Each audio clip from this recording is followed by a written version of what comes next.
Testing, testing, one, two, three. Testing, testing.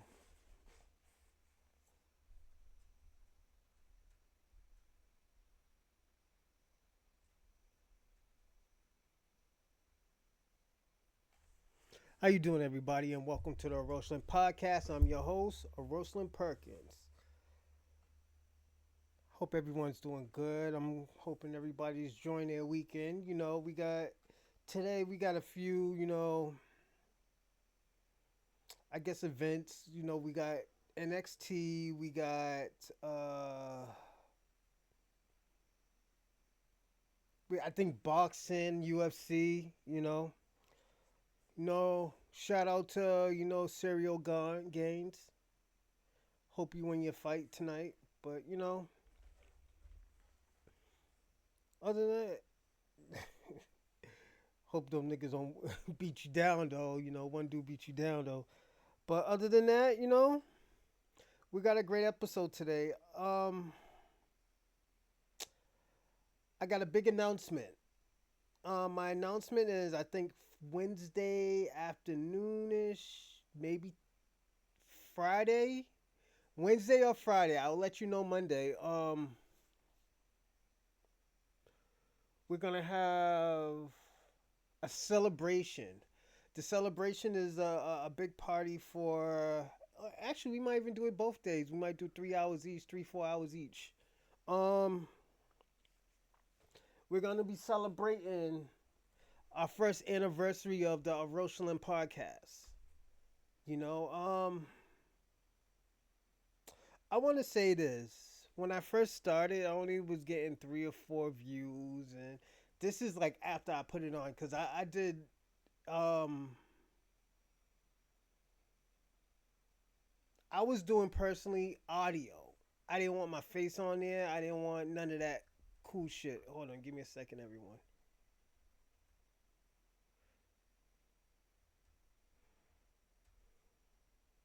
We're good. All right, we're good. Yeah, so I didn't want none. I didn't want my face on there. I didn't want to, I didn't want to deal with the bullshit. I'm gonna be personally honest. Hold it, encoding, overload, considering turning down videos or video settings or use it a fast code present. Um, I didn't think I would get this far. And I want to say this. I want to give a shout out to all of y'all. You know, this has been the first year that we have done this, and actually, this is. I want to say I'm excited to, I just want to say thank you. Thank you for watching. Thank you for the ignorant messages, even the racists. I had some guy call me a nigger, and I called him a cave dweller. You know, I everybody warned me, oh, you shouldn't do this type of content, and this content is bad, and you're getting into people's business, and yada yada yada. And I was like, you know what? Y'all said this about my first Beamer that I bought. I had Beamers before, but this was the first time I bought my own Beamer. You told me don't get a Beamer. People told me, oh, don't get a Beamer. It's gonna be expensive. Yeah, it was expensive, but it was worth it. You know. But it was a great experience. I remember the first time I spent $400 into the car. When you don't have $400 like that, you be like, yo, what the fuck? And this was when I started my new job. I was like, man, this was when my coolant went. My coolant went. I'm like, oh man, what the fuck is going on? I was like, how much this cost? Then it wasn't covered, so I had to, I just had to get it done, and it was a headache. It was a big headache, but fuck it, it was paid off. Paid $400 for it. I wanted to cry, but I'm just glad it was done. You know. But and these are all reminiscences about the podcast. We'll talk more about it, and we'll talk more about it on Wednesday. But give me a second. Yo, I always get this shit where and don't mind me, everybody. Where uh, my Rumble freezes. I don't know if it's the joint I'm working on with, but it freezes a lot. But it'll be on YouTube too, so um, best believe, yeah, you can watch it on YouTube. It'll be clear. It'll be everything. I love Rumble, but it's just their service that's giving me a hard time. I might have to call Rumble and say like, "Yo, my joint's freezing up. What can I do?" You know. So, um, also, I do want to talk about something else before I do start. I want to talk about um just how I've been feeling lately and stuff like that. Like, yeah, I've been joking around. I always in business mode with y'all and stuff like that. But if you really don't know who I am, my real name is Lewis, but I always went by Rosalind Perkins. You the name was given to me by this guy. We used to watch Dragon Balls together. There was always Master Roshi, and in the streets they used to call me Romeo. Where if I'm trying to hide out and stuff, you have to find a guy named Romeo. If you're trying to look for me, you're not gonna find Lewis Hill because nobody don't know who I am. And the Perkins came from my grandfather. My grandfather was a Perkins. His name was Henry Perkins. He died when I was young. We didn't have a great relationship, but I can say the last few months with him before he died, and I didn't even know he was dying. It was actually great, So that's why I always use the name Perkins. I think Perkins is a group. I like the name. You know, I always like the name. So, do I wish I have it? I already created the history with the last name that I have. So um, like I understand. Sometimes you just gotta deal with the cards that is dealt to you, and I always felt like this. And when I started doing this, I never really had a purpose, but to let me start a podcast. I want to have a whole bunch of viewers. I wanted to be entertaining, like my shit. My joint always has been entertaining and stuff like that. It's just, all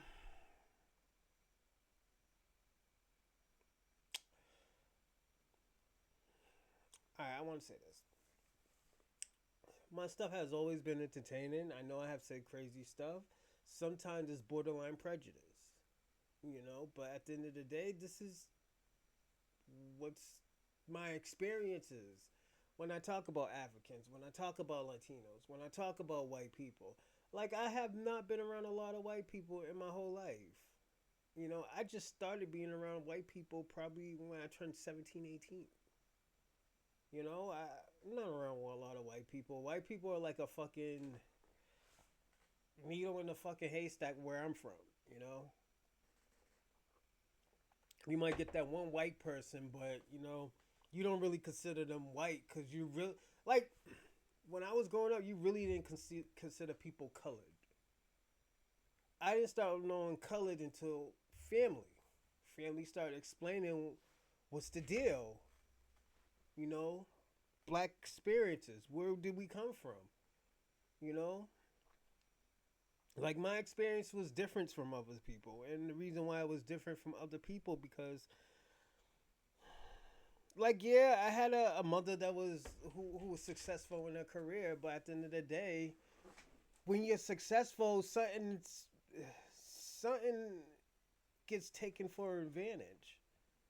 Like my life with my mother always has been taken for advantage because my mother had a career.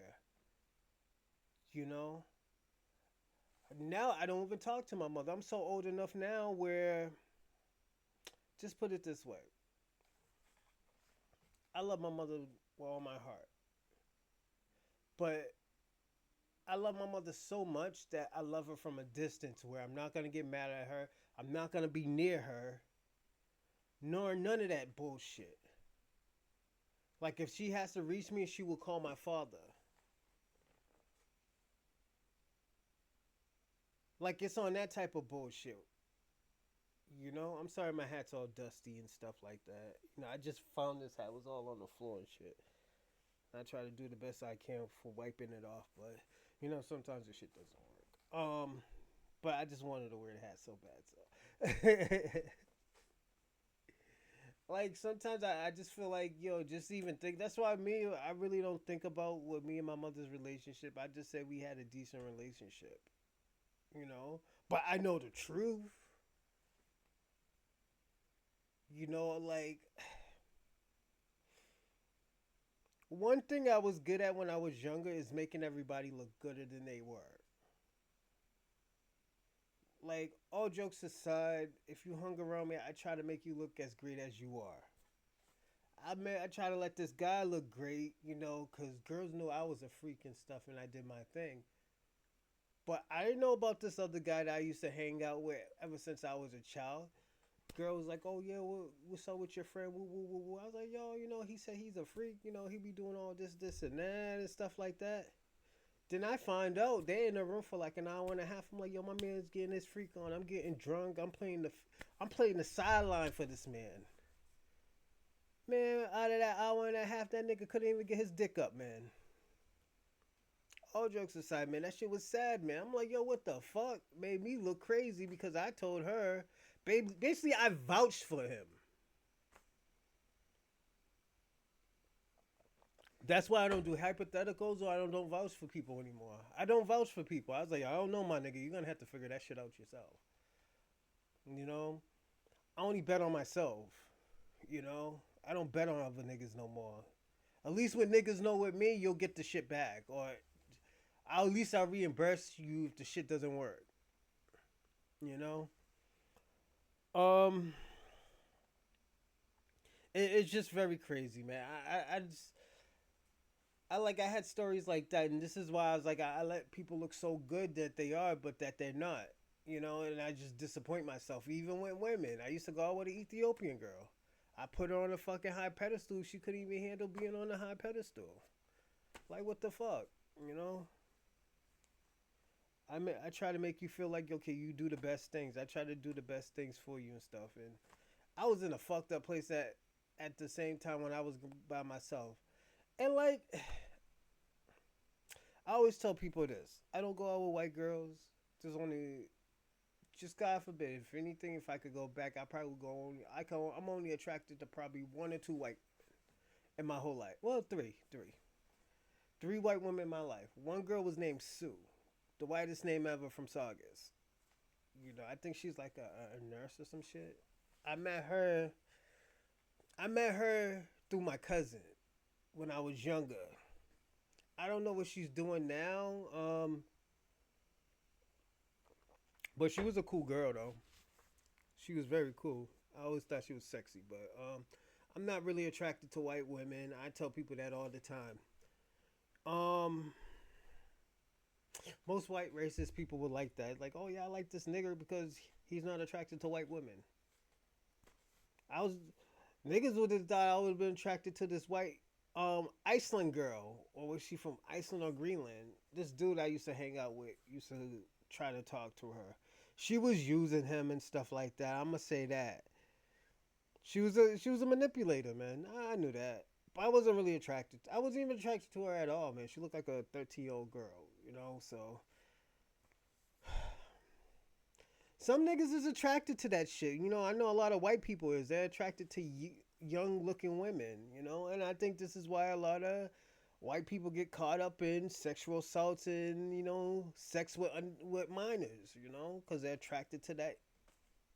I don't know if it's fucking purity. I don't know if it's in their blood, but they've been doing that shit since that shit was legal. Messing with 13-year-old girls, marrying 12-year-old, 13-year-old girls and shit like that. You know, just like Africans do that shit, man. We black Americans from this diaspora, the United States of America, we don't do that. We don't do that shit. And the reason why we don't do that, because it's like, yo, you need to fuck with somebody on your level. You don't need to fuck with no 14, 15-year-old girl, man. That's like some, I don't know, it's some perverted shit, man. I don't know if it's a lineal thing or an inheritance. But you see a lot of niggas doing that, man. And you probably catch a few black Americans doing that shit too. That's not immigrants. You might catch a few of those niggas doing it. But whatever good for the geese was good for the game. Like fucking Josh Getty, man. Nigga plays for Chicago Bulls, got caught with a 15, 16-year-old girl, man. Talking bitch like, oh yeah, I fucked Josh Getty. Said his whole fucking name. And that's another reason why I don't fuck with white women. I don't fuck with white women because they talk too much. And when they get mad, they'll call the police on you. You know?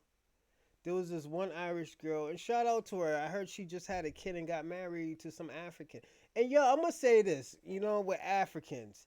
Y'all better stop cosplaying us in other countries, man. That shit is fucking crazy, man. You go to Japan, they're like, oh yeah, what part of Africa you from? Nigga, we ain't from Africa. What the fuck? Just, you gotta cut that shit right. Just like, yo, baby girl, niggas when niggas come to from Japan, come from America to Japan, you could tell the difference. Just the way how the nigga talk. The lingo's crazy. It's probably broken. These other niggas who be talking as African, they talk like they're from England. We're very energetic. We like to have fun. We like to fuck. It's just, this is black Americans. And this is why I always tell people, hold on, give me a second, everyone. I think my shit is frozen.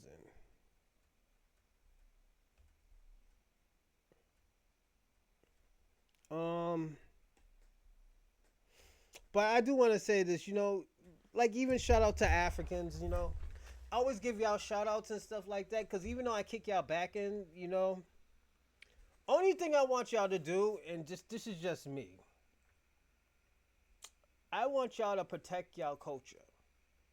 I don't want y'all to code switch. I don't want y'all to do anything. If this is your culture and this is your tradition, follow that tradition. If you like our traditions, like, oh yeah, I like black American traditions. Stop trying to add your bullshit into our bullshit. I was at the fucking liquor store and this nigga, it was very offensive. To me, it's offensive coming from a fucking Latino. Saying, oh yeah, blacks and Africans are the same. That is very fucking offensive. First of all, I don't eat bushmeat. I'm not going to eat anything that was not cooked. Maybe sushi. Depending on what type of sushi it is. But I got to be personally honest, man. That shit, it's insulting. Keep y'all fucking tradition and let us keep our tradition and culture. Like when you see black American food, like, we take pride and honor in what we cook. We make the shit look all dope. We put them in coordinations and stuff. Like even when my grandmother makes sweet potato pie, man. I love her sweet potato pie. You could tell this shit is a black person made that shit. Like Tariq, she talks about the Majara. I understand what the Majara is. It's like that. It's like the thing about black people. When you know, you know. That's how you know that person's black. Because you just know what this nigga's talking about. But you don't know what he's talking about. You don't know how to explain it. Put it this way. You don't know how to explain it, but you know what the nigga's saying. It has always been like that. This is why we feel this way. This is why black Americans feel this way about Africans and the Caribbeans. First of all, y'all don't want us to have anything. You don't want us to come together. Black people, black Americans, just to come together as a culture. You always think we have to have something with y'all, and if y'all get on top, y'all just forget about us like we weren't even there, my nigga. And this is where I got the topic from. Year of the Scammers. Y'all niggas are scamming. Y'all been scamming black America. Some of y'all just has been scamming America in its whole.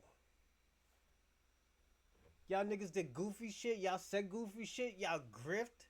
Like, yo, I had to find out what the fuck the grifting was. You know?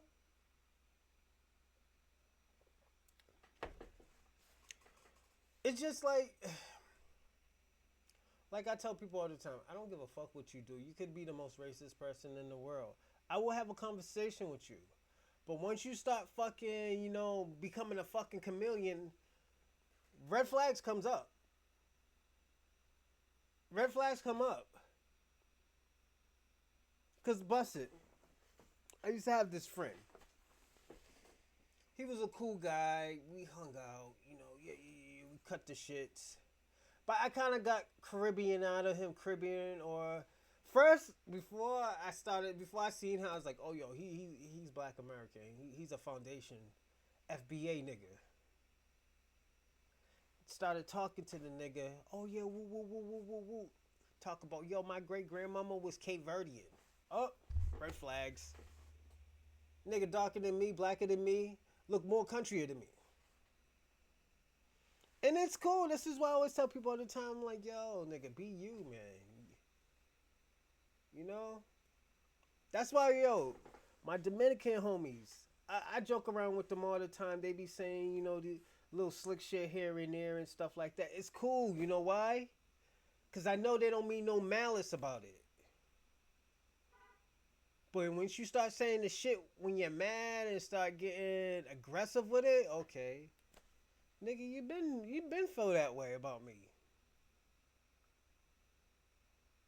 You know? That's why when this girl apologized at my job, I was like, why you apologizing? Oh, because I was wrong. No, you been felt this way. And it's all right. There's nothing wrong with it. That's just who you are. Then it was like, oh, they feel uncomfortable about me because I have no emotion about it. I don't have no emotion about it because I've been through this shit with these white people. I've been through this shit with Africans. I've been through this shit with Latinos. Everybody want a pat on the head by the white man. Like, I'm gonna be personally honest, and I was even pushing my way from wrestling. I was like, man, do I even want to go back? I know I'm very good at what I do. I just need a little bit more training, and I can just travel. But all this shit with politics, when it comes to wrestling, I have an issue with it. Because I love wrestling so much. I love Adonis. I mean, what's his name? Adrian. Gorgeous Adrian. Was it Adonis Adrian? He's one of my favorite wrestlers to watch. Gay dude from England. There's no politics with this nigga. I just like how he wrestled. I remember he won a match by kissing another nigga. So, that's actually one of my favorite matches to watch. Because I was fucking confused. But what breaks my heart about it is that you got niggas like CM Punk. And this is why I have a problem with CM Punk. I think CM Punk is a scammer. I have said that in the beginning when I started this podcast. I think CM Punk is a fucking scammer. He scammed UFC. He scammed AEW. He tried to scam WWE, but they fired him on his fucking wedding day.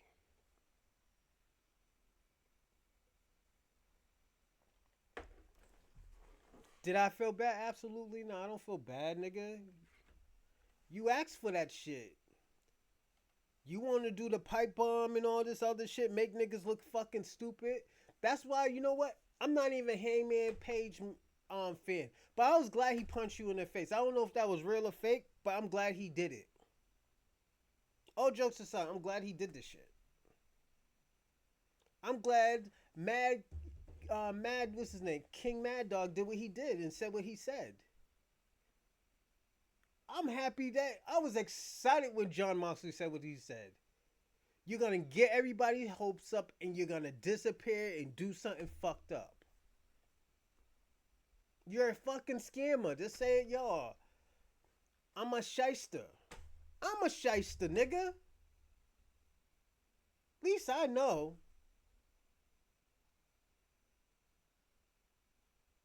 But I'm a good shyster that does it for everybody. My shit helps everybody. Not just myself.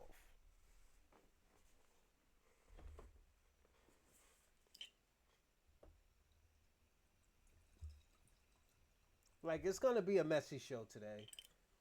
Cause you know why? We talking about the year of the end of the fucking scammers.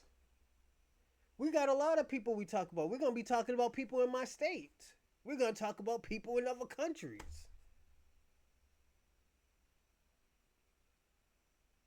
I've been dealing with this shit on fucking YouTube where I've been telling niggas like, yo, Nigerians are fucking scammers. All that Mansa Musa bullshit that y'all be talking about. Oh yeah, we got houses like this and that, and you got one little fucking town with big houses, nigga. Like, come on. That's why David O said what he said. I said what he said. I was like, y'all niggas ain't going back to Africa. Why the fuck will you go back to a piss poor fucking country if y'all living with nice houses with fucking toilets? Y'all was happy when y'all niggas got toilets, nigga. Y'all was happy. Y'all was excited. Like, oh shit, nigga. That shit got running water in the toilet, nigga.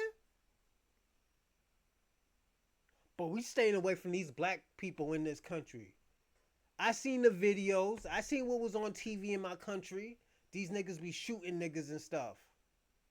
Nigga, white people shoot each other. Spanish people shoot each other. Asian people shoot each other. But y'all come over here with y'all nigga, y'all Ebola ET finger talking about, oh yeah, you niggas is bad, nigga. What the fuck? This is what we doing now?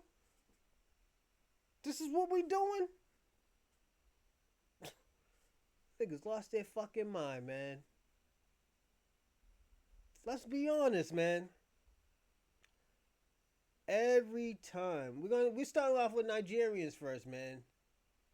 And like, give a fuck how my day was. Let's jump into it. First person we talk about is Nigerians. We got this motherfucker, I think in fucking Minnesota. No, what was it? Idaho or Colorado? The nigga fucking scamming people got caught up with his fucking drum playing face, looking happy face and shit, nigga.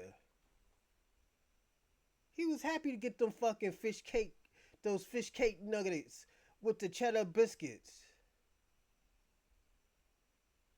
While he just shit on other people talking about, well, why y'all black niggas lazy?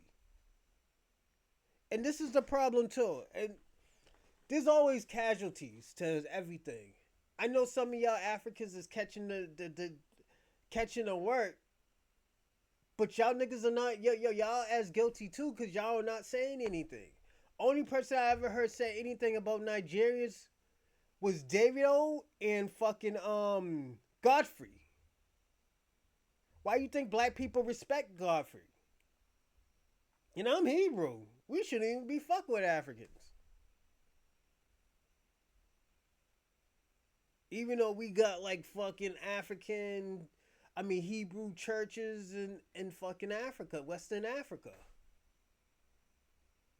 Even though some of them are probably our cousins or brothers from a family tree when we were surfing the fucking country. But we gotta understand this. Them niggas is at war with us for no reason. But they in a situation where they need. Oh, my friend is my enemy. My enemy is my friend. They on that shit now. Cause these niggas is talking about a deportation, a mass deportation. Yeah, I'd rather become friends with with the liberals and the LGBTQ and the Democrats before fucking with us and trying to help us out. After in the 1960s, we helped pass laws and stuff so y'all could come over here. Because the people that you are friends with, the people that you ally yourself with, didn't even want y'all here. That's history. Those LGBTQ people, those Democrats, them liberals, they didn't want you over here. Republicans didn't either, but at least they were honest about it.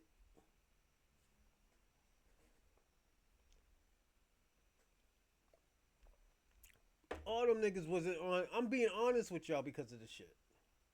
I always thought it was fucked up. I've been said I was like, yo, that's fucked up how they treat y'all. I have always said it. I always meant it. I was like, yo, y'all niggas should not be getting treated that way. Give me a second, everybody.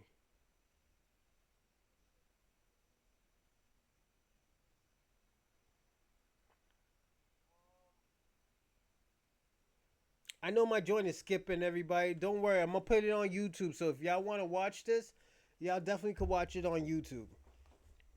But it, like, that shit is fucking corny. I'm gonna be personally honest. I always thought the shit was corny. I always thought, like, okay, you know what? Niggas shouldn't do that shit to y'all. I always defended Africans, but at the end of the day, nigga, look how y'all treat black Americans. We say, yo, we're foundational black Americans.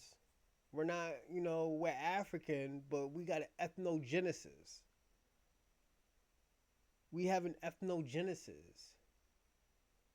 So most of our culture, the culture that we have and built by ourselves, did not come from Africa. It came from my great grandparents that were in this motherfucker that suffered. Y'all don't even want them to celebrate them. This is how y'all Nigerians feel. Yo, let me tell you something. There's this Nigerian guy. I forgot his name. You know what? I'm going to give you somebody I do know. Voice of ancestors. Of the ancestors. That motherfucker. He had a lot to say. He called foundational black Americans a cult. They call it a cult. Let's throw out freedom of speech in America. It's a cult. Oh, it's Riddick. It's easy to demonize a black man that looks like me. Yes, absolutely. But when niggas speak truth like, yo, not all of us came off a fucking boat, nigga. Most of us was over here. Oh, no, that's not true. Yada, yada, yada. Even with the Geechee. My great-grandmother. My great-great-grandmother. She come from a Geechee background. Not Goulet, Geechee. She came from that background. But one thing I could tell you, her family came from Alaska. She has family in Alaska. Dark-skinned woman with long-ass hair. There was already, if you want to say, so-called Africans in America.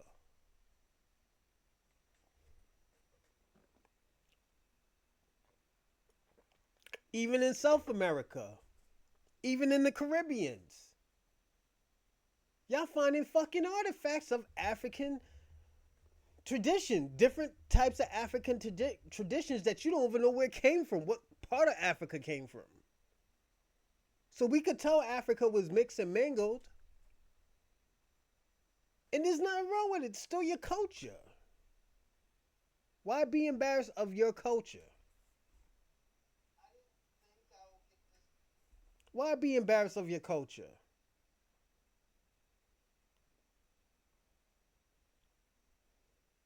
And I always tell people all the time, I was like, yo, Africa has beautiful culture.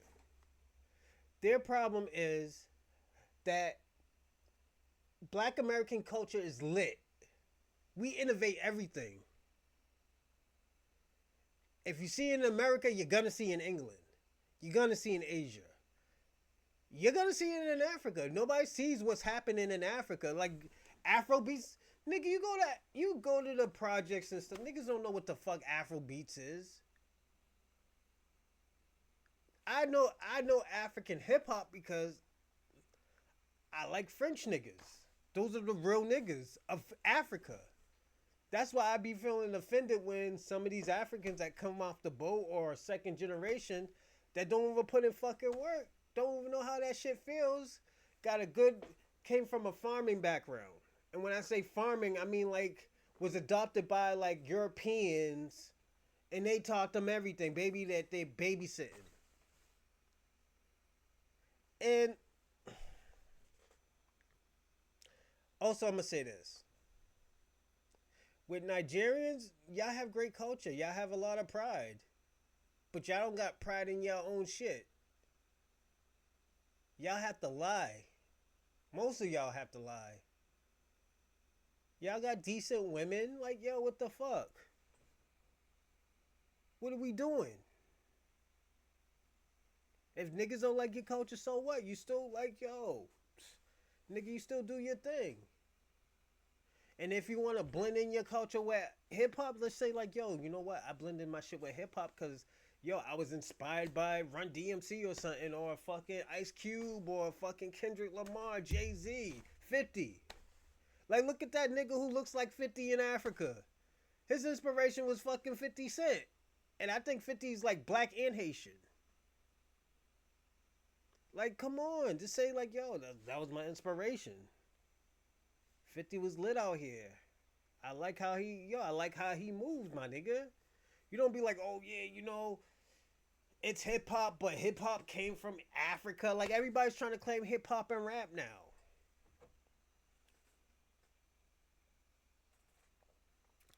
That's why I always tell people all the time, like, yo, this is just me. I'm kind of ahead of my time now. I'm back at being ahead of my time. There was a time where, let me tell you something. I was so ahead of my time probably like 5-10 years ago. Now I just don't want to be ahead of my time. Because niggas look at you funny. Niggas don't respect you. Niggas always got something to say about you. This Republican shit, I don't fuck with. And the reason why, they're going to stab us in the back too. Right wing, left wing, they're still the same fucking bird, nigga.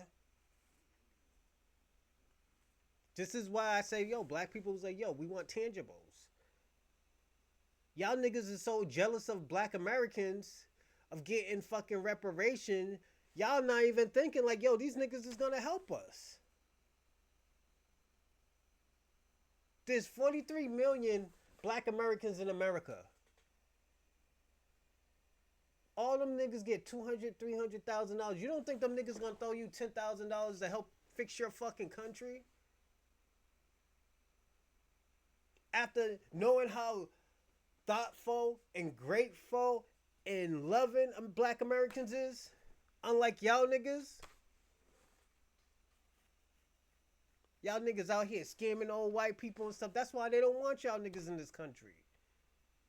Y'all being disingenuous just like them. They don't want y'all in this fucking country. And you get mad at who? Black America. Oh, why you ain't defending us, nigga? I thought we were all one. Nah, nigga, you already made that clear that, you know, y'all niggas more black than us. Y'all more African than us. We don't even know our culture, so how can we be African? Y'all made that clear.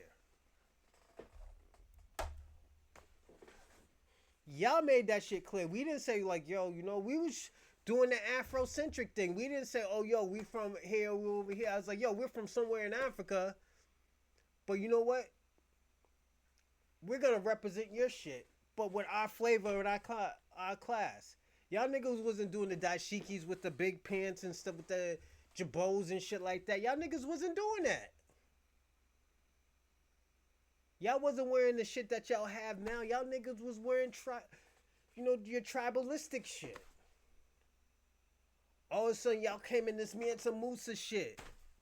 And I don't trust Nigerians because you know what? Even though I got an Afrogenics, my DNA comes from Benin. Y'all turned on Benin. How the fuck y'all get a Benin city in Nigeria?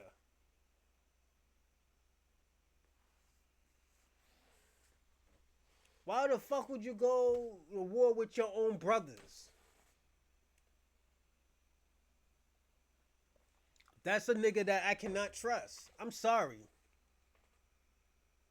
I told a nigga that. I was like, nigga, I don't trust niggas like that from Nigeria. I have to get to really, really know you for like 4 or 5 years, my nigga.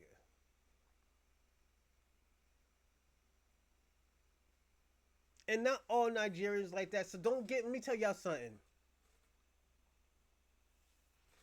I do defend Nigerians to a certain extent, but at the end of the day, all this education that you getting from your country, from America and England and stuff, you're not doing nothing with your country for it. How are you helping your country? Y'all building fucking orphans instead of education, resources, trying to take back your resources, political views. Y'all not doing none of that shit. Y'all come over here grifting off of black people.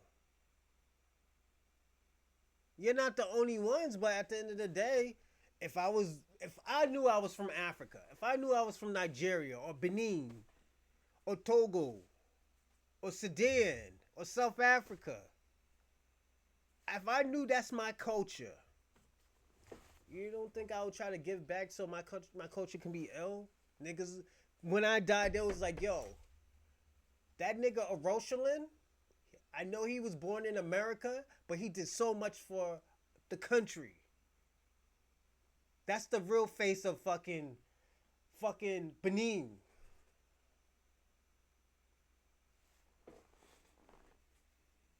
That's why, let me tell you something. And this is why I always say, like, yo, with Tariq Nasheed, I know y'all niggas rag on Tariq Nasheed, all y'all Africans and all y'all's tethers and shit. But the nigga did more for his country, for your country, than y'all did. And y'all went to school for the education. Y'all put in 100% of the work to get the education. If y'all fucking doctors, why aren't y'all taking like 2-3 months to go help your country with their fucking health problem? If you're a doctor, if you're a politician or a Nigerian politician, why aren't you giving the knowledge to your fucking country? This is why I call y'all niggas scammers. You scam your own people, nigga. Like, I'm just gonna land right there. I don't want to go too hard right now because, you know, there's niggas catching casualty bullets, nigga. Because it's not all of y'all. It's the nigga who y'all make the face of Nigeria, nigga. And y'all gotta stop doing that. If y'all want to be, oh yeah, we all black and stuff like that, nigga, it shouldn't be like when y'all progress, y'all shouldn't be having your own Nigerian flag talk about, oh, think Nigeria and forget about all of us. Nigga, that's so offensive, man. That's so insulting and nigga. That's why y'all niggas is catching mad smoke. I'm being personally honest. Y'all niggas is catching mad smoke. I don't know how much smoke y'all think y'all not catching, but y'all catching a lot. But the next person I want to talk to is about Jake Shields. If y'all don't know who Jake Shield is, Jake Shield was a UFC fighter. UFC fighter goes fucking white supremacist, basically. You know, he always gives out fucking hypothetical answers. Oh, I'm not racist, but you know, I think black people need to get their shit together and stop killing each other. Nigga, how you know about motherfucking black people, my nigga? This is why UFC don't want to fuck with you, nigga. It's just like, before we start, we'll watch a video of Jake Shields, you know? I used to like Jake Shields too, I'm not even gonna lie. But the nigga's just too racist for me.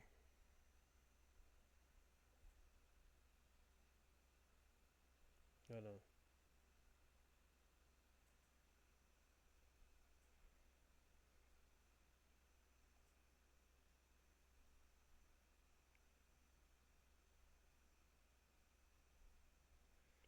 Also too, he's so fucking.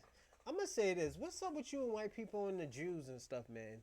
Y'all so strung up on fucking Jews. Y'all both is the same people. Only thing that's different is that I don't think Jewish people share, my nigga. Every Jewish person I know, um, I knew one that did, was fucking genuine and shared and stuff like that, but not a lot. They'll talk shit about you. They'll call you liquid money. Yeah, I remember. Yeah, I used to date this Jewish girl, white girl.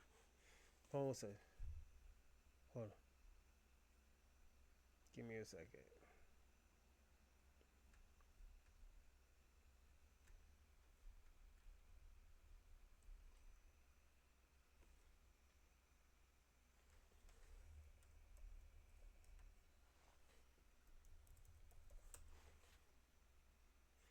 So,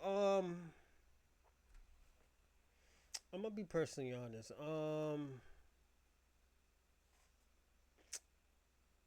Yeah, what's up with y'all and Jewish people, man? Like to me, y'all both were all the same. Y'all both kill people. Y'all killed a lot of black people. Y'all talk shit about black people. Y'all undermine black people. You put black people in situations and stuff like that. It just I think all of y'all niggas is the same. The only thing that separates you is the nigga got one nigga got a small hat with a little one with little two Jerry curls right here going down. You know, I don't see the difference personally, and that's just me just looking outside in. You know, and I think Jake Shields, and I'm gonna be personally honest, the niggas that he had on his show, I think, and I know Saint was on the show. Shout out to Saint, but at the end of the day, he'll go on any show and debate you. That's his thing. Me, I'm not gonna go on your show and entertain my nigga. It's just I'm not. It's just not me. And the thing about it, and shout out to all those. I'm not gonna name any names, but a few people, emailed me. It's like, oh yo, can you come on my show, or can we do like a live interview and stuff like that? And I'm like, no, I'm still trying to get my shit together and stuff, and like, I don't want. I want to be at my best with you. Thank you for telling me and stuff like that. Like if a big name hit me up, oh, nah, I'm good. No. Like there's certain people I was like, nah, I'm good. I'd rather eat a fucking a cat. I'd rather drink cat piss than to go on your show. It's just, or I'd rather get sprayed by a fucking skunk than to go on your show for an hour, than for like 10 minutes, nigga.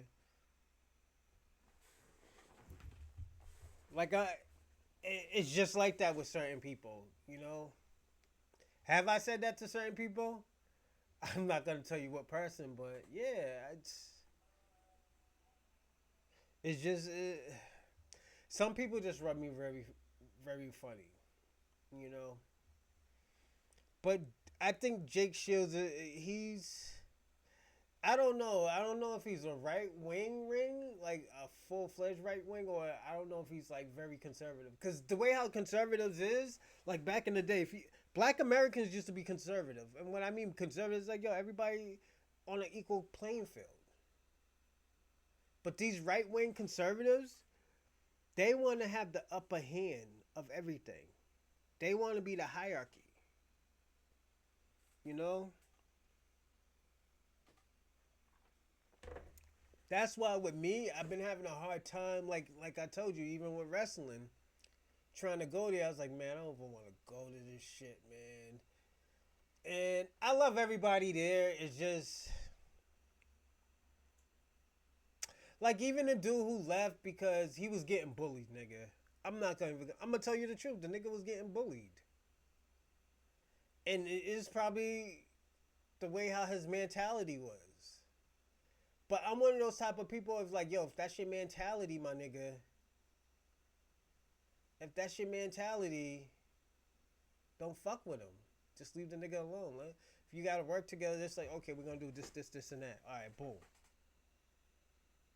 But sometimes it just became too much for me. Where I was like, yo, I'm going gambling, nigga. I'm going with some money, nigga. I did this, yo. I gambled so much at the gambling house, bro. The place is illegal because you don't pay taxes. It's so illegal. It's like going buy some drugs or some shit, nigga. It's like it was illegal because they got mad at me because they said I beat them for 8K. I did not beat them for 8K. I won 8K. So yo, so I won like 8,000 from them niggas, and them niggas wasn't feeling that shit. So shout out niggas from the P, but y'all niggas is wild. No, one second. Jake banned from UFC after attacking. Yeah, this nigga's wildin', man. Jake Shields, this nigga was banned from the UFC because he attacked this guy named Mike Jackson. You know? Hold on. He attacked the dude, and it's fucked up, I heard it was really fucked up. We can watch it, if anything. We're gonna watch it right now, see what's popping. And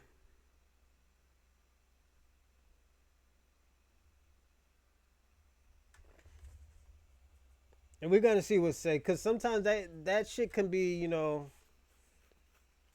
I wouldn't say justified, but yeah.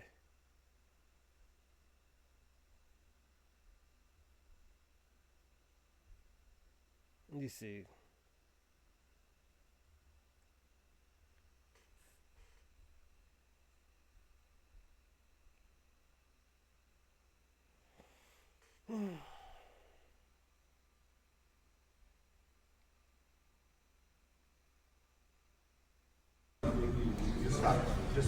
Y'all are literally just pushing.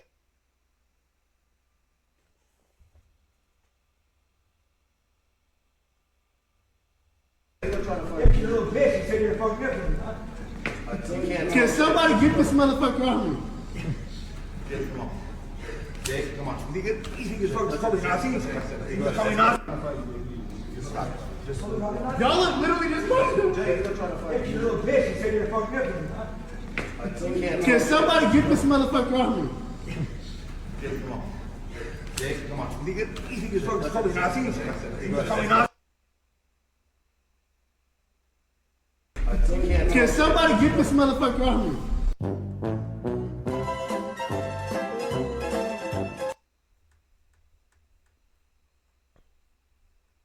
So yeah, he was just ground and pounding the nigga.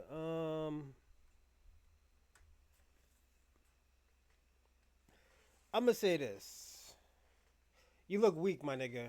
I'm gonna be personally honest. You should have been doing that shit in the UFC, my nigga, and not beating this little ass nigga up. I'm gonna be personally honest.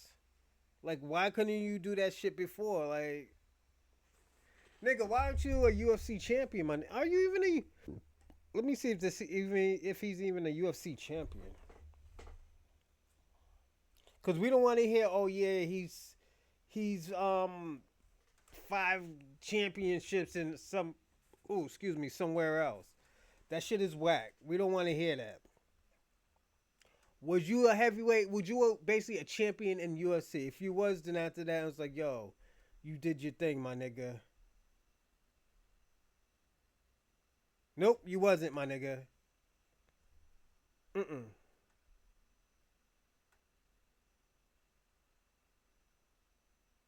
Nope, you wasn't. You just look weak, Jake. Then you start talking UFC and shit like that. Like, my nigga, you wasn't even in it that long. You fucked up and got emotional. And this is why I say about the alpha males and shit like that. The so-called alpha males. Y'all niggas are so emotional that y'all fight a nigga that's talking shit about y'all. Then once a nigga starts talking shit about y'all want to pull out a gun and beat the nigga up. Sean Strickland does the same thing. He talks his alpha male shit, but he's very emotional. He's an emotional nigga. Yeah, he probably has trauma from his father whooping his ass, but like my nigga, my father whooped my ass, my nigga. I'm not emotional like that, my nigga. I know how to hold my emotions on tack, man. If I'm emotional, I don't even need to even be in that situation. Just real talk, you know. Y'all just lame for that shit. I think Jake, you lame for it. Well, he must be from Ohio. Where he from? California. Hip. His parents had money. Yeah, my nigga. It's just, nigga, you's a weirdo, nigga. I'm gonna be personally honest. That shit that you did was weird, nigga. Niggas talk shit all day, nigga. You talk shit. You talk shit. And you mad about this nigga just talking shit and don't want in a fight? His strong points is his talking, nigga. What the fuck you mean? Then you had the audacity to call this nigga racist. After all the racist shit that you be saying. Like you did not say, oh, my nigga, oh, free my nigga. Like that shit is cool. You know what I'm talking about. You just a lame nigga who knows martial arts, my nigga. It is what it is. Yeah, you could probably beat up niggas, but yo, you're an emotional martial artist, nigga. You have no self-control, my nigga. That's the first thing they teach you about in martial arts, about having self-control, man. You have no self-control, you have no peace. You'll never be at peace, bro. I don't even know why I'm calling you bro. I don't even like that. My fault. But I'm just being personally honest. That's why they kicked you out the UFC. I would have banned you too, my nigga. I just say, yo, don't have this clown ass nigga come back. That's just me. Use a clown for that. Instead of doing all of that shit in the UFC, making money, now you doing a fucking podcast, my G. Nigga, you doing a podcast. Hold on, let's see why you look at your record first, man. I think this is the mixed martial arts. Nigga, you was like 33-11. Damn, nigga, you was getting knocked out. You got knocked out 4 times. You got submitted. They won by decision. They was whooping your ass by decision. Jesus Christ. Wonder why they wanted to get rid of you, my G. The fuck? Oh, no, that wasn't even UFC, my G. Oh, my God, man. How you fuck up UFC, man? See, if you was good, if you was focused like Bones Jones, you wouldn't have that problem. Bones Jones, only person who could beat Bones Jones is himself. On drugs.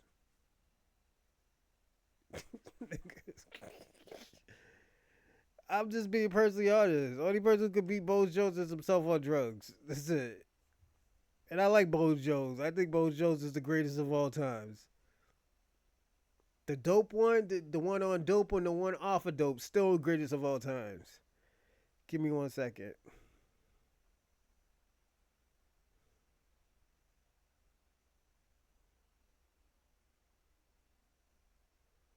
Damn, nigga, you don't even think you got to fight in the UFC. Bro, you my nigga, you're sad, bro. I gotta be honest, you're sad.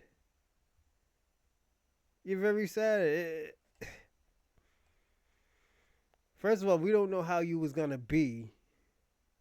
If you got all this anger, they had to fire you because, first of all, I think you scam UFC. I don't think you're good as what you think you are. You're 33-11 and other promotions. And the thing about it, it's the best of the best. This is the best. You're fighting the best of the best in the UFC. Even in PFL, you're fighting the best of the best. So, like my nigga. Then you trying to give all this political advice. Like my nigga, you got fired. Nigga, you got fired on your day off, nigga. Jake, you got fired on your day off, nigga. Like, yo, that shit's pathetic. I never got fired on my day off. I got fired when I got to the job. I got fired when I got off the job. I got fired on the job. I never got fired on my day off. That shit is crazy. You should be embarrassed of yourself, and I hope your family knows that shit. He's like, yeah, I got fired on my day off, man. What the fuck? How you get fired on your day off? You wasn't even at work. I beat somebody up. Oh, man, you're supposed to be fighting niggas in the UFC getting money. Why you didn't ask for a fight to fight him, nigga? What the fuck? This nigga. And you know, Caesar's, he must be embarrassed. Like, yo, I'm one of the Gracies and I'm embarrassed of this nigga. This white boy fucked it up for me. And I know my family's looking at me like, yo, why the fuck did I teach this motherfucker jujitsu? Like, nigga. Hey, I think you're a gold medalist too in the Olympics. Let me see. Hold on. You might be even a gold medalist in the Olympics. Like, yo, bro, you're embarrassing. I gotta say that. And this is why I say you're a scam. Niggas thought you was lit. Everybody thought you was gonna do good, but nah. You was a hype, man. You hyped everything up. Everybody thought everything was sweet, and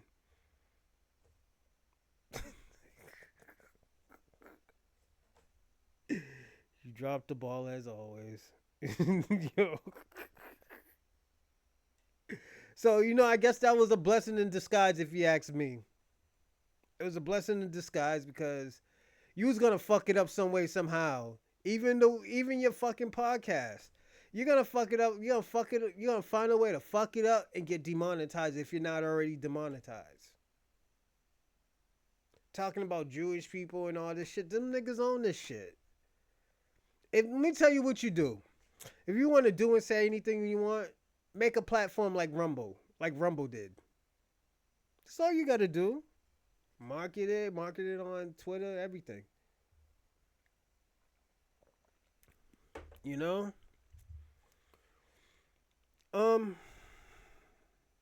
on one second.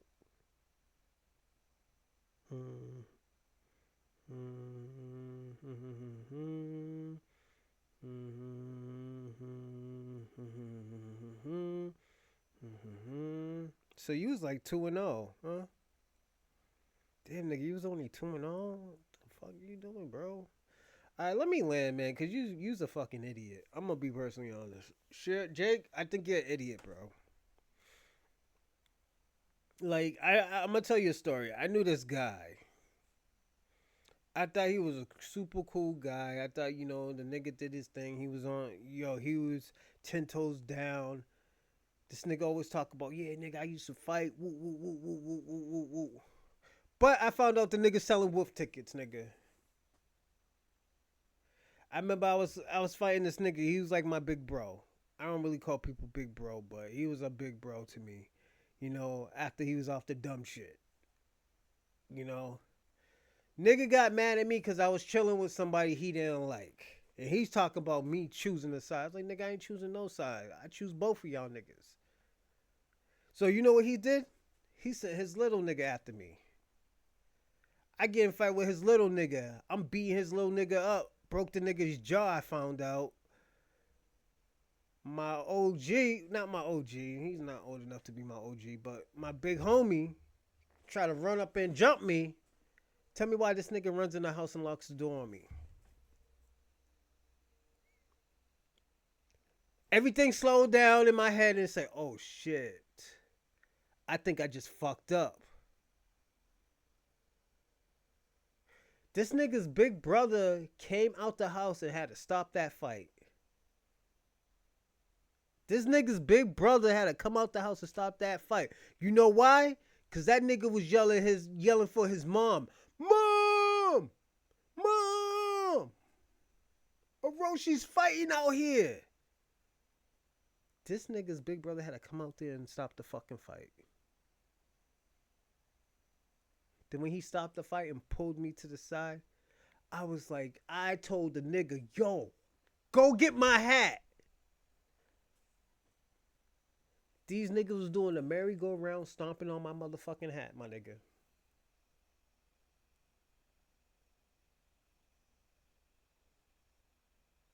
You don't know how mad I was? I was very, very fucking mad. I was very, very mad. I almost... I paid $60 for the hat. And when you don't have money at the time and you wasn't selling drugs, trying to do the right thing... Like, I still get mad about the hat. Because it was... It's not how much it cost. It was the principle. It was a principle and an honor thing. It's like a gang member having a flag and niggas pull your flag out and stomp it or burn it.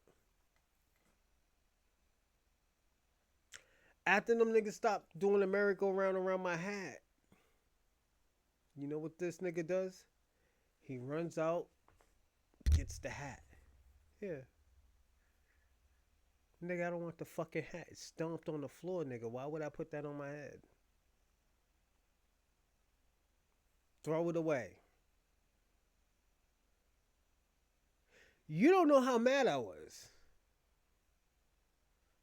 I was pissed. I'm not gonna lie. I was pissed. I ran to my house and got a fucking bat and somebody called the fucking police. And you know who the cops caught? Me. With a fucking bat.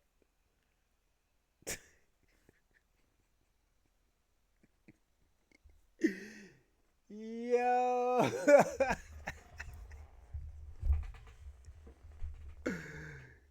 Yo. This is why I be what I say. You're a scammer, my nigga.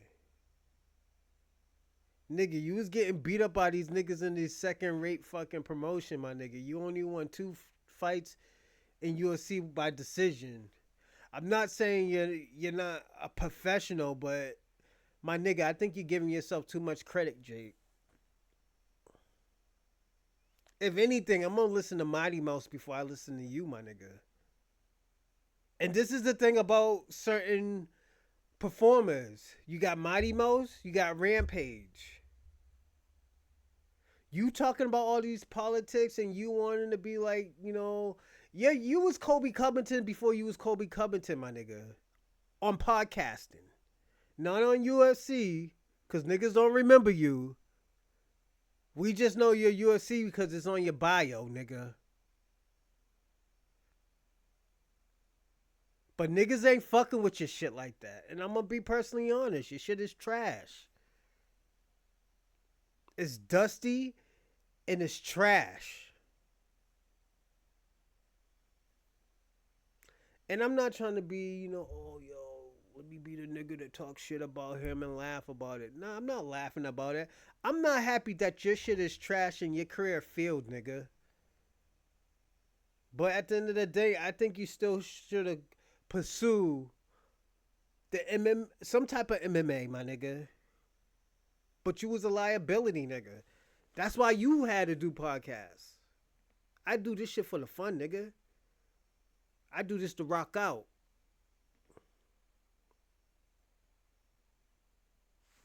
All this, I want to fight you. Nigga, I'm not fighting you, nigga. You got fucking professional skills, nigga. The fuck?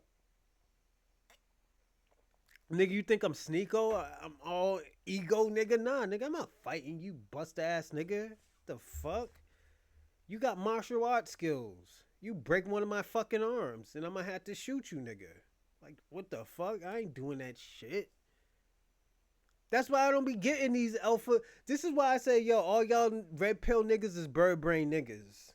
And I'm gonna be personally honest. We're gonna fucking flies again. We're gonna finish off what I said, that y'all niggas is some bird brain niggas. Y'all are some bird brain niggas, and I gotta be honest with you, personally honest. Y'all niggas is bird brains because of the shit that you do, and I will explain more. But now we gotta go to Boston. My hometown. For Tania Fernandes-Anderson.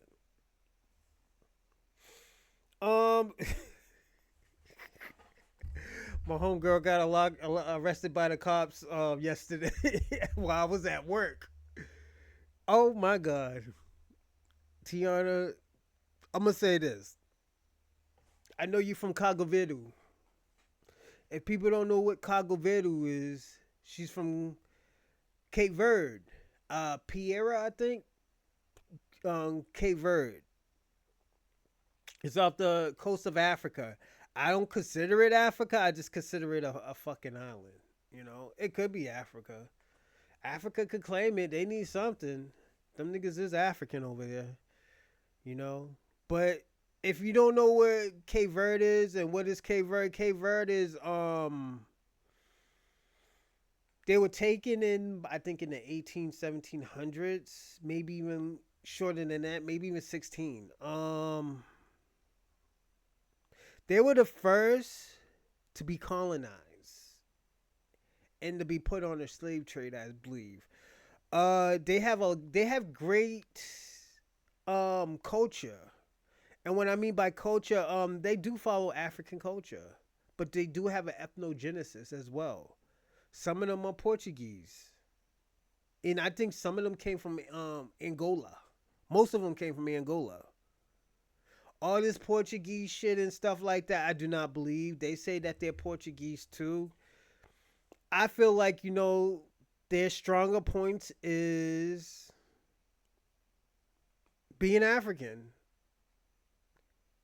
Or even just being Cape Verde, you know? I always thought the dark-skinned ones were beautiful, very beautiful, but the light-skinned ones is beautiful too. They have full, luscious bodies like Black American women. You know, they do have African culture. But they don't fuck with Africans. I'll let you know that shit, especially Angolans. They despise them. Because this is what I heard.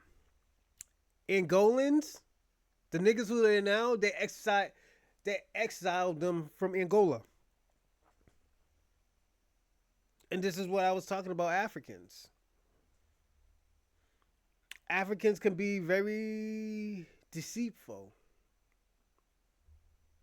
Some can. I wouldn't say all of them, but some can. But we're gonna talk about Tania Fernandes-Anderson. She's a married woman. Her culture or her religion is Muslim. She's a Muslim. And I can support that and I represent that. But she got caught scamming. Her and her family. I wasn't really surprised. And the reason why is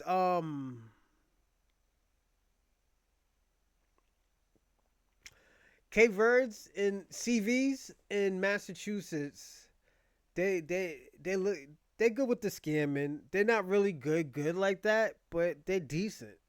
They'll scam the shit out of you. They're not on no crackhead shit, but there's some that, you know, that could scam. But this girl was doing it on a political level.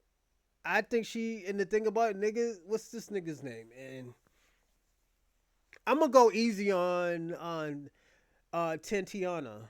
Cause niggas, let me tell you something. One thing I don't like, and I had to explain to one guy, I was like, oh yeah, her husband's a convicted murderer. Okay, my nigga, what does that got to do with her? She's just married to the dude. If we doing that shit, we could say all white people are racist. Cause of their bad history. They're gonna be like, oh, that's not all of us. We don't see no color. But I see bullshit, I tell you that. So, Tiana, I'm going to have to defend you to a certain extent. And I will have to give you the benefit of the doubt because you was not convicted. You were charged, but you wasn't convicted. So, I'm going to give you the benefit of the doubt. She represented that she was black. She represented knowing that who she was. Yeah, she stole money, but all them niggas steal money all the time. That's what I'm going to say. Most of them niggas in Massachusetts, and I'm going to be personally honest, even Michelle Wu, stole some type of money, nigga.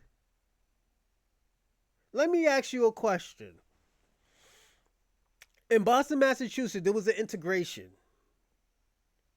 All them niggas in Massachusetts damn near moved out. But one place stayed the same, was Chinatown. All of a sudden, you got a first Chinese mayor. And Chinatown stayed the same. None of them niggas moved out. I don't think their rent went up. Blasey blah. Food is the same. Company is still the same. Especially they got the brothels and the massage parlors. I know.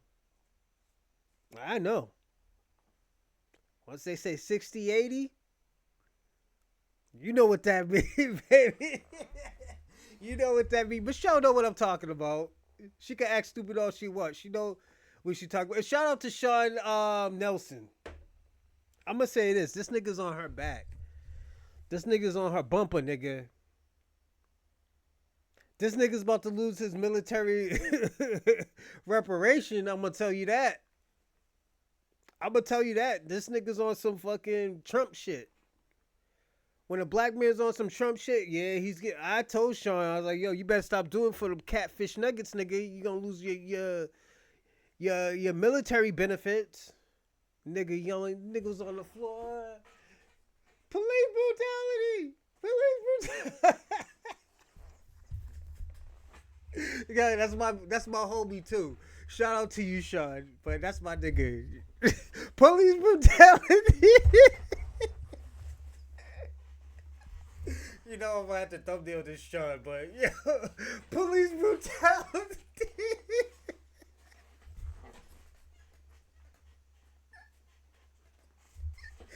They had that nigga on the floor, nigga. That nigga was so shook.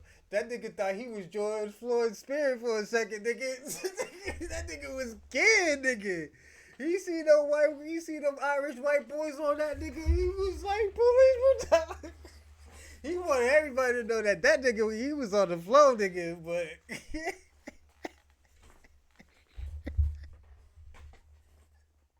My nigga Sean. Yo, me and Bobby be talking about that shit all the time. I was like, yo, Bobby, what's up with Sean? He was like, yo, this nigga was on the floor getting beat the fuck up, man, by his people. I was like, yo, I told Bobby, I was like, yo, Bobby, Sean is black. I don't think that nigga knows that.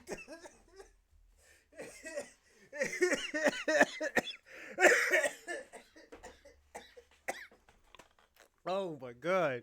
Yeah, I don't think Bobby knows that he's black. I mean, I don't think Sean knows that he's black. But that nigga was on the floor, yo. Oh shit. I'm sorry, Sean. I'm just fucking around with you, man. That shit was funny. Oh shit.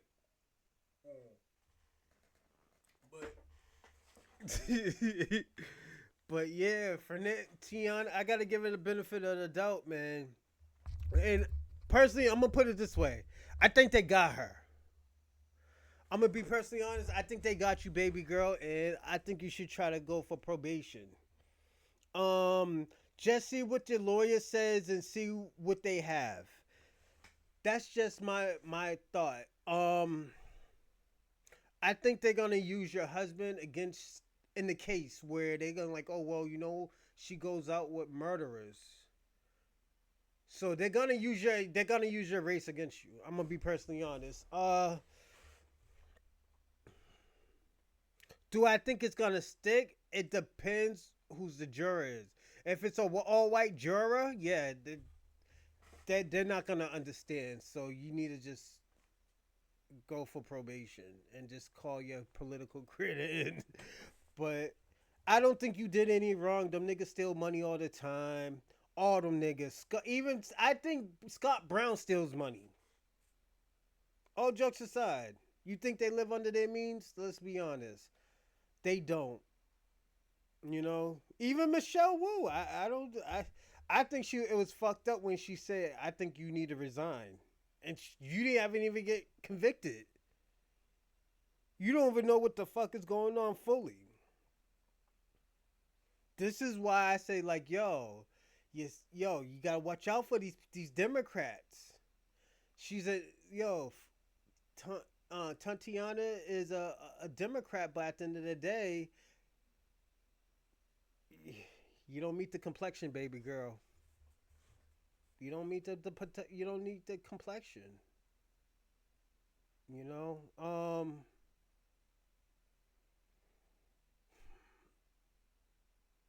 we can watch a video on her, but I just feel like I think you're getting played. The FBI wants somebody, and I don't think it's you exactly. I think they want the big fish.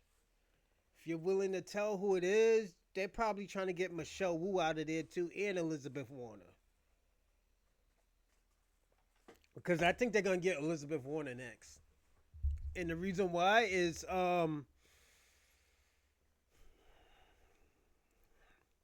Elizabeth Warner, first of all, she's playing that Indian shit too much. That Native American bitch, we know you white. Like it's Liz,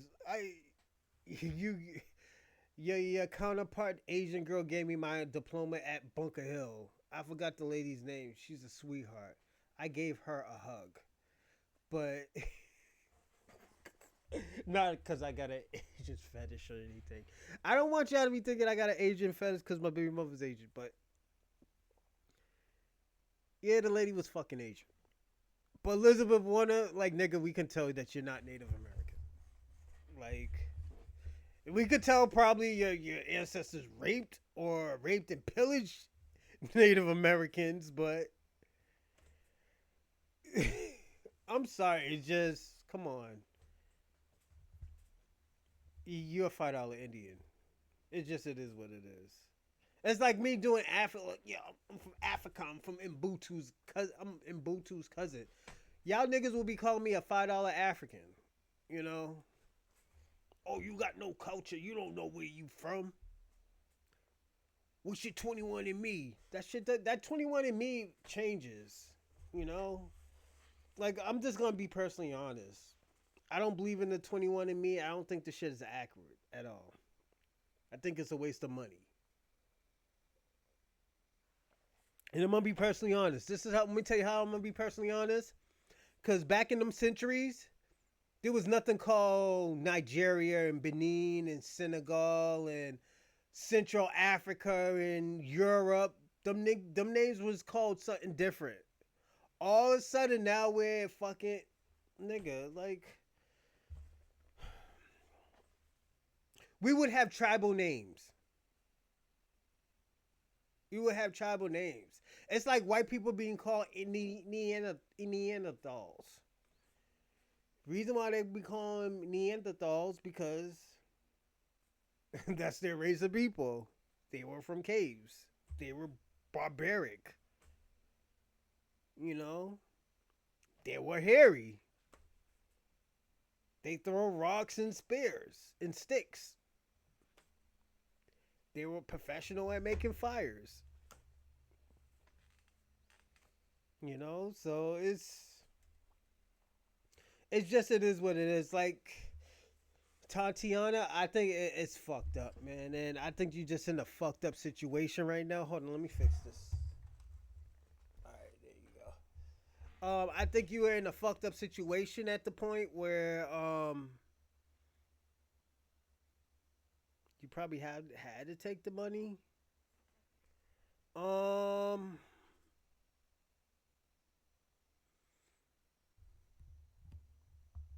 Hold on a second. Oh, this nigga Jake Shields fought a few people. He fought GSP actually.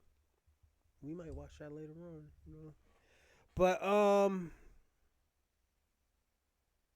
I think Jake Shields, you're still a clown, man, for the shit that you be doing, bro. Like I get it that shit. I'm gonna say this, and I'm sorry to go back to what we were talking about. I get it that's your opinion, but your opinion's pretty fucked up, you know. You talk about the black community, you're not even from the black community. You know, America first, but nigga, y'all had the country. Like, I don't know, man. That's y'all. Y'all can. Yeah, I don't want to get into that shit. That shit's stupid. Um, I do want to say this though. Tatiana, I'm glad you turned yourself in. I think you'll be fine. I'm gonna be personally honest. I think you'll be fine, even though Massachusetts is a systematic racist state. I'm Boston. I could say that. I'm from Boston. I could say that. I'm from Jamaica Plain, Massachusetts. Massachusetts is a racist state. You go out of Boston, it's super racist. Reading, Wilmington, Wellington, Taunton, Milton. Man, niggas get beat the fuck up if you don't know where you are. Stoughton. You know, and some of them shits turned black because they kicked everybody out of Boston. But at the end of the day, Michelle Wu was. We're gonna talk about you, Michelle. Damn, you got fucked up. But let's watch something on Tiana. Give me a second. I do want to say this. Do I think she's guilty? I think her charges are serious. And like I said, I think they're gonna use her husband. I think they're gonna use her husband to convict her, cause her husband is a niggas in jail for life without parole for murder. It's just it is what it is. And they were probably watching her for like 2 years. Real talk, they were probably watching her for a year or two. All jokes aside. Like when my uncle got locked up and stuff the first time, they were watching my uncle for like a year or two. Bringing drugs down, you know, selling drugs in the projects. I heard that he was transporting guns from New Hampshire to the projects. Yeah, nigga was lit out here. They were trying to give that nigga 57 years. Niggas like, yo, fuck that. I'll take the 15. 10 to 15, nigga. Shout out to my uncle, man. I love him dearly. That's my big brother. I don't have no big brother. I'm the oldest. But he's the closest big brother that I have, and he's the baby of my mother. My mother's side of the family. You know, and y'all can probably tell that I'm very close to him.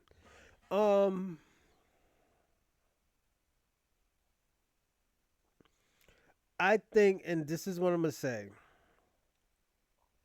I hope she don't get jail time. I'm going to be personally honest. I hope she don't get jail time. I think she deserves a second chance. She might have to work for it. And I don't see nothing wrong with working for it. And the reason why I don't see nothing wrong her working for a second chance is because look at all these white people that get second chances. Or all these mixed people, all these people that get chances that are white supremacists. Richard Spencer. He's talking about he's not a white supremacist no more, or he's not a nationalist. The world gave him a second chance. Adam 22, they say he was fucking around with 16-year-old girls. And guess what? That's the last we heard of it. We don't know what happened. We don't know nothing. But baby girl, you a scammer. Just it is what it is. Nothing wrong with being a scammer. Niggas scam the country all the time. What you talking about? You don't think the politicians scam the country? Raising taxes, saying that we don't have no money. We don't got money for this and stuff like that. Then they send money to a different country. Talk about, oh yeah, we got that out of the Federal Reserve. Like my nigga, and I've been telling people all the time for years that like these niggas have money. You know, these people have money, man. And I'm not gonna have them do her dirty. she probably took some type of money and stuff like that. But let me tell y'all something about Boston politicians. It's a selective thing. And what I mean by a selective thing, they know who to bring to jail, who not to bring to jail. They brought my man, and I know I told this story have before, but I'll tell it again. I don't like to repeat myself, but I will tell the story just for educational purposes. There was a guy named my man, my homie, my Unc.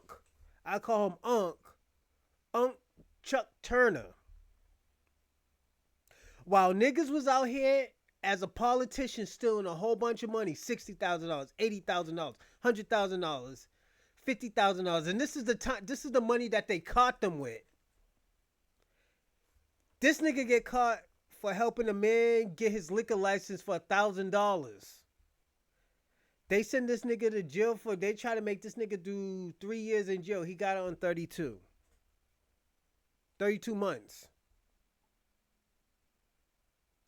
This nigga was having his foot on all these politicians' neck.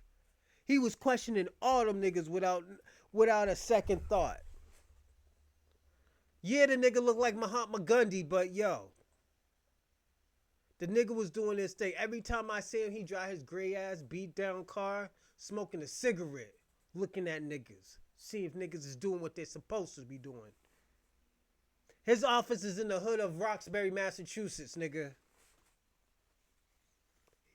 He wasn't in. This nigga wasn't in City Hall downtown Boston. His shit was in Boston, in Roxbury, Massachusetts, near Dudley Station. In the trenches, nigga, where niggas get shot at all the time, where bums be fighting. Where niggas be getting stabbed, beat up, robbed. Where they serve good chicken cutlet subs at too. Where Yum Yums was when Yum Yums was serving nasty food.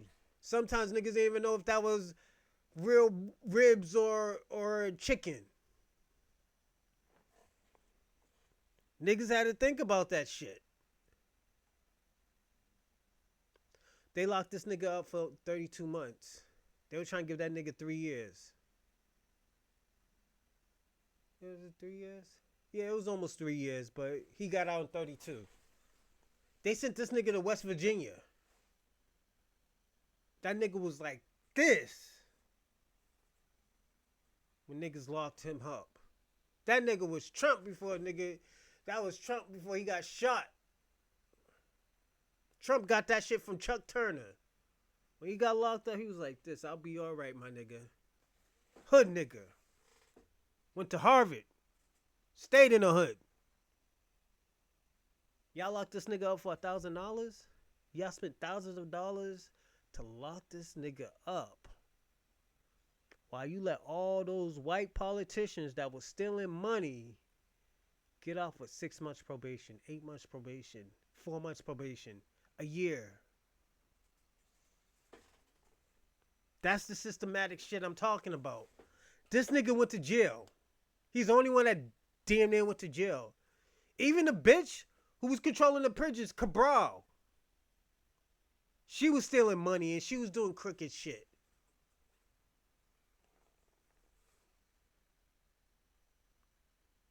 Now, Tatiana, they're gonna try to make you and this is just coming from a Rosalind.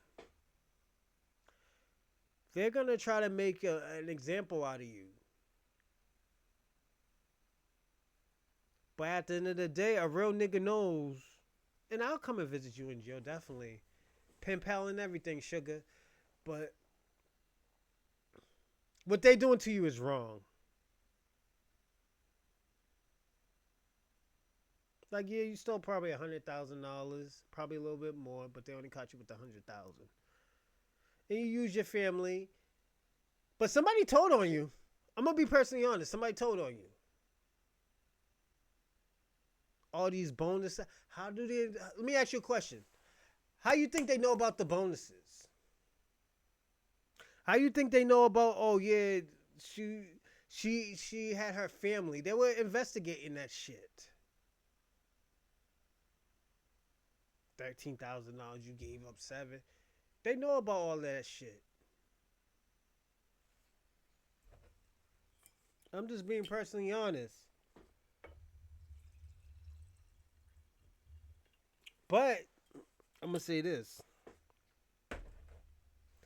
when you do stuff like that, was you audited? Did you know that you was audited?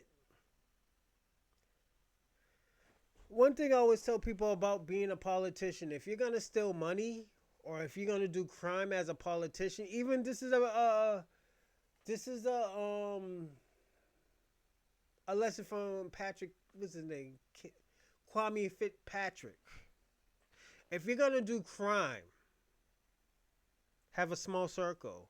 Everybody plays their part. Everybody gets the money. I always go by the 3 degrees: politician, law enforcement, the streets. If you can control those 3, you can control the city. The reason why politician is because at the end of the day, you can make the laws, you could make things disappear. The justice system, you get to talk to the people that you need to talk to. Law enforcement, you control what's going around in the surroundings. If you're selling drugs, if you're scamming money, if y'all doing anything drug related, gambling, not paying the taxes, you'll be fine. Law, was it politics, law enforcement, and the streets. The streets, that's where the real money is.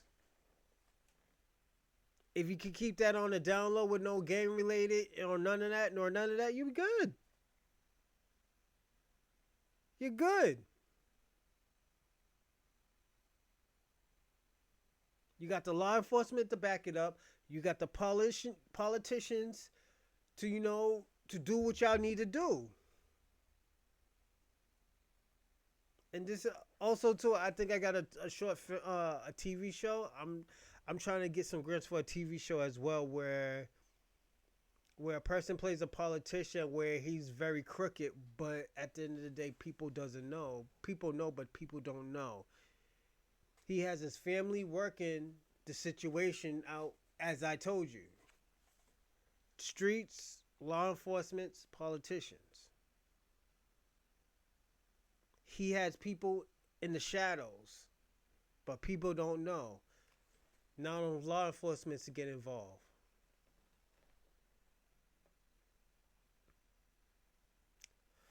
That's where Tatiana got fucked up at. She didn't know the whole system. Excuse me. Woo, excuse me. But yeah, man. If you're gonna be cricket, you gotta control those 3 elements. Everybody eats, everybody makes money. The justice system will be getting money. The lawyers will get money. Everybody gets money. Just it is what it is. Give me a second, everyone. Let me see what's over here popping. Oh, fuck it. But Tatiana, I do want to say this. We're gonna watch a video. Investigators say they got you. But I don't know if they got you yet. We gotta see the evidence. They're hiding the evidence. I don't know what you see, but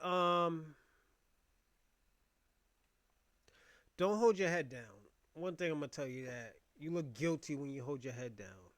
I know you're embarrassed, but at the end of the day, if you want to get out of this, that's what you gotta do. Hold your head up like you didn't do. Now look at this nigga Daniel Penny's walking around. The nigga's a fake hero. He choked out a nigga who had mental health. Niggas trying to say he's a hero. Nigga, you's a freedom fighter for stealing money. That's what I look at it as. That's how I look at it. They make this nigga a hero. Get enough of that. You's a freedom fighter for stealing the money. Do I think you stole the money? Yeah, I think you stole the money. But the thing about it is they gotta prove that shit. If they can prove it, it's like, well, no, you don't see my writing. You don't know if I got the money and stuff like that. And you might have to throw. And the thing about it, this is what I'm gonna tell you to do: throw them niggas under the bus. All them politicians.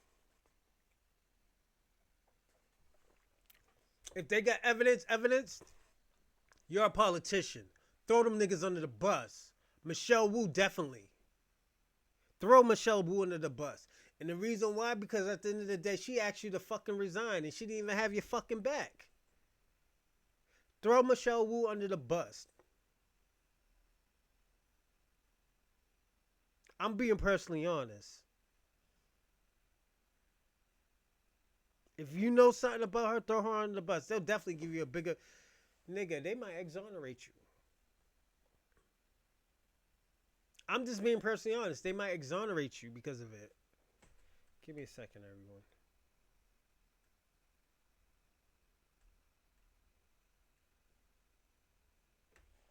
Yeah, I think they might exonerate you for that if you throw her under the bus.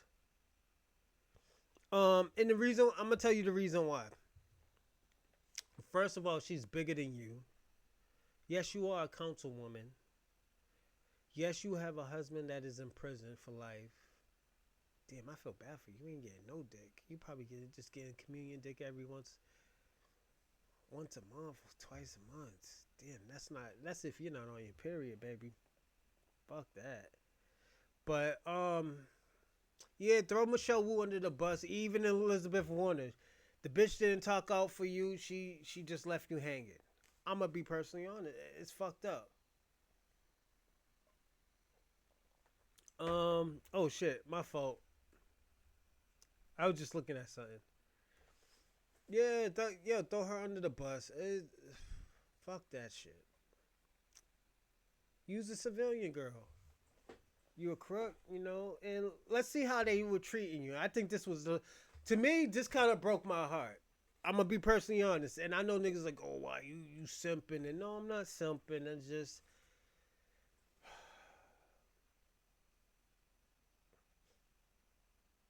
you know. Breaking today, this is video of Boston City Councilor Tania. Yo, what the fuck? Breaking today, this is video of Boston City Councilor Tania Fernandes-Anderson walking out of federal court right after she answered to federal corruption charges. She is facing several accusations, including organizing a bribery scheme. As you can imagine, her arrest has garnered plenty of reaction from the Boston political scene. We'll get to some of that reaction in just a moment, including calls for hers to resign. But first, NBC 10's John Maroney breaks down the charges Fernandez-Anderson is facing. He's live outside federal court. John? Corey, the city councilor is free tonight. She is facing some pretty serious charges, but this afternoon in court, she pleaded not guilty to all of them. Councilor, the mayor is asking you to resign. Boston City Councilor Tania Fernandes-Anderson leaving federal court, charged in a bribery scheme that investigators say resulted in the exchange of cash in a city hall bathroom. Nobody is picking on Tania Fernandes-Anderson and her inner circle. We believe this is a situation of her own making. The 45-year-old counselor is accused of giving a staff member who's also a family member a $10,000 bonus in 2023 after taxes. Authorities say the staffer then returned $7,000 in cash to the counselor, pointing to this text exchange on the day of the alleged transaction. The staffer bathroom, Fernandez-Anderson, ready. As alleged, not only was these taxpayers' funds being stolen, but it was happening right in the building where she works. So, from my personal opinion, I think it adds the egregiousness of this conduct. The 11-page indictment charges 6 felony counts. Fernandez-Anderson is alleged to have devised the plan because she needed the money after she was fined $5,000 by the State Ethics Commission for hiring 2 family members illegally. Authorities say she lied about her relationship with the staffer involved in the bribery scheme as well. The defendant left court surrounded by a crush of media and a small group of supporters. How about you? You have anything you want to say? We have nothing to say to you guys. What we have to say, there's a lot of corruption amongst the Caucasians in the city. Now the city council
Was released without any bail. She'll be back in court on January 29th.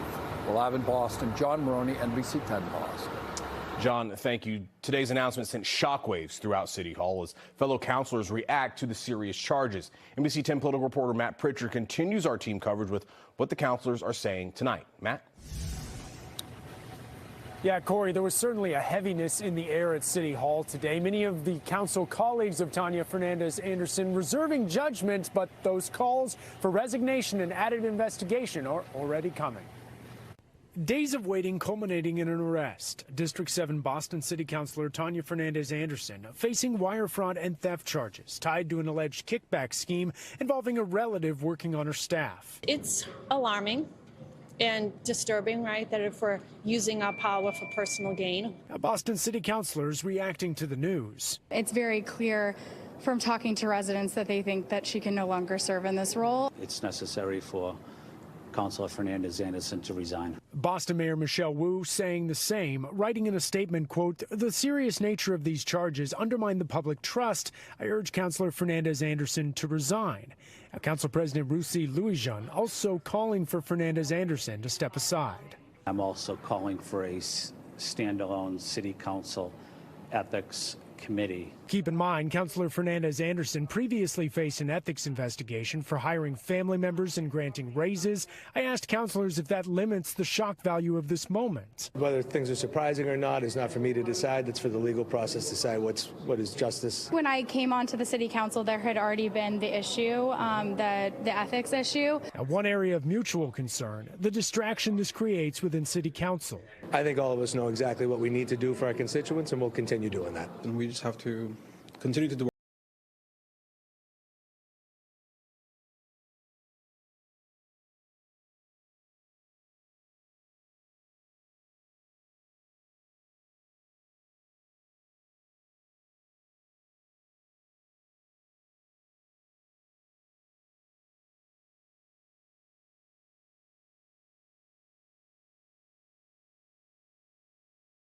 Team coverage with what the councilors are saying tonight. Matt? Yeah, Corey, there was certainly a heaviness in the air at City Hall today. Many of the council colleagues of Tania. That Matt Pritchard dude, I think he's like Italian. Tania Fernandes-Anderson reserving judgment, but those calls for resignation and added investigation are already coming.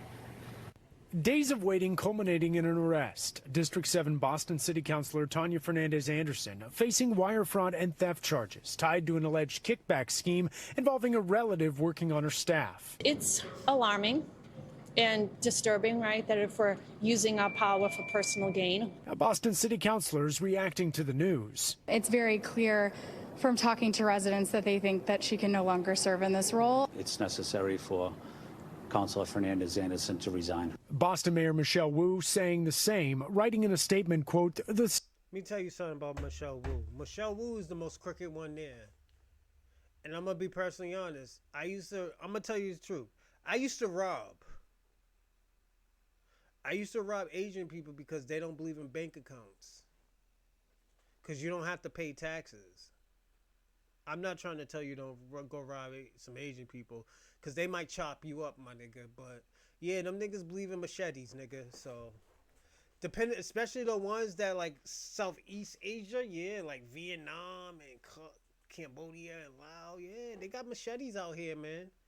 Yeah, you might get lucky and lay a whole bunch down at a gambling spot, but just, at a drug place, at a house, nigga, let me tell y'all what you do. Watch The Raid. And that's what you need to be preparing for if it's something big like that. If it's just 1 or 2 houses, you should be good running out, just have a few guns with you and stuff like that, laying niggas out, laying niggas down and stuff. You don't got to shoot because they'll listen. If they talk about don't speak no English, you bust them in the face with a gun and they learn English then. Money. They give you everything. They don't believe in bank accounts, But, yeah, Michelle Wu is crooked. Michelle Wu always been crooked, And I'm not trying to tell y'all niggas go rob, go out here robbing. That shit ain't worth it anymore. Just go get a fucking job, and hustle. Somehow. This hustle's everywhere. But I'm just gonna be personally honest. Is with Michelle, you know, this is why even with Sean, I was telling you about the dude Sean. Sean is kind of right about Michelle Wu. Yeah, I joke around about him and stuff. He's trying to protest and shit like that. Like, my nigga, go for fucking council. Go for the council.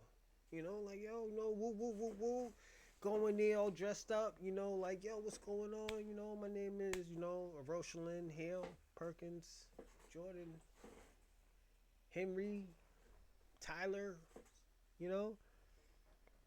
Just say everything. You know, just at the end of the day, Tiana,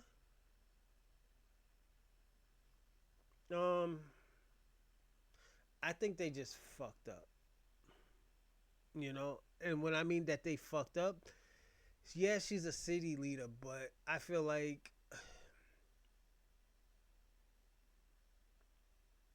they're not even giving her time to explain herself or what's going on. And I think they need the PR team to be like, yo, PR, like, yo, this is what we need to do. We need to cut that shit down now. This case, because at the end of the day, look at, yo, Michelle Wu, all them niggas turned their back on her and everything. They turned their back on you. You should stop fucking with them. I'm telling you, get all them niggas locked up. Get your seat back and say, yo, all you gotta say, yo, Tiana didn't steal it. These niggas stole it. Tiana, have them niggas look like they stole the money. I'm being personally honest. If you took that money, make it look like they took the money. Or they were taking more money. But sign a deal to say like, oh yeah, you know what? She didn't take the money. And they can say, oh yeah, she took the money all the time. But you know, say you don't want to lose your seat. And make them niggas all apologize. I'm just saying. You got these niggas is cutthroat out here. And these politics is cutthroat. And you know that. She knew that. She thought it was going to be different because it's not the streets no more. Come on, girl. You went to OB. She went to a pilot school.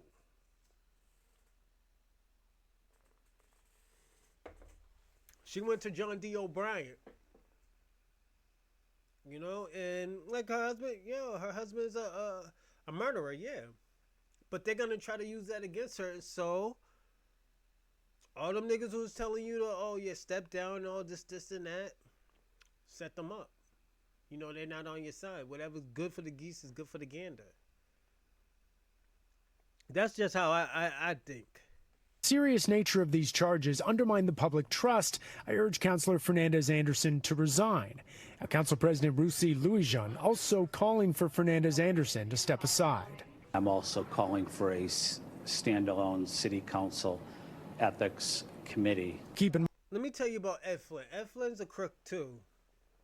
He's a crook too. He was born in the 50s and 60s. You don't think that nigga was stealing? You don't think that nigga had a part in anything with, you know, the Irish mob? His name is Flynn, nigga. He's probably from South Boston or Somerville or all those areas. Charlestown. He's a fucking crook. The fuck? I know, nigga. Y'all think this is what y'all think. Y'all think I'm being prejudiced again. I'm being honest. If you think this nigga's hands is clean, y'all niggas is bugging, nigga. All jokes aside, y'all niggas is bugging. Councilor Fernandes-Anderson previously faced an ethics investigation for hiring family members and granting raises. I asked councilors if that limits the shock value of this moment. Whether things are surprising or not is not for me to decide. That's for the legal process to decide what is justice. When I came onto the city council, there had already been the issue, the ethics issue. Now, one area of mutual concern, the distraction this creates within city council. I think all of us know exactly what we need to do for our constituents, and we'll continue doing that. And we just have to continue to do our job. Now, how productive the council is in the coming months with all this taking place remains to be seen. In fact, in her statement, Council President Rusi Louis-Jean basically said the reason that resignation needs to take place for Councilor Fernandes-Anderson is to make sure that there isn't that added distraction going on as the council tries to go through its business. At City Hall, Matt Pritchard, NBC 10 Boston. Y'all want to hear something crazy? I know she's a scammer. She's a year of the scammers. She's the last of the Mohegans. But I think they set her up just to get her out that fucking seat. Real talk. I think they did that so she could get out that seat. And some white person could take it, or another white brain with a black face can take it. All jokes aside. Because if it was me, and the thing about it, I think I'm gonna be a politician sooner or later. Probably in the next 5 years. A pro wrestler, politician, you know? But, like, let's be honest. I think, they're setting her up. FBI, she's the first, and she's not going to be the last that's going to get taken down in Massachusetts. I think there's going to be niggas is going to slide through like they did, I think, in 2008. This shit happens every 10 years, 10, 15 years. All jokes aside. You know? All right, Matt, thank you. So as more reaction pours in and we learn more about her future with the Boston City Council, be sure to stay with them. Got that mean-ass fucking picture of her, bro. Look at that picture, man. That's not even a good picture. This is why I say, this is the shit I be talking about. And this is why I say, you from Cabo Verde. I do consider her black. Foundational black American? No, but she is a black American. Well, not black. She's from Cabo Verde.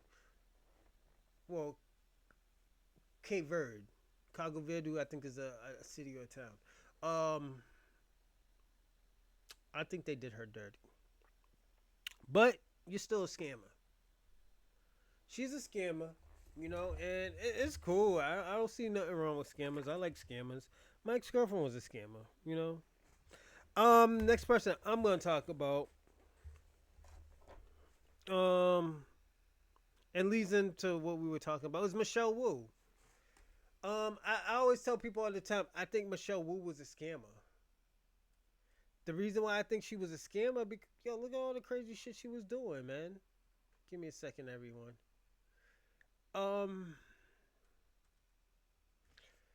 Reason why I think Michelle Wu was a scammer, and because her city, her town, Chinatown, was never changed.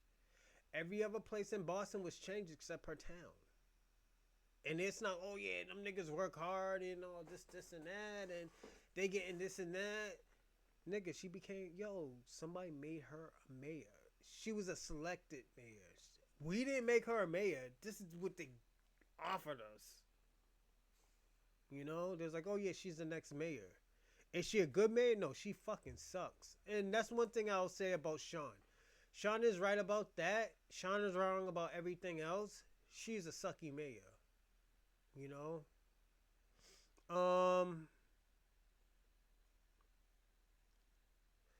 She is like, she reminds me of the girl remind me of somebody that she says stuff, but the bitch is fucking lying, or the bitch is hiding something. Kim Kardashian. Kim Kardashian sounds like a perfect person. She talks perfect. Oh yeah, everything is perfect. Look at my life. I do everything perfect. Kim Kardashian wants that Princess Diana life, but bitch, you live like a whore. And Michelle Wu, you got your hands dirty when you said something about what's her name? You got your hands dirty when you said something about Miss Fernandes-Anderson. And the reason why I say that is because you didn't have to say anything. You could have just shut the fuck up and it's like, whatever the court says, this is what we should do. But you shouldn't say, you should resign. Because if I ever get on office, I'll try to get you the fuck out. If you're like, yo, look at that bitch over there, Michelle Wu. She's doing something. I don't know what she's doing, but y'all might need to investigate on her. Then after that, I'll swoop right in and take her spot. And the reason why, let me tell you the reason why. Because at the end of the day, Michelle Wu's only for her people. I'm going to be personally honest. She's from Chinatown. She's not for Boston. She's not for Roxbury. She's not for Dorchester, Randolph, North End. She's not for none of that. Chinatown has, let me tell you something. And Chinatown is probably one of the most crooked places in Boston. Yeah, you got Roxbury. Yeah, you got Jamaica Plain, Dorchester, Rosendale, Hyde Park. Brockton is their own town, but Michelle's crooked. You don't think that she's hiding all that information, talking about, selling bootleg shit, fucking brothels. They got Asian prostitutes. Yeah, in the brothels, let me rub your back. $60. $60 to rub my back? Oh no, you get a little bit of extra. You get that happy ending. Nigga. You think that's all she's hiding? Give me a second, everyone. Ooh,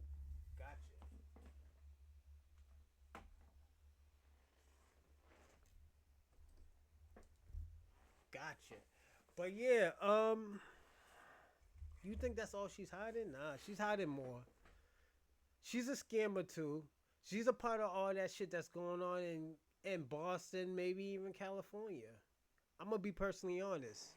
And I'm going to be the first person to say it. I like Chinatown. They got good duck and bok choy, but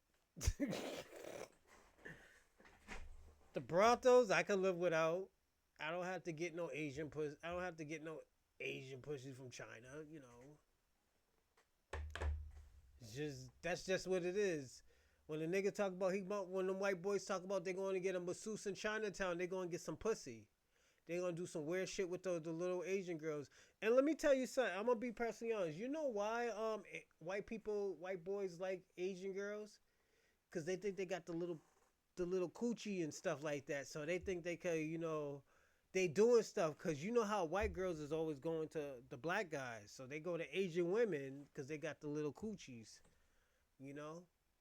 So they make them feel like they're doing something big. And they're really not, Because they don't got the mandingo or the soul pole. It's the truth, The Asian girl make them feel, oh yeah, you got big penis. Got big dick, And they got the smallest willy of all times, No, real talk. Asian people will fucking sell you a fucking car that don't have a motor in it. Like, oh yeah, you know what? I think I could fuck with this. I could fuck with this shit right here. Hit the engine, the shit don't start. I'm sorry, but yeah. But you gotta be, Puerto Ricans, you gotta be careful with the cars too, man. They always sell you they be selling lemons out here too. I do want to say this.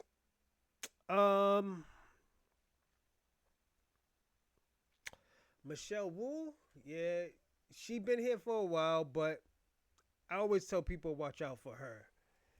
There's something about her, and I used to me and my homie hold on a second.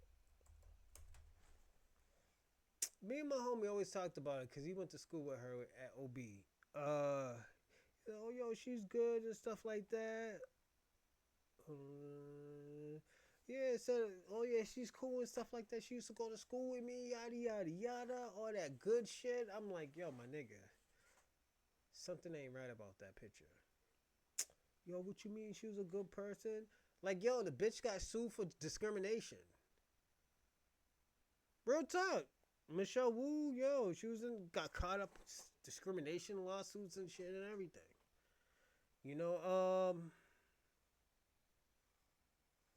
Then she talked about Let me tell you how I think she's gonna get caught up. All jokes aside, she's gonna get caught up in trying to hide deportation people, immigrants. Bitch, you ain't gonna hide no immigrant in my house. These niggas now are giving out $1,000 to catch these niggas. So if you catch 5 of them niggas, you get 5 stacks. Yo, you living good, nigga. We don't owe no fucking. Yo, we don't owe no loyalty or no honor to these fucking immigrants. And I'm gonna be personally honest. Let me tell you why. I'm gonna be personally honest. And I'm talking about people of the state, because at the end of the day, there have been people come over here legally. You have to say that. But how the niggas in your house know? Nigga, it's a stack, nigga. Give me that stack. Whap. In the game. Oh, 5, nigga? 5 stack? Woo, woo, woo, woo. Nigga, you better not take no motherfucking tax off of that shit. We gonna be fighting. This Michelle Wu chick. Oh, yeah, we gonna file. Nah, nigga. Them niggas is giving out money, nigga. To put all them niggas. Yeah.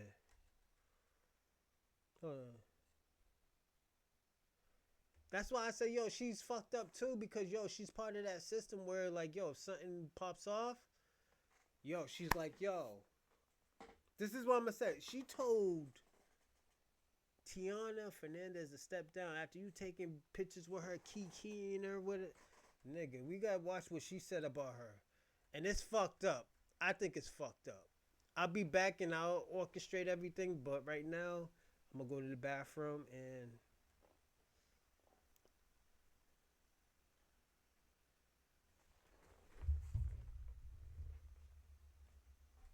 no, ain't no fucking 18.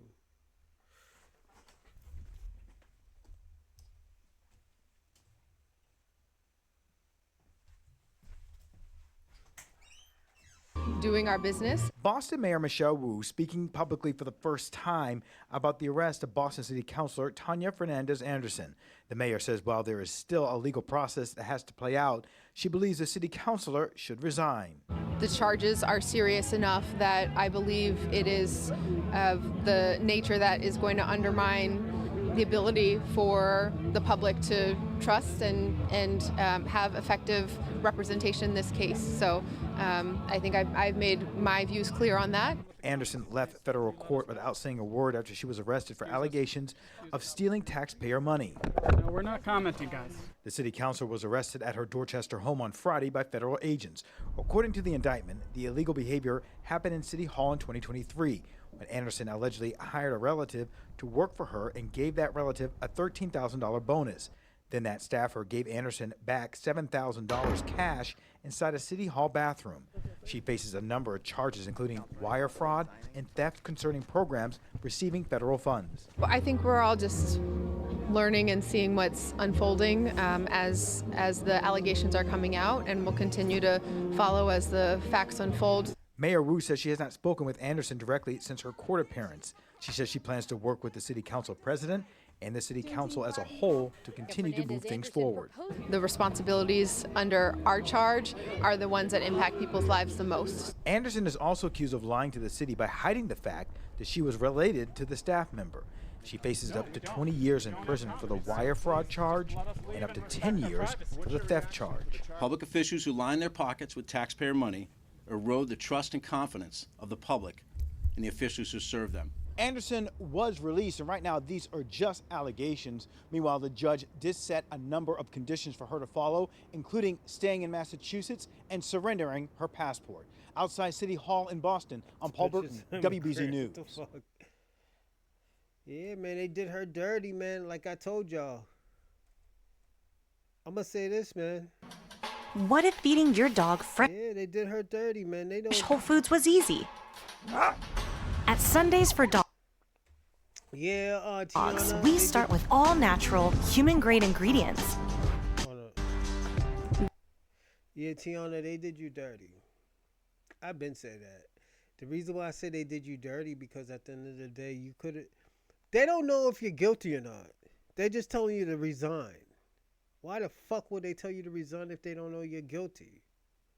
They probably must know something, or they think like, yo, she's gonna take one for the team. And not giving no fuck about it. Especially, what's her name? Michelle, man. That's why I said Michelle. Tania Fernandes-Anderson. Michelle, that's why I say all the time, I've been telling niggas don't trust you. There's something crazy about you. Is there something This is what I'm going to say. Leaving from Thomas Menino to Marty Walsh, that's a drunk. And to Michelle Wu, you go 3 steps down from what we have as Thomas Menino. At least Thomas Menino knew how to fucking lie. Thomas Menino was a fucking liar. We knew he was a liar. Was he a great president? He was better. I mean, was he a great mayor? He was better than most mayors we had for 25 years.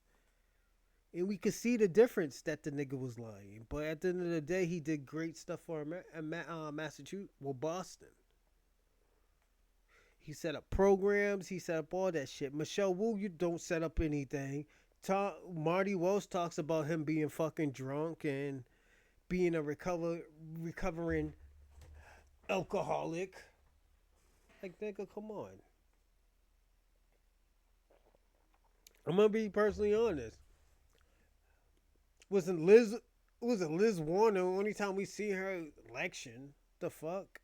Or at a fucking event that's Boston prestigious. Like, what the fuck does she do? I don't even know what Elizabeth Warner did. I'm a better mayor than fucking Michelle Wu, nigga. And I'm just being personally honest. I don't think... I'm trying to say something without... I don't want to say provocative, but...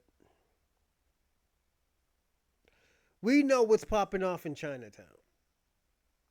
So whatever popping off in Chinatown is popping off in San Francisco. All jokes aside, all of those niggas in all those Chinatowns and all these other states are connected.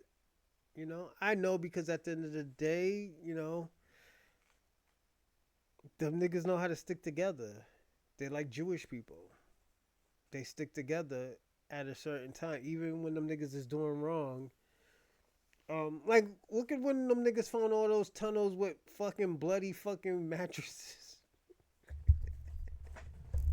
Y'all some nasty niggas over there in New York, nigga. Nasty niggas. Never, ever, ever. Yo, that's why y'all always tell people all the time I have a problem with certain interracials. You know? Jewish people, I think they kind of disgusting. I would never date a Jewish girl again. You know, certain Africans I won't date because of the shit that they eat. Arabs, it depends what type of Arab. If it's a Somalian girl like the one I had before, yeah. But those universal Somalian girls and stuff like that, bitch, you would have been pregnant already. You know, your family would have never liked you. And I would have to marry the fucking girl, you know? It's crazy. But that's Massachusetts for you, you know? All these niggas that's asking her to step down, them niggas is a part of it. I'm telling you, when this shit is over, there's going to be more people locked up. There's going to be more people stealing money. And I think Tiana should say something. Baby girl, you should say something, and I don't see nothing wrong with it. Give me a second.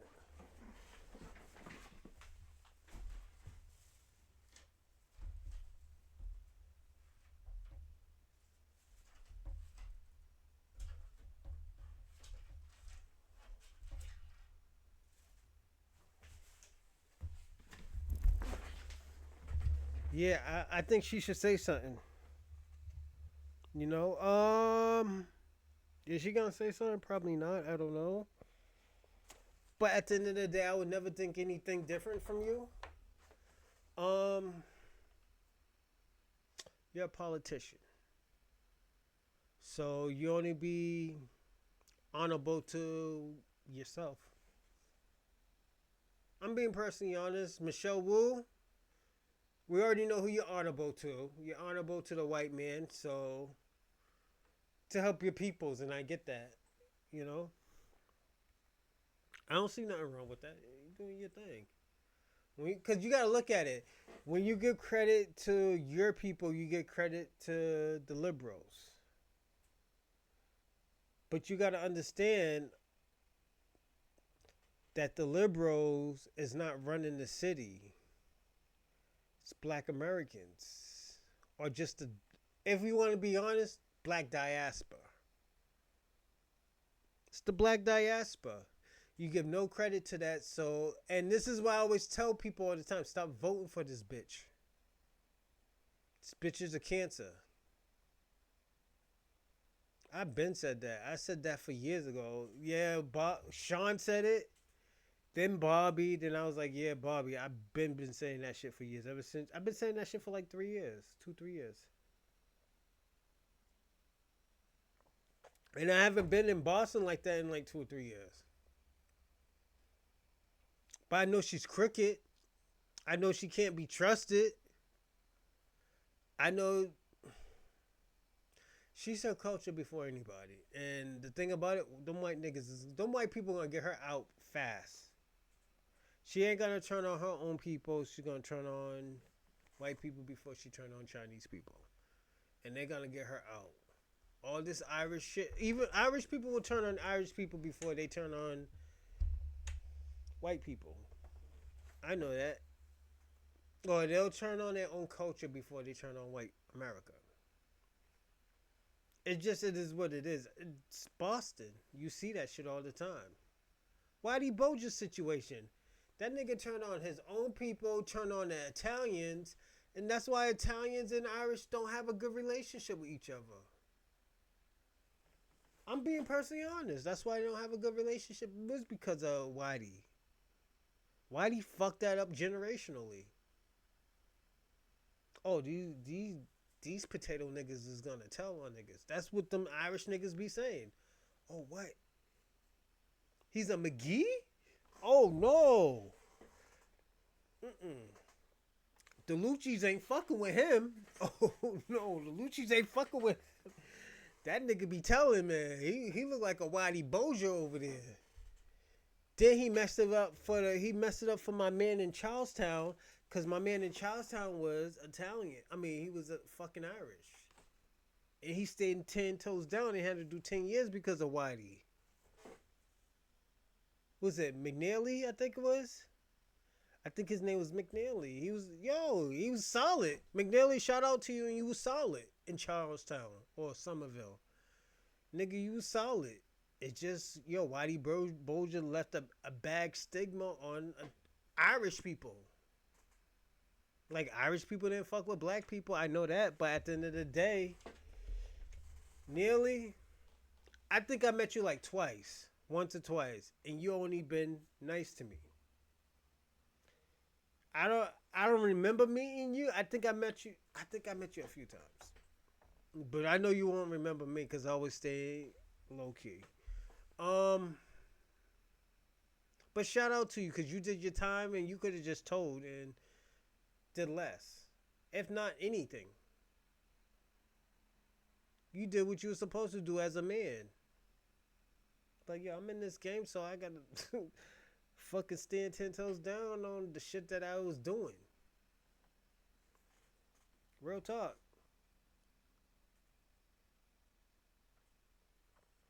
And that's why I say I only respect certain. So, okay. I'm gonna tell y'all something. I only respect certain white people. And the reason why I respect certain white people, because I want white people to have some type of honor and ethics. Even integrity. You know? If you have those three, I'm good with you. I will always, that's my nigga. Chill out. He ain't gonna say my nigga because at the end of the day, like I say, he has moral ethics and integrity. They're not gonna say that. They would understand, like, okay, you know what? Yeah, that's that black shit. That's that black thing. There's certain black things that, like, I can collabing with my, Italian culture or my Irish culture or my Scottish or my Bosnian culture. But I know I can't say nigger because of the history. And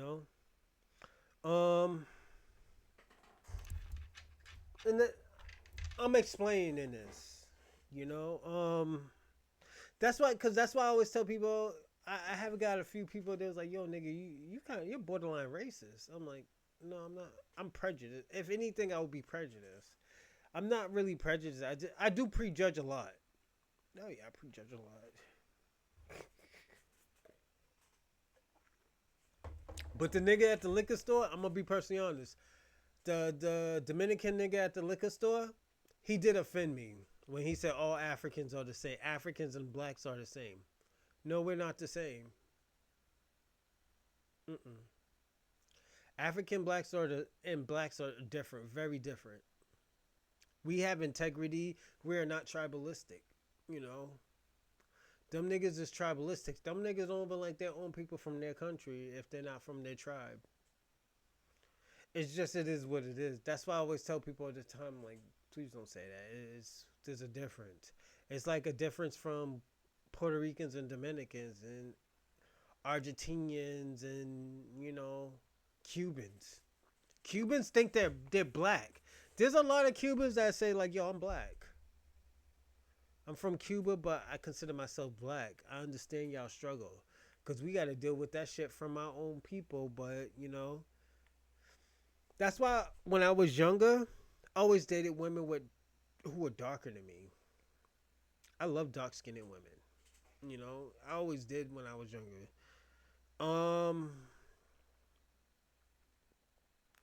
It's just, it is what it is. Most of my women have been dark. Have I dated white women? Yeah. I had dated probably like 4 or 5. But mostly dark-skinned women from different diasporas, but definitely black, And let me tell you something. I think it was a thing when I was younger. I always wanted to be darker, like my uncle. My uncle was, like I said, he was my role model.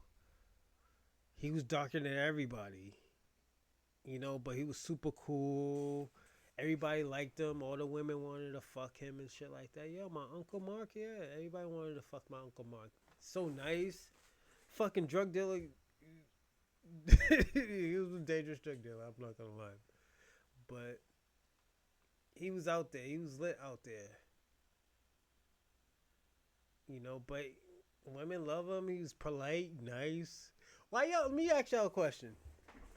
I'm gonna say this.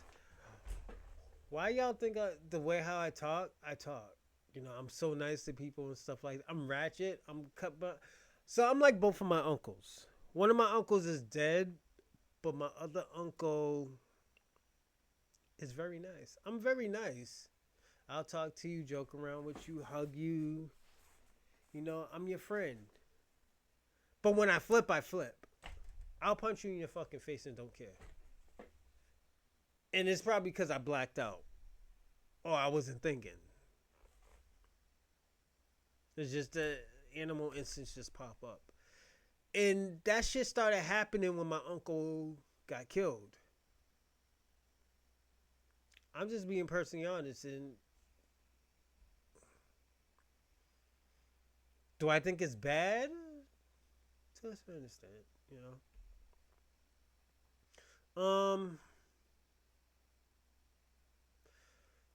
Yeah, I guess it's bad, but at the end of the day, I don't see it as bad. I just think it is as this shit just happens.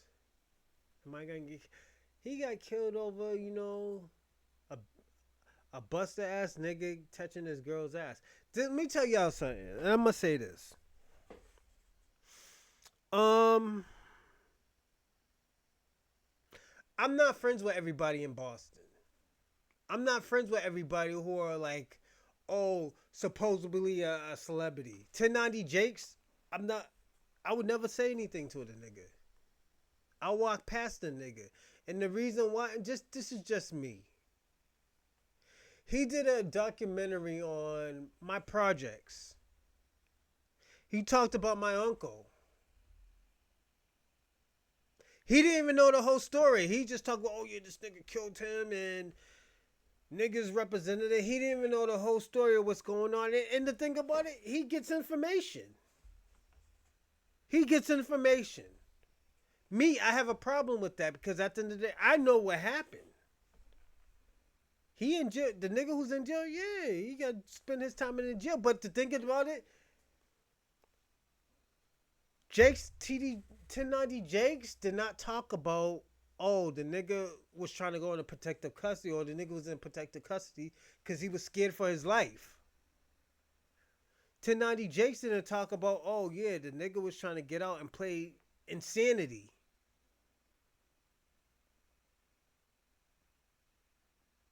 Like, this is the shit that I'm talking about. That's why I have a problem with 1090 Jakes. And like, I would never fuck with no 1090 Jakes. I don't even consider him from Boston. The nigga's from Malden. Malden's lit out there. Nigga, won't you support Malden, but you want to be considered Boston because everybody knows Boston. That's why I have a problem with 1090 Jakes. That's why it's not that, oh, yo, the nigga ain't a morally nigga or he's not an ethically nigga. He's probably a great person. He's just a great person that I would never fuck with because of what he did. He was trying to get clout. I'm being personally honest.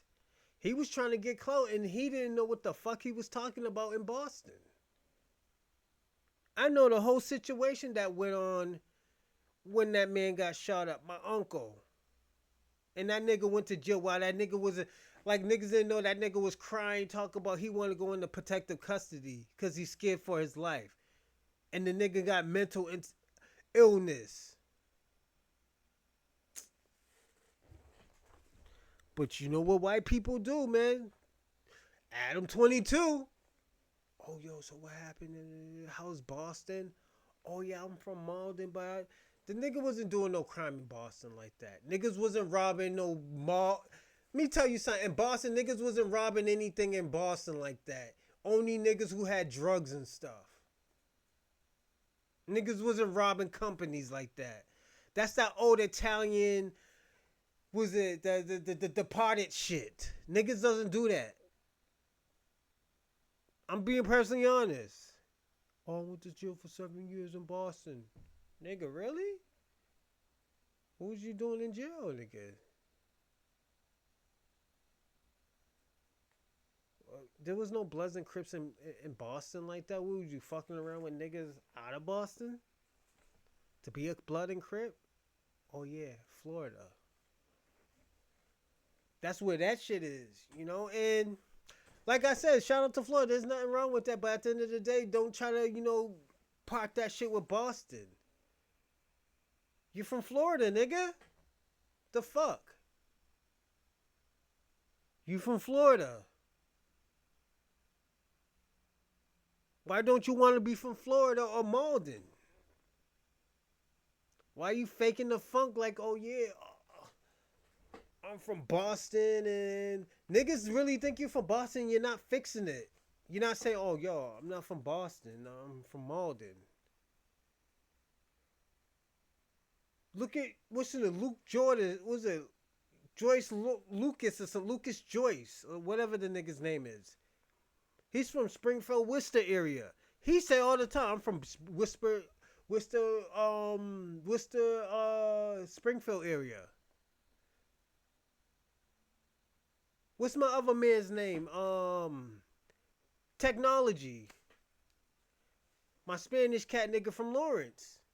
He represent Lawrence. But you, nigga, you want to represent Boston. Then I get mad because Benzino don't fix the shit. Nigga, you from Boston. You did dirt in Boston, my nigga. Niggas almost try to violate you in Boston, but at the end of the day, nigga, like, yeah, you got family out in Taunton and Randolph. Nigga, you Cape Verdean, nigga. He's Cape Verdean, but at the end of the day, he considered himself black because at the end of the day, he hung around niggas who were black. He was an atmosphere with niggas that was black, and he thought he was black. He pulled one of what I was thinking. When I was growing up, I thought everybody was black. All Spanish, Puerto Ricans, Dominicans, they were black. Once niggas started speaking different language, what the fuck? 11, 12 years old. Yo, nigga, you ain't black?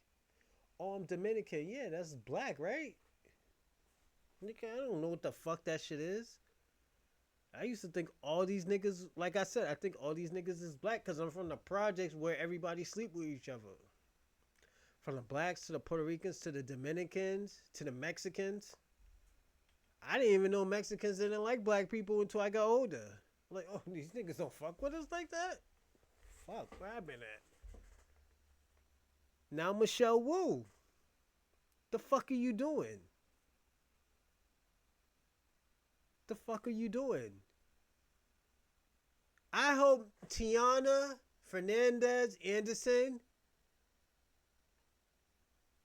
put you down, nigga, where she gets you locked up.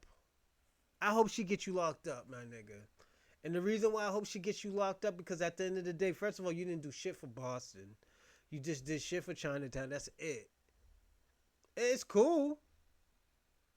I can live like that. You know, oh yeah, you know, defend for yourself. Black people been defending for themselves for years. But at the end of the day, if you're supposed to be a mayor, you're supposed to do things for everybody. Do you really think you're a good mayor, Michelle? You're a fucked up mayor and you suck at what you do, nigga. You're probably top 3 and fucking worst mayors between you and Marty, nigga. There has been worse mayors, but Marty Walsh wasn't a good mayor either. The fuck?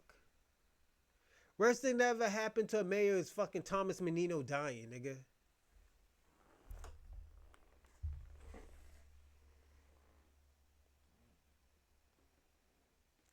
Thomas Menino dying. That's the worst thing that ever happened.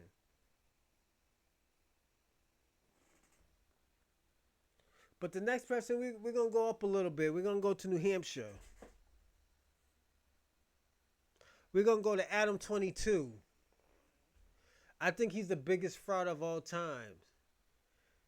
The nigga did his wife dirty, did his co-host dirty, did his employees dirty. He did everybody dirty whoever fucked with him. Does he have loyalty to anybody? Absolutely not. And this nigga talk about niggas with sexual assault cases. This nigga shouldn't be talking.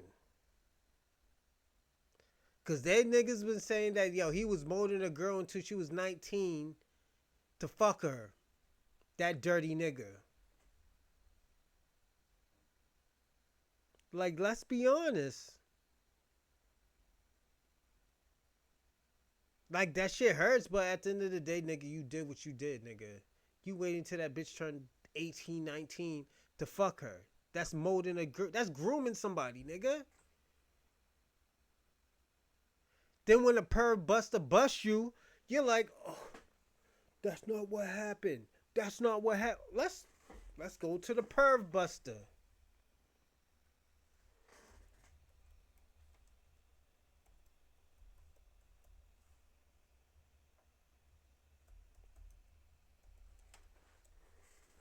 And shout out to Flacco.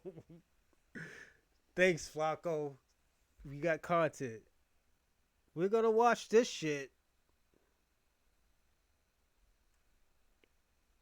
We're watching this.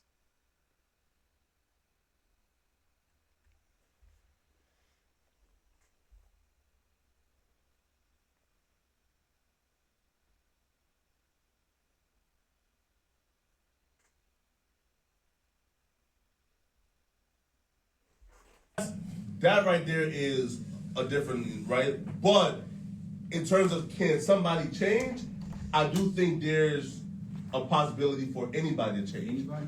Yeah. So okay. So in terms of how we receive their change, that's different. So you telling me that an ex-Nazi can change, and we could forget about all the stuff that they said within their hearts, all the stuff that they thought about, all the stuff that they. Not forget though. Okay, so now, can somebody be an ex-pedophile? Damn, that's Yeah, tough. yeah. Hair, right? So look, hair, right? So technically, right, somebody like can like, wake up and say that they're no longer attracted to kids, right? So like, But what if they already did it? If they already did something to a child, regardless if the child consented or not, you was attracted to a young child, can you be an ex-pedophile? is no forgiveness for that? No. So wait, no. So what's up with these allegations of Adam fucking with a 16-year-old? Nah, come on, bro. We can't do that, man. What you mean we can't do that? Man, come on, But bro. wait.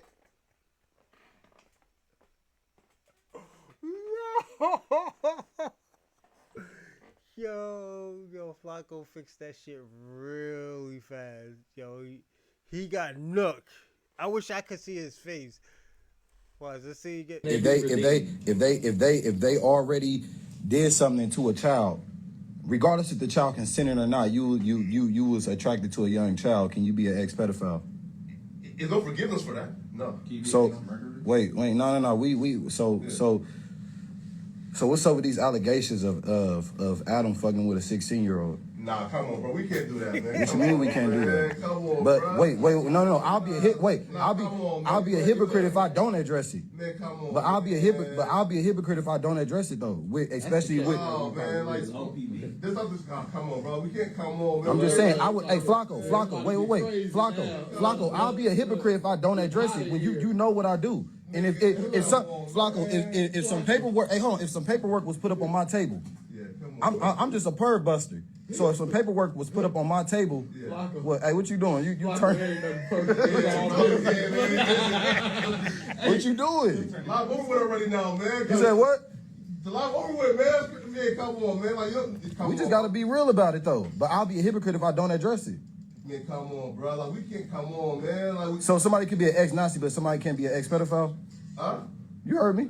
Nah. Here. So what's up with the allegation? I just got a text to my private. Let me see. Yeah, he ending it right now. Here, nah. Here, yeah. Listen, bro. Look, it's done now. Here, right. Look. Now that. I'm gonna say this, all right? With Adam 22, this is why I call him a scammer. He did everything to forget about this. He sacrificed his wife. He sacrificed his employees. Twice. When I say in 2 ways, I mean not twice. In 2 ways, he sacrificed his employees. He sacrificed one employee of being like, a suspect, and another one just firing them, just like, yo, I can't fuck with you. Because he did his friend dirty where he spoke. Come on, I'm going to say this. Even if y'all niggas did some gay shit, and this was just, and y'all just tried it out, y'all wanted to try shit out, keep that shit on the clothes. Don't tell nobody. Because niggas ain't going to look at y'all the same. I'm not going to look at you the same because I would never do no shit like that. I'll never fuck a nigga with another dick. With a dick like mine, man. Are you fucking crazy? I don't even like bitches hugging me from behind. Like, yo, come on. This is what we doing? So with the perv buster, he did what was right. Like, this is what all this crazy shit started happening. They was like, yo, the person who was higher than Adam was like, yo, what the fuck is going on? You fucking with little girls? If you are, just let me know so we can hide the shit. Let me ask you a question. Adam be at the swinger parties. Adam be at the Diddy parties. The Diddy element parties. The swingers. I have been at swinger parties where, let me tell y'all something. When I was in New York for a bit, and I'm going to tell you a story. When I was in New York for a bit, niggas had swinger parties. Niggas had orgy parties. Where, oh, yo, that's your girl, woo, woo, woo. Niggas is fucking your girl and you fucking their girls. They don't care about sex like that. Like how Adam talks, like, oh, yo, we don't care about sex like that, but we care about each other. That's what swinger party is. Why you think they say it's cheaper to keep her? Where you think that slogan came from? Where you think that slogan like, oh yeah, she's fucking a pool boy? Why you think Lana has been gone for like months with the child?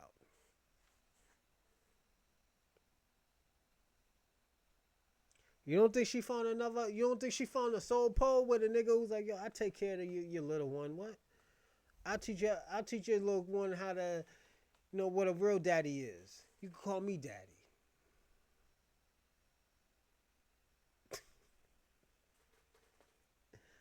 You don't think this shit was gonna happen with Lana?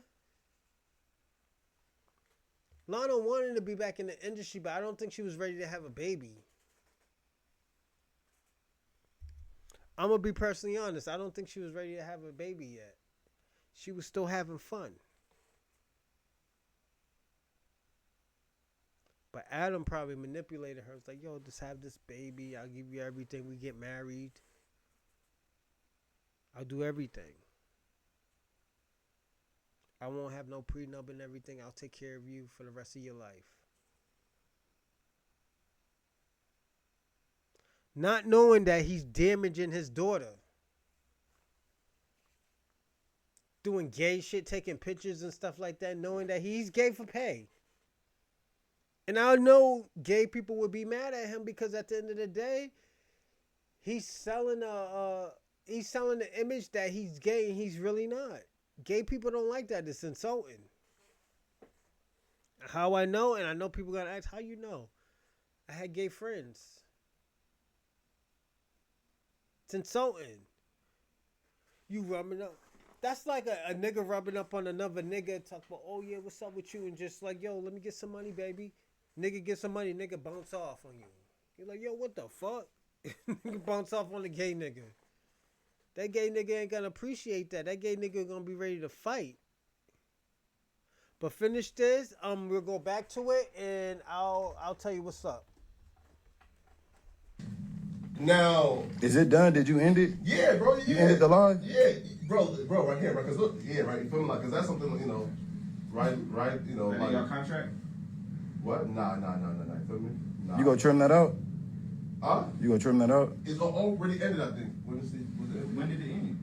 Now, well, like, let me see. Like, probably like 45 seconds ago. You just gonna end the live like that, bro? Yeah, listen, right? Because here, right? Like, because like those allegations was something, right? You know, like that can't be. You feel me? But that's what he admitted.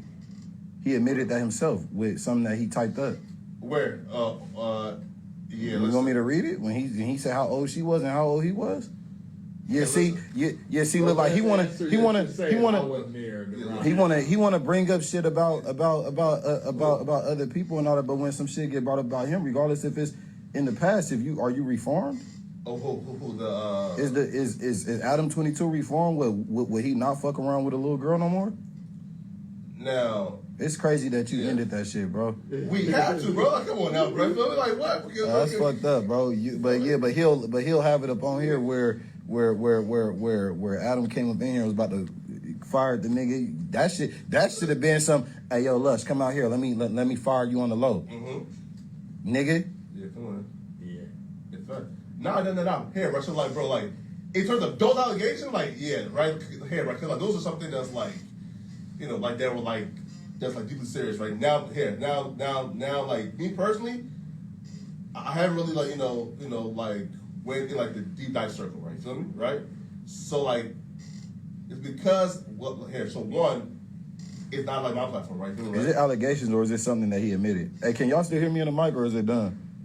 It's done. Well, I'm still talking in the mic and shit. Yeah. Here, right? So for like the quote unquote like right like the quote unquote like blog, right? Article, bro. Listen, like I just never, you feel me, right? You feel me? Adam is somebody who I personally don't think would do something like that. You feel me? He admitted it though. I just never heard that. You want me to read it to you? No, I've seen that, right? But like, you know, come on, bro. Like he typed it up. He admitted it. All that, bro. He got a picture with the little girl and everything. You saw the picture with him and her? Little ass girl. Nigga, little ass girl. So it's cool. So it's cool when shit get brought up about other people and all that. It's cool for you to come in here and get content of you firing somebody. It's cool to get an ex-reformed Nazi a platform, but you are you. I don't even know if you reformed, but you once did this, and once that jacket is on you, it can't be taken off. Same thing. Reason why AD went off on him. Yeah. Cause AD went off on him because just this nigga not a reformed Nazi. This nigga still got that jacket on him. Yeah. Hey, he texted you, huh? That's Adam. No, Josh, not Adam. Josh, hey, man, look, come on, Josh. This camera's still rolling? Josh, man, is this camera on? Bro, hey, look, man, I know we probably not allowed back. Somebody had to speak up on it, though, Flacco. And who best?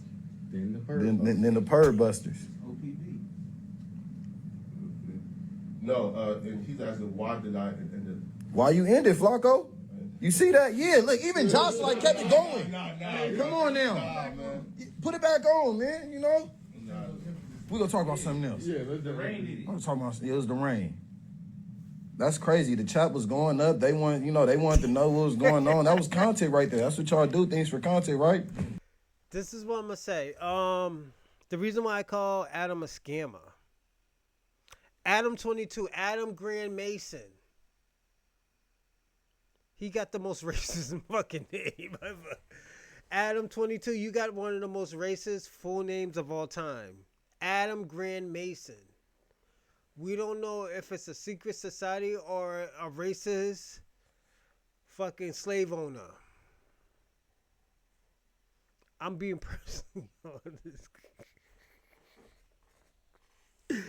But, my nigga, we know that you were probably in the Diddy parties. Not Diddy's parties, but you was in a Diddy party. Like a Epstein Island type of party.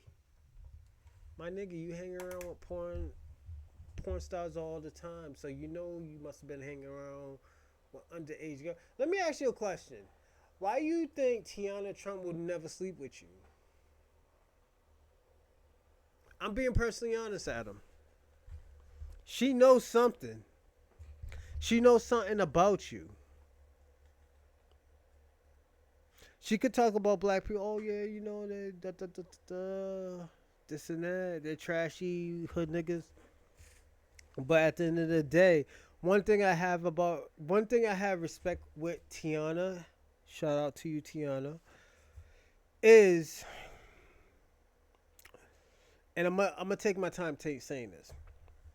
The reason why we have respect for Tiana is because she's honest of what she does. She like the blow bangs and the gang bangs and the cream pies and the facials and the 600 partners. Let me tell you something.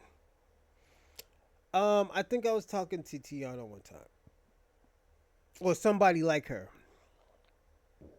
Probably somebody like her.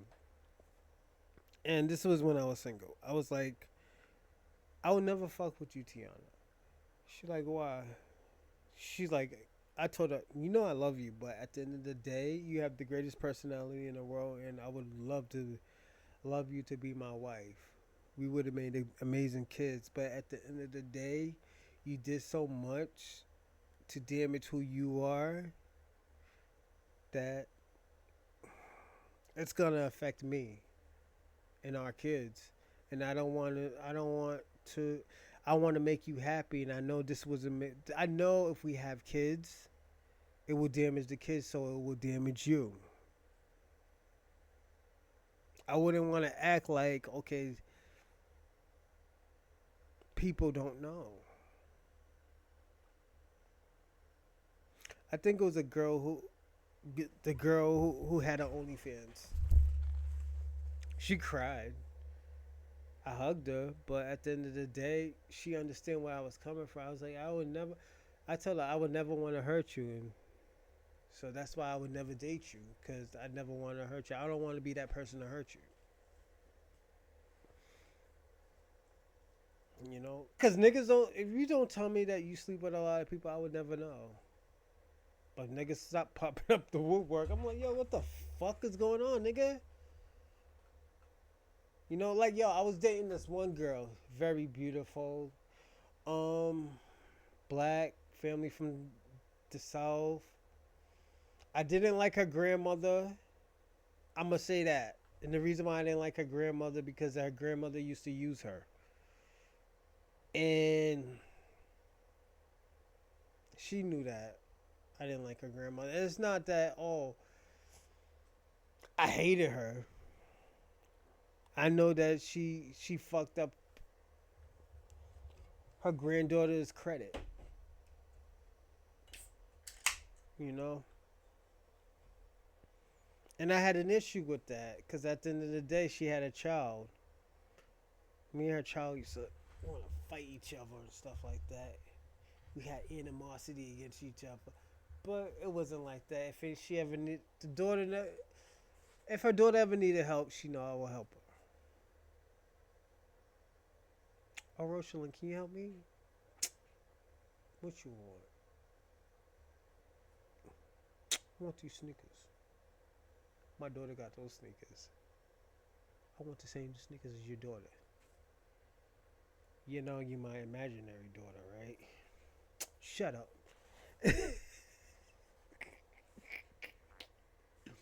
Like, yo, I'm gonna say this. I have 2 kids. I feel like I have like 6 or 7 kids. All jokes aside. Because I fall in love with people's children. Before I had children. All jokes aside.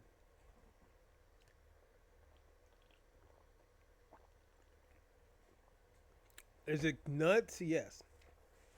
It's super nuts because I thought that would never happen. But with Adam, it's different. It's always a sexual. It's like Adam to me is like a sexual predator. He preys on women. He preys on people too. Like, the sexual predator got so bad that he preys on his own podcast, where his podcast hosts were not sexually but mentally. Like, them niggas don't have anything, so he preys on them.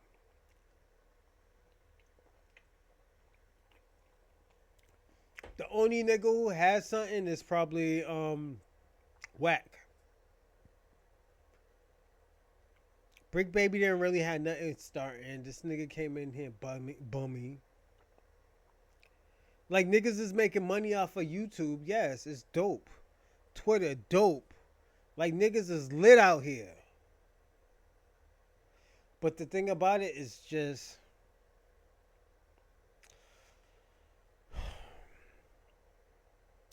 I feel like Adam, he's a predator. You could tell he's a predator. I think he even preyed on his wife. You know, sexually and I think mentally and socially. Yeah, I think mentally and socially he preyed on his wife. Me, I would... give me a second.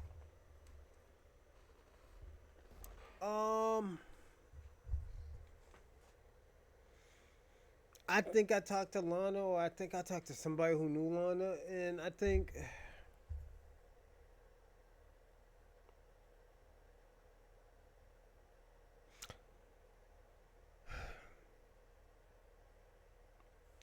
I'm going to say this about OnlyFans, and this is why I'm going to tell y'all why I'm doing the documentary about, you know, the sex world. Sex World Evolution. I think that's what I'm going to call it. Sex World Evolution. That's the name of my new documentary. Sex World Evolution.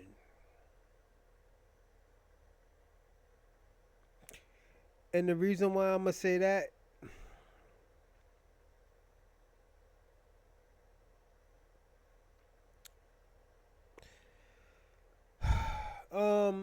Adam's wife,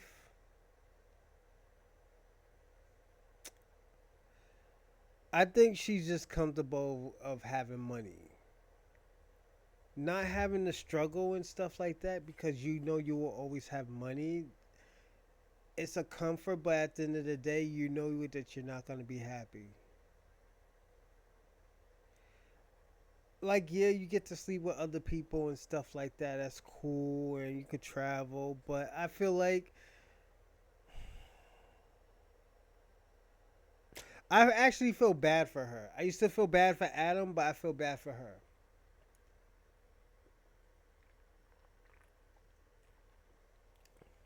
Let me ask you a question, and this is why I call Adam a scam.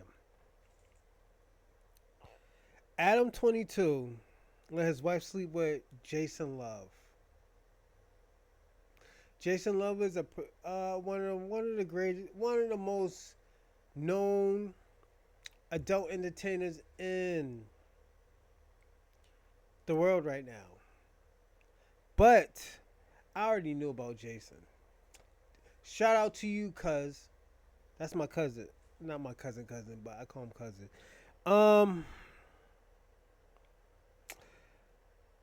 With Jason has this attitude that, like, yo, he would be the greatest boyfriend of all time. He knows how to talk to women. He knows not to argue with women. He knows what to say. He would know what to say. So, with Lana sleeping with him, do you think at one time in those 7 years that she was happy? She was happy to sleep with Jason. Yeah, the shit was huge. He wasn't going too fast, but he knew what she wanted. That's one thing I got out of Jason Love's interviews was that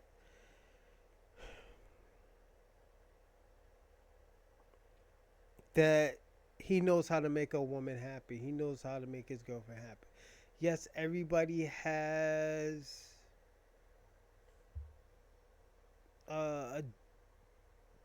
what's the word?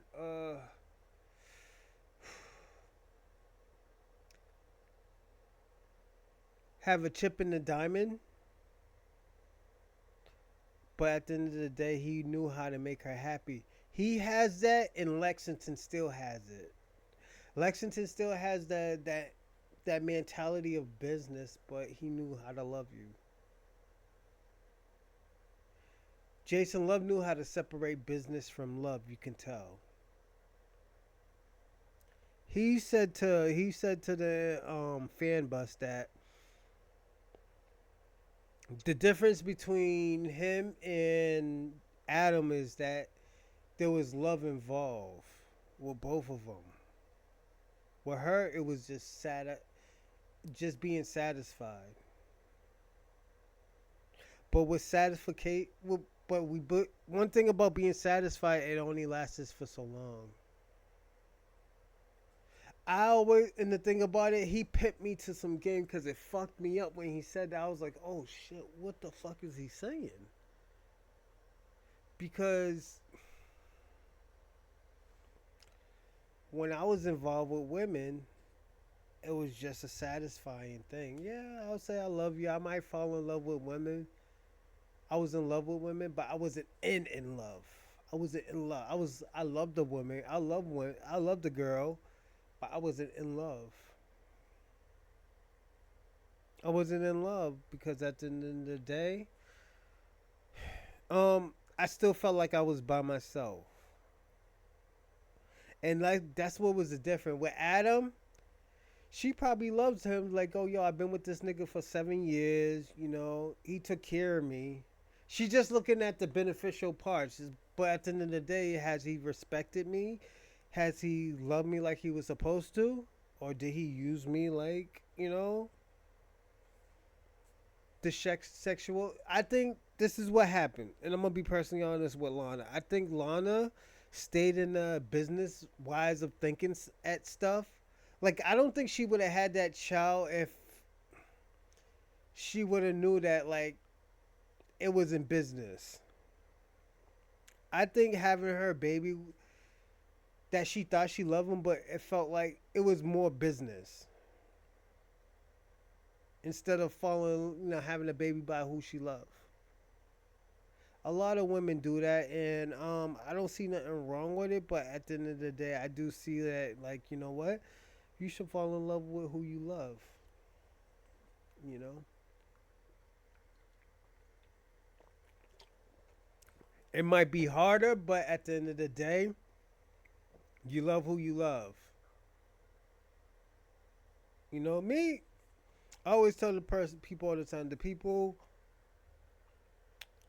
like I was telling my cousin, I told him the ones I had a baby with, I love her because I love her. I was in love with her because I'm in love with her. It wasn't culture, it wasn't race, it was just her. With that type, you just doesn't lose. It will never lose. I will always support her. She don't have to worry about anything. I will always be there. You know, it's just a part of life. But with Adam, it was different. It felt like it was a business move. Yeah, it felt like it was a business move. Like it's probably too also because I have a old school mentality where, and what I mean by old school mentality, not like, oh yo, make me a sandwich. I mean like, yo, back in the days when men and women used to work together, where it's like all these kids, yo, I'll do anything for these kids. I'll do anything for you. Oh, you need this done? All right, don't worry about it. I'll figure something out. If not, use this. Just if I can't do it, use this. I'll figure out everything with my shit. But with this situation, that's love right there. Adam has a business scheme love. You know, I always said that. That's why I always said, like, yo, I thought that shit wasn't real. If you love that girl, you wouldn't have that girl sleeping with nobody. You would be selfish. Just like, yo, baby, if you want me to sleep with you every day, I'll sleep with you every day. Like me, I always want to have sex. I know I have probably a chemical balance, so you have to keep up with me. It's not with women where women have to like, yo, they got to keep up with me. No, you got to keep up with me. If I could have sex like 3 times a day, I would. First, you got business. Second, I got to train. Second, I got to work out. Third, I got to work out. Fourth, I got to figure out what I'm doing for the whole week. Oh, did I finish everything that I did? It's just a part of the system. Niggas always, this is why I said I would never go with the red pill, and we'll talk about the red pill when we get to Andrew Tate's. But, this will always be a problem, and guess what? We're on the 3 hour right now. We're on the 3rd hour right now. You know, we're on the 3rd hour that we talked about like 4 or 5 people. Adam is a scammer. He scammed everybody he was fucking with, even the niggas from Chicago. But the thing about niggas from Chicago, they can't do anything because he's in California.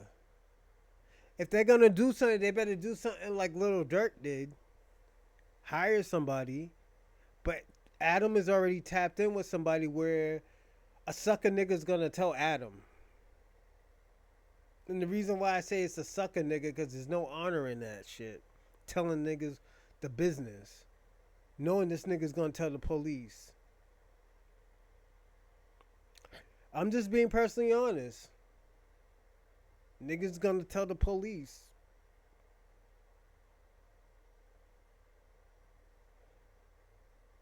And I'm not being hateful. I'm not being like, oh, well, you know, niggas shouldn't tell the police he's a snitch.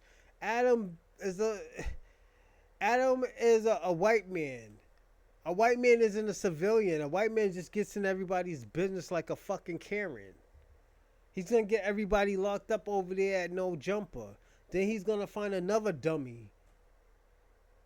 Like, why haven't we been talking about China Mac? I mean, not China Mac, Crip Mac. Crip Mac is in jail right now almost for a year or a year and a half. Why hasn't Adam said anything or tried to get this nigga out? Because he already used him. Adam scammed the shit out of him. This nigga, Crip Mac been getting on, and he's Samoan. He don't represent black people. He said, oh, because niggas think he's black. But he's small, he's Samoan. He's like Polynesian. That's cool and everything, and that's straight. But at the end of the day, this is why I talk about people representing their culture. I have a problem with that. You don't represent your culture. You're embarrassed of your culture. You have to represent black culture. Even if it's Crips and Bloods. Crips and Bloods got worse because other ethnicities got involved. Y'all gotta understand. When Crips and Bloods start shooting up all these places and niggas like, oh yeah, they're Bloods and Crips, they say, yo, it was black people's influences. They don't be like, oh yeah, it was the Spanish Bloods that did it. No, they was like, yo, it was the influence of the black people. They're all gang members.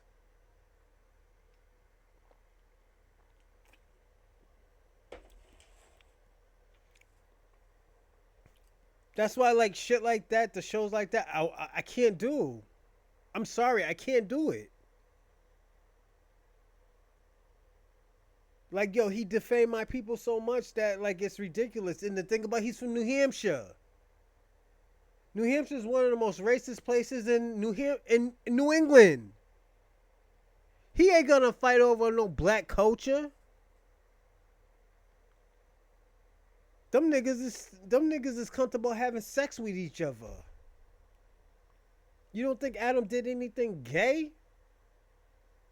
You don't think those signs are like, oh, yeah, I've been sleeping, taking picture with gay niggas? No, you don't think he did that shit on purpose? You don't think he's going to come out the closet sooner or later?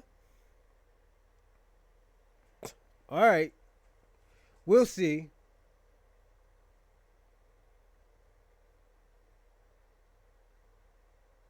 I'm just being personally honest.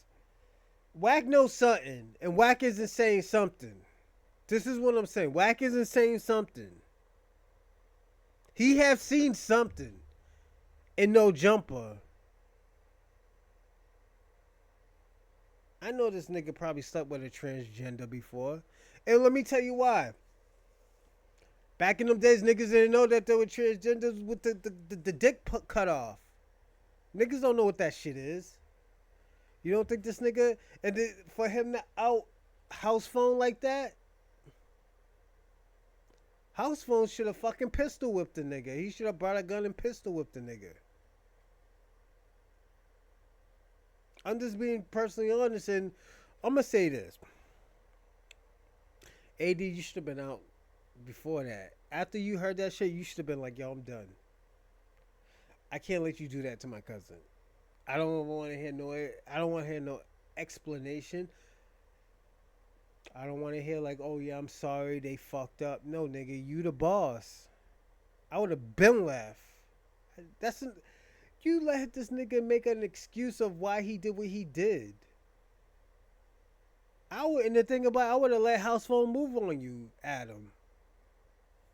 I would have sat there, ate some popcorn, and watched the bullshit. Because you know what you was doing. He did that.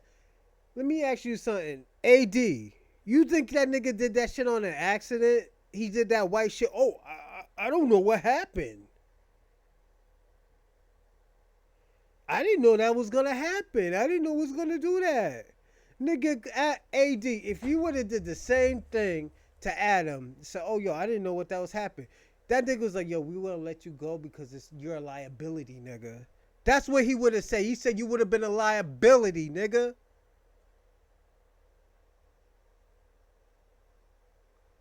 That's why I was saying, like, yeah, I watched Back at Fig, but I was mad at AD because of that shit. AD should have let you swing on him. He should have let him, yo, House Phone, you should have House Phone should have got a few hits in. Oh, jokes aside, House Phone should have got a few hits in, and that would have been the end of it. Woo, woo, woo, woo, woo. Oh, yo, yo, yo, yo. And you should have planned it like, yo, I'm gonna let you get a few hits in, then I'm gonna pull you off. Don't throw no water. Cause house phone just threw water and it was the end of it. That shit was whack. I'm gonna be personally honest. I'm just being personally honest. It was whack. House phone, you should have got a few hits. That nigga talked about your mama. That nigga lied on your mama. That nigga didn't give a fuck about your mother. Your mother that passed away. And that shit hurt me to hear that shit. Oh my God. I was like, oh my God. You talked about this nigga's mother. Talk about you gave a whole bunch of money. You paid for the funeral. And knowing that you didn't pay for the funeral. Oh my God. Nigga, woo. Nigga, you know you didn't pay for the whole funeral. Nigga, why you acting like that? Give that fucking narrative like that. That would have been me. All jokes aside, house phone. That's the bullshit that he was on. And he knew that. He was like, yo, I'm just thinking about the views. Flacco's the same way. But Flacco got the fuck out of there. And when he knew, he's like, yo, I'm overstaying my welcome right now. I gotta get the fuck out of here. If they want me to come back, they're gonna have to pay me. Fuck that shit, nigga. He know nothing about black culture because the nigga's from Liberia. He's a scammer too. He's not the top scammer of this year, but he's a scammer. He's one of the... Flacco's one of the scammers that wear the fucking dashiki selling fucking CDs, nigga. That niggas don't have anymore. Talk about this is some hot shit.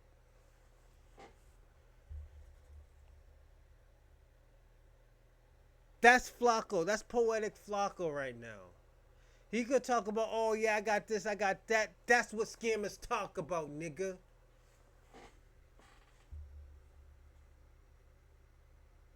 That's what scammers talk about. We could talk about views. We could talk about followers and followings. That's cool. That's crazy. That's great. But nigga, you scamming niggas. That's the only reason why you're on top. You're lying on niggas.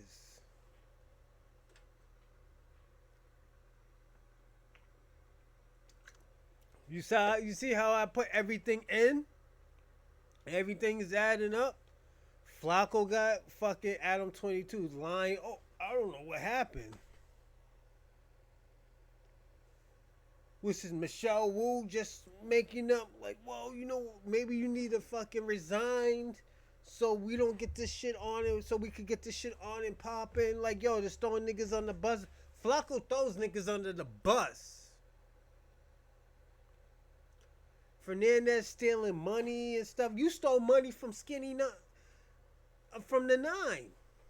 You're a fucking thief. You're an African. African still. This is what I'm talking about, the African shit.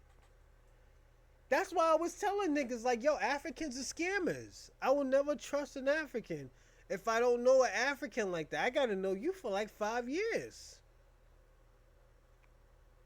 Nigga, hold on. Let me count my money before I leave her fucking house. Let me count my money before I leave this African bar and see how much money I got. Y'all been thieving. Like, let's be honest. Niggas is nuts. You know? Let's get that out the way, man. And like, yo, I know I'm going hard on niggas and stuff like that. And we at the 3-hour mark. 3:16, nigga. The Stone Cold Steve Austin. Let's go into Myron Gaines. Let's go into Myron Gaines. All this shit's going on YouTube. So if it has all fucked up, I recorded it. It's going on YouTube. We good. It's good. Niggas is lit out here. You know, but Myron Gaines, he been hustling niggas for years. That nigga's the cheapest fucking car salesman of all times. Give me a second, everybody. Let me put my joint on.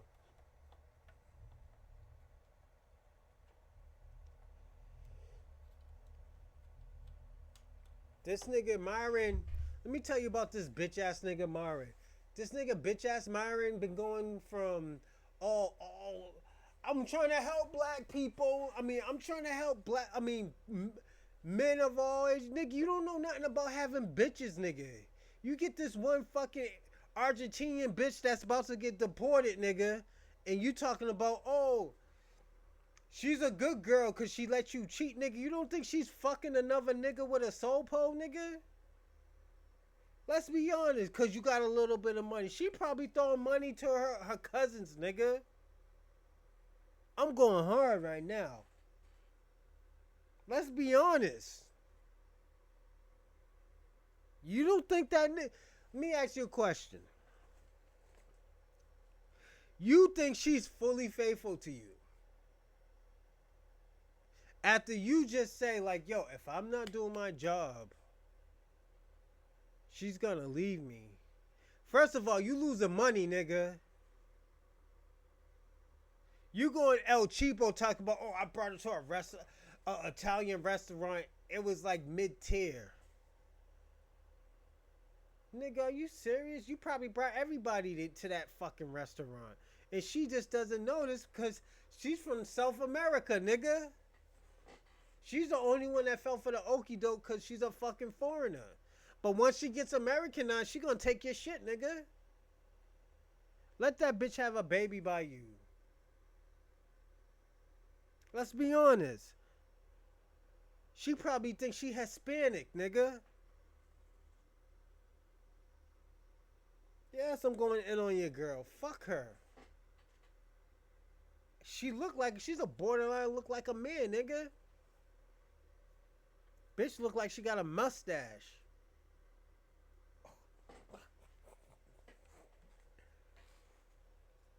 Fuck it, nigga. Oh, we working out together, nigga. You look like fucking you look like an older nigga. You look like a grown ass starving Marvin, nigga.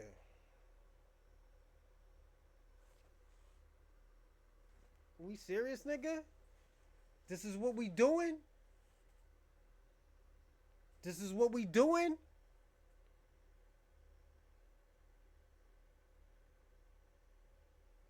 Hey, yo, Walter. I'm glad you're forcing the nigga's hand. Everything he says, you questioning. I'm glad you're doing that, Walter.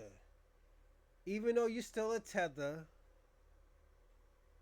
you gotta work your way up to the top, because my nigga, you can have your own podcast.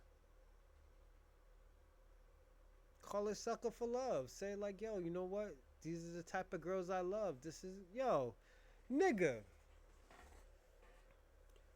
I'm gonna say this.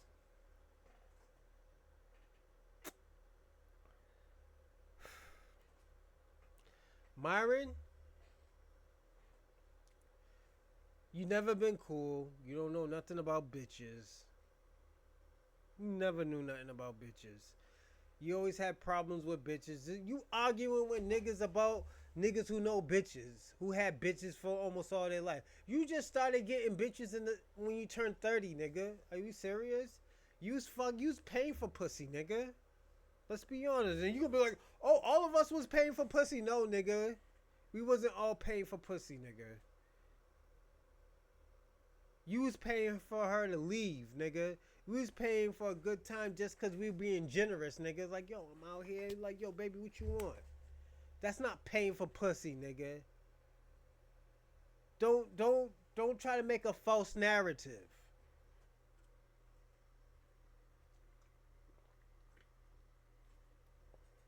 Oh, y'all trick ass niggas always do that. And let me tell you who started that. And he's my dude, and I like him. T-Pain.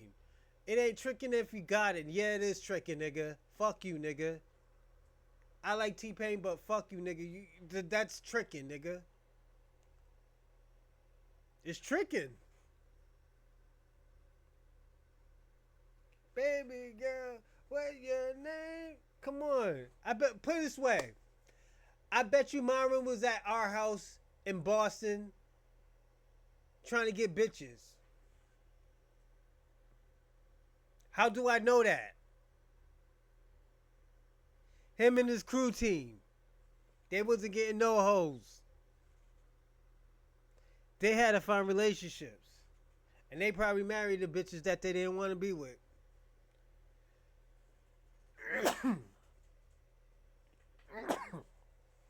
Woo.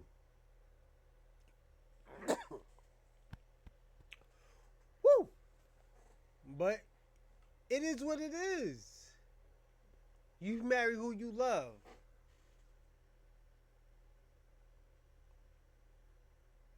Myron, he's trying to act like he's a G. He's telling these cornball ass niggas. I'm talking about all y'all Myron fans. Y'all Myron fans is cornballs. All y'all Andrew Tates. You know what? I'm gonna throw Andrew Tate, Myron, and Tristan in this. We're gonna handle 3 and 1. Pause. Andrew Tate, you's a loser, nigga. How you giving all this hypotheticals of bitches and stuff? You know nothing about bitches, nigga. You know about nigga, if I want to learn about kickboxing, I go to you, nigga. You trying to talk about bitches and stuff, only thing you could tell me how to do is trick off. Cause you got money, nigga. And you paying all this money to these bitches. You too, Tristan. You don't know nigga. How I know yo? I'm not even gonna say that. But niggas know you was fucking with CJ.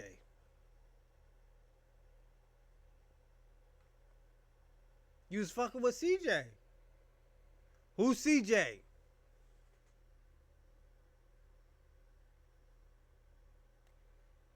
Shout out to CJ. How you doing, CJ? How you doing, sugar? We know who flew who out. Who flew to who to Dubai. You talk about tricking. Why would we listen to you, Tristan? A 4'5" beautiful Asian girl. Now, sugar, no more plastic surgery. You was looking good regardless, so you don't need that shit. But who was flying who out to Dubai? Was being rough with the bitches. Didn't know how to fuck. Had to be rough with her. The fuck, nigga? Don't say, oh yeah, I was an athlete and this is how we get our aggression out. Come on, nigga. What the fuck?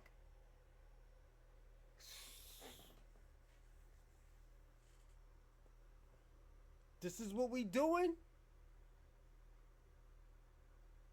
I'm asking the question, is this what we doing now?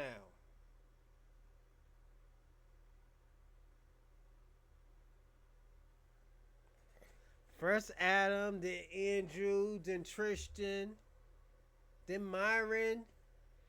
Myron, you don't think we heard about you, having chasing brown sugar, nigga? Niggas heard about you chasing brown sugar in Miami, nigga.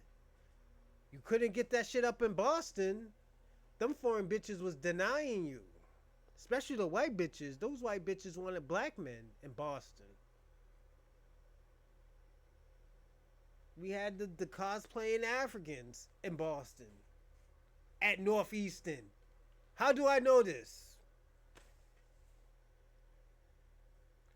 You can't lie and say, oh, I've never been to our house club or our house bar. How do I know this?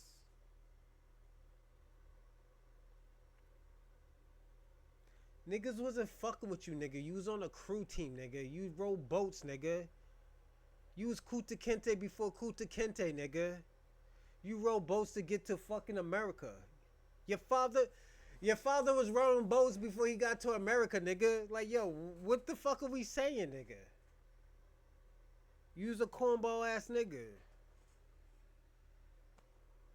You were anchor baby, nigga. That's why your parents is still in America, because you was an anchor baby. They had you here. 14th Amendment. That's why your family had babies in America, nigga. I'm just being honest. Thank you in advance, nigga. The fuck?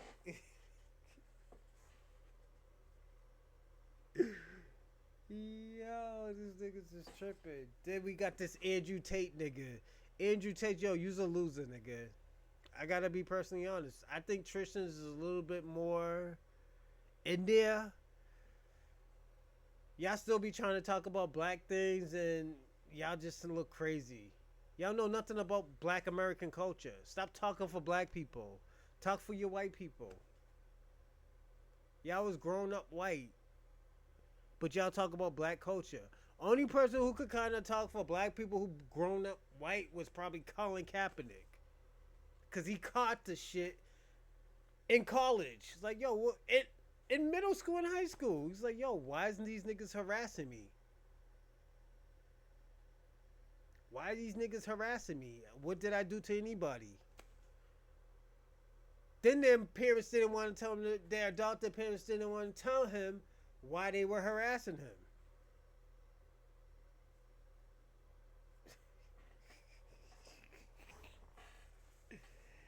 We have to talk about this. We gotta be lit about this shit. This shit's sad. Like, let's be honest about this. We hear Tristan Tate and Andrew Tate talk about fucking women. Nigga, that, first of all, you could talk nigga, all that other shit. We already know you're not us. You got that white brain. You know, and there's nothing wrong with it, but at the end of the day, it just means that you cannot adapt to us. You will never figure out what is the black struggle. So that means you don't know who your fucking father is. Your father been through that shit. Your father had to be something that he wasn't. But your father died a G, nigga. A real top G. All this top G bullshit that you talking about, your father died a top G. Something that you will never, ever be. Grifting from white America to black culture. No, nigga, you will never figure that out. You too, Tristan. You will never figure that out. You know, and it's fucked up. It's fucked up so many times because, nigga, what can you say about us? Oh yeah, we're gangbangers and all this stuff. Nigga, you're from England. You live with your mother. You're the Drake, nigga. You're the Drake of fucking kickboxing. Nigga, you're the Drake of kickboxing. Like, let's be honest. You can't tell a black person nothing. How to make money. Nigga, you don't even know how to make money yourself, nigga. You just got caught for scamming, nigga. You's a scammer. Black people know how to scam better than you, because you know why? We would have never got caught, nigga. The fuck? Black people would have never got caught like that. Let me ask you a question. How many black people you know got caught for, like, fucking racketeering? Not racketeering. Fucking money fraud and money laundering. Not that many, nigga. Because we good at that. That's y'all niggas that get caught. Because y'all get too comfortable. Oh, yeah, this is racism in Romania, nigga. That shit don't work in Romania. It's racism. Niggas ain't trying to hear that shit in Romania. Nigga, you better handle your own biz, niggas. It's like, yo, Romania's gonna help us get out. All that fucking Martin Luther King bullshit, nigga. Niggas don't want to hear that shit, nigga. Let's be honest. You know, we gotta... Yeah. We gotta see what you think about black culture. I'm gonna be personally honest. You know, and... First, we gotta think about the mixed people. Hold on. But yeah, you know... Oh, hold on. We're gonna see what Tariq Nasheed says about Tristan Andrew Tate's. And I'll be back. I gotta take a piss again. Bottle's gone already, so that's my favorite wine. I could have bought the Jordans, but I'm not driving 15, 20 minutes to go get that fucking bottle. Yeah, but hey, holiday that occurs every year on June 19th. It is to commemorate the emancipation of slavery or enslaved people in the United States. It was first celebrated in Texas on that particular day in 1865, which ended slavery as a federal law. However, Juneteenth celebrations can get out of hand. Although most people want to come and collaborate with the African American community or hang out with friends or hear some speeches or eat good foods, we sometimes have issues like this. And this afternoon, we're learning some new details about the shooting at Lake Merritt during a Juneteenth celebration that happened last night. Police are now saying 15 people were shot and another person was severely assaulted. There was an illegal sideshow that involved about 20 cars near Bellevue Avenue and Grand Avenue.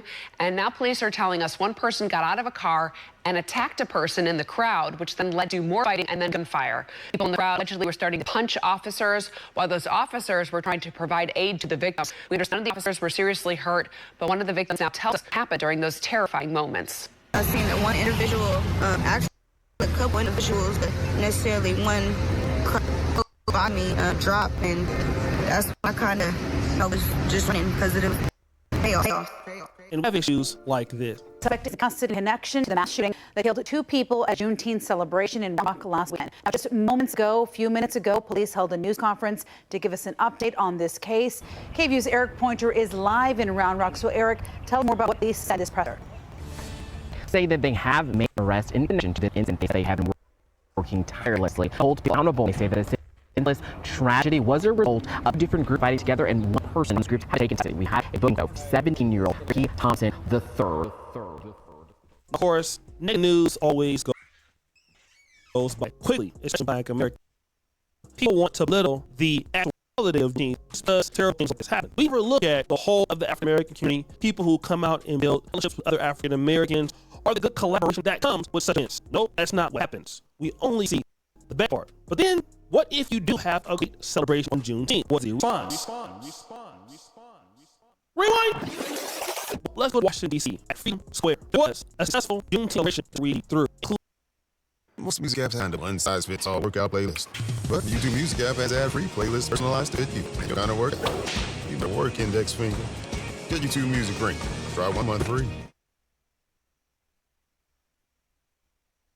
A lot of people from the community that spoke came from all across the United States, and Richie raised over $50,000. Then we started to see a lot of hatred from people online hating Juneteenth.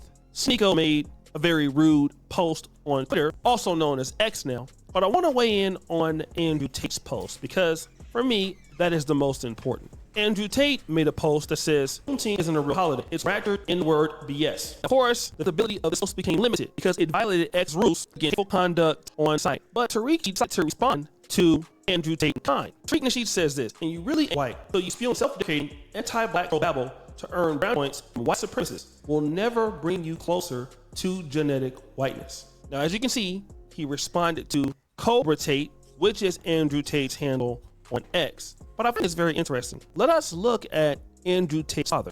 Andrew Tate's father, indeed, was an African American. He was a master chess player who happened to marry a lady, I believe, in Britain. However, he's out here calling himself the real N. This is why I always tell people all the time I have a problem with marrying or having babies by white women. This is the reason why. Andrew Tate's and Tristan. I don't want no fucking kids like, Andrew Tate's and Tristan Tate's. They're I'm going to say this. They're embarrassment to black people. This is why I always tell people all the time, like, the father's lit. The father's a real, top G. Tristan Tate, Andrew Tate, them niggas is embarrassing. Y'all can have all the muscles in the world, my nigga, but y'all niggas is still losers. Y'all niggas is straight up losers. Like, yo, I don't know. Y'all can keep the white women. Y'all can definitely keep the white women because at the end of the day, nigga, you're not helping us. You too, Tristan. Y'all gonna raise them white anyway, or fake ass Muslims. Y'all niggas gonna raise them fake ass Muslims, cause you already know what Andrew Tate is doing. We already just did an episode on him. We don't know if the nigga's taking Bucci Cat.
I'm gonna be personally honest. We don't know if the nigga is, getting Bucci Cat and stuff. Cause what's his name?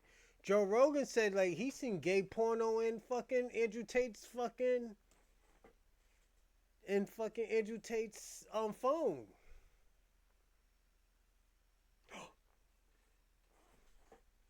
But low key gay, nigga.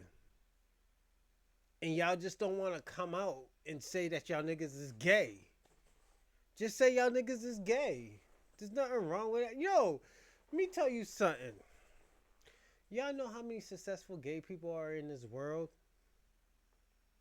And you got Andrew Tate out here faking the funk, talking about, oh, yo, I'm a top G and stuff. I get all the girls, woo, woo, woo, woo.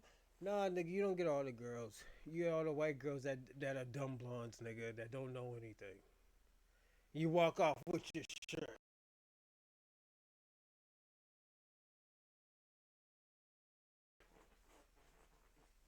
Nigga, I could do the same thing, get the same bitches, nigga.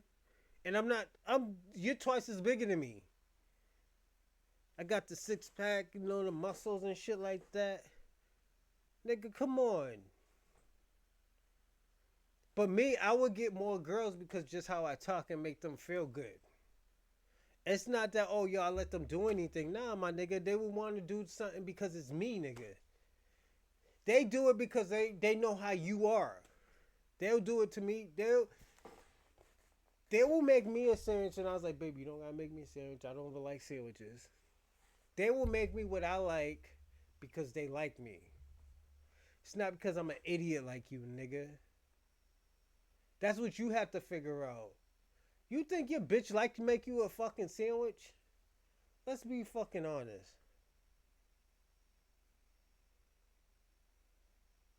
She don't. She think you're a fucking loser personally. Oh yeah, I'm gonna raise my kids in Dubai. I don't want American Western. Nigga, you's a loser. You want your daughter to be a slave to somebody else, nigga. Instead of having that personality where, you know what, I can connect with everybody. That's the reason. Let me tell you something. You gotta catch up or you're gonna be left behind in this era. Yes, you don't have to do what everything is popping in this era, but at the end of the day, you still have to understand this fucking era. This time. You gotta understand the time. You're gonna be left behind in the past, nigga. Tristan Tate, Andrew Tate, they're already left behind. Only thing we know about them is their fucking antics. I'm gonna land like here. Only thing we know about you is your antics. Not your career, not none of that. You had a great career, my nigga. At the end of the day, if I was you, I was like, yo, I'll be exploiting my career and my father. Like, yo, this is what my father gave me, this type of determination. But you want to get political against black people. You want to be against black people. You don't want to be nowhere near with black people. Now, only when it's convenient for you. When it's convenient for you, oh yeah, you know, we all need to come together and stuff, black and brown, all this other stuff. Niggas, it's so bad right now, black people don't want to be near none of y'all niggas. No, none of y'all Latinos, no browns, nobody. We just want to handle our shit. Because you know why? Every time we help y'all niggas, y'all good. Things get done. But when we need help, oh yo, y'all niggas need to straighten up. This is what we hear from y'all niggas. Y'all niggas is lazy. You see how we got over here by ourselves? Nigga, we didn't help y'all with the 14th Amendment? Alright, we got you. Now it's 2024. Oh, we niggas need to stick together. Don't let us go back to our countries. We working hard over here. The fuck out of here, nigga. Y'all niggas handle that shit yourselves.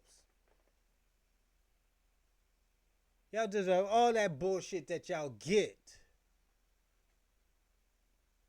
All that bullshit that you get. And you know what? I'm going to add somebody else to it, but you know what? I'm going to wait. Shout out to Tristan Tate's and Andrew Tate's father, because you know what? You didn't fuck them up. The mother fucked them up. You did what you were supposed to do as a man and what you could do. You never gave up. You did what you're supposed to do. You was good at chess. You gave him that wisdom. And look how they use that fucking wisdom. Against your people. Fuck them niggas. Look, now, let me tell you what's the worst part about it. The nigga's gonna lose his lineage. Andrew Tate's father's gonna lose his lineage because of their sons. Them niggas is a piece of shit. Y'all a sack of piece of shit. That's what y'all are. Y'all gonna waste your father's heritage like that. Your father's lineage after all the shit that he done. All the knowledge he gave. Yeah, y'all niggas was struggling, but was that nigga struggling too? Y'all wasn't moving to America. Y'all was staying in fucking England. Oh, now you got, oh yeah, Juneteenth is a fake ass holiday, and this ratchet nigga bullshit. Fuck y'all niggas. I hope y'all niggas eat shit and die, nigga. I'm being personally honest. I'm surprised Romania didn't get you. I hope they should have drained your money. Where y'all had to sell y'all Bugattis and all that other bullshit. Fuck y'all niggas. Y'all the same niggas as Myron Gaines. That homo. But other than that, we're gonna go on to the next bullshit. You know, hold on, let me give me another check. I got a checklist. I got the list. Like my nigga Chris Jericho. 1, 2, 3. You know what? Candace Owens, I'm gonna wait for you, bitch. I'm gonna be personally honest. I don't like Rabbi Smoothie. He's a piece of shit too. But I'm gonna go into RFK. RFK, you're a piece of shit too. I never liked you. You're a fake ass JFK. And he was a piece of shit too. I'm gonna be personally honest. I never liked JFK. Every time I kill somebody in Division 2, I say, you know what? I just pulled a JFK, nigga. Cause y'all a piece of shit. Y'all don't do. Let me tell you something. Your whole family been crooked since the 50s and 60s, nigga. Y'all been crooked with fucking Whitey Bulger and stuff like that. I wouldn't be surprised if y'all was with the nigga. We know Bobby wasn't fucking on a straight line. He's the reason why JFK got killed, nigga. Let's really talk about it. I'm from Boston. We know what really happened. The nigga was trying to extort the wrong people. Not JFK. Little Bobby. Then here come you, nigga. Talking about, oh yeah, he's a Department of Health. Nigga, you smell, yo, you sound like you smoke fucking Newports, nigga. I can help fucking health department. Nigga, you sound bad. Why the fuck would I listen to you about fucking health, nigga? That's why I said all y'all niggas in the parliament, nigga, all y'all nigga who's going for the election are a joke. All y'all niggas is joke. Kamala, you're a joke too, nigga. You can laugh, but you's a joke too. With the red dot talk about you African American. The fuck, bitch? Let me tell you how I can help people. Nigga, yo, RFK, yo, you's a joke. Robert, you're a joke. I'm gonna be personally honest. Niggas is still liking me. Yo, y'all niggas is a joke out here. Especially Robert Jeffrey Kennedy. I don't know. RJK, nigga. RFK. What's it? Robert Frederick Kennedy. Nigga, y'all niggas is still jokes out here. You think, cause you went up to a few black fucking interviews and stuff that you use lit, nigga? Niggas still look at you as a joke. Yo, nigga, you really think we gonna take you serious? Only people who took you serious was the white people. We knew you was ain't about shit. We knew you was about shit. The fuck?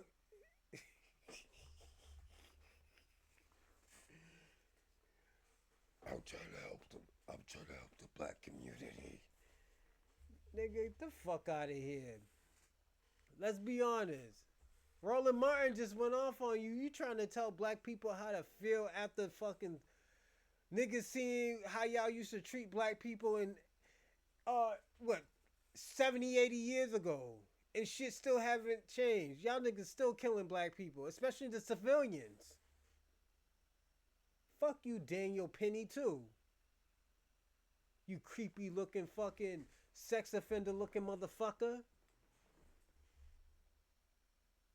I hope somebody pop you so I can laugh and make content out of you.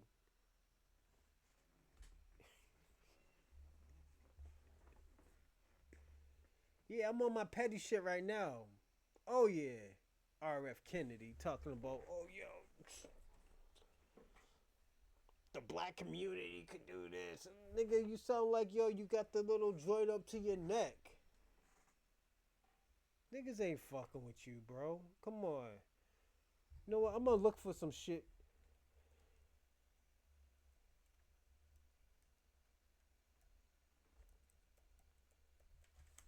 Cause yo, you talk a lot of crazy shit.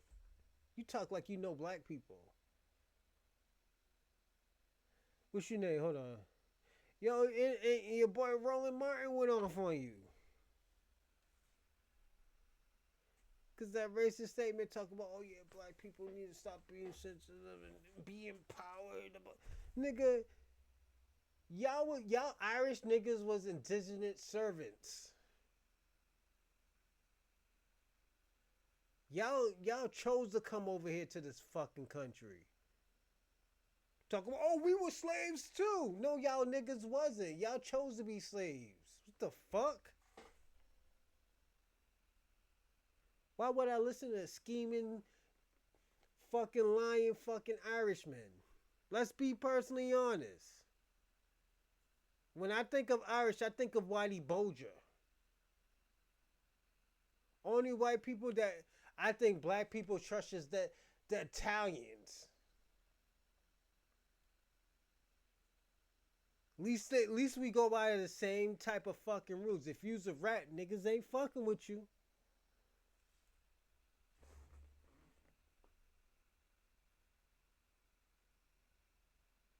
I'm being personally honest. Let's hear what this nigga said about reparations. Cause niggas is about to go. Oh yeah. Oh yeah. This is the bullshit I be talking about, man. Y'all niggas stepping. Yo, I had to tell another fucking Italian or Irishman, like, yo, why the fuck you talking for black people? You're not even black yourself. Oh, I can't talk for black people. No, nigga, you never been black a day. RFK Jr. has just come out and endorsed some form of reparations for slavery.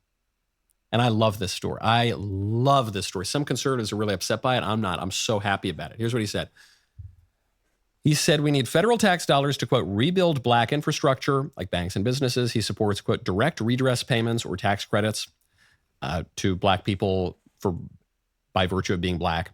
He says communities that were specifically targeted for destruction need to be specifically targeted for repair. During Jim Crow, black banks, businesses, hospitals, schools, and farms were targeted for destruction. But let's answer this question. Your uncle, JFK, was a part of that bullshit that was making racist fucking policies. Your uncle or your grandfather, I don't know what the fuck that bitch ass nigga was. All I know, he got popped because of his brother Bobby, nigga. And you could sit there and act like, oh yeah, that white man was crazy. No, nigga, that shit was set up. They laid your uncle down, nigga. For doing what you doing, being fucking crooked. Your whole family's fucking crooked, nigga. That's why all of them niggas die from plane crashes, fucking niggas getting shot. Like, come on, my nigga. Especially, let me tell you what's so bad about it. The women don't deserve it. The women who's Jackie fucking Kennedy, she's probably a racist, but I don't think she deserved what she got. Ethel, she died fucking, you know, she died with fucking regrets. What's so bad? God kept her alive.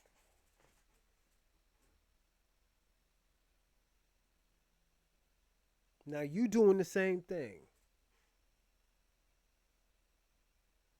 Sounding like a long-term cigarette smoker.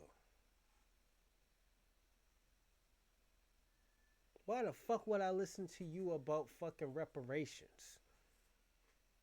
Let's hear what this nigga said. Racists knew that without these, the black community had no chance of building wealth. We must set aside federal dollars to rebuild black infrastructure. These programs complement direct redress payments or tax credits to the descendants of the victims of Jim Crow and other victims of persecution. RFK Jr. will find ways to offer this redress that are legal, fair, and win the approval of Americans of all races. Okay. You know, I hate to say I told you so. I called it when Americans and when the right-wingers in particular were saying, RFK Jr., he's a right-winger. That guy, he's a conservative candidate. We should back him over Trump or DeSantis or somebody. I said, he's a lib. He's a liberal. That's no knock on him exactly. He's always been a liberal. His name's Kennedy. He just sides with us. JFK was, I think, a Republican. If we want to check, we can check. But the nigga was a Republican. I think JFK was a Republican. All jokes aside. You know, let's look at it. The nigga was and this is why I always tell people all the time, don't trust white people. Look for yourself. Because them niggas will lie just to sound like they're right. All jokes aside. I'm not trying to be prejudiced, but even white people do it to black people all the time. I told this white person, like, yo, black people were already in America before white people got here. No, they wasn't. They all came from Africa. The fuck? Were you smoking crack again? You smoking that meth? Oh shit! How you know? Nigga, I'm black. What the fuck?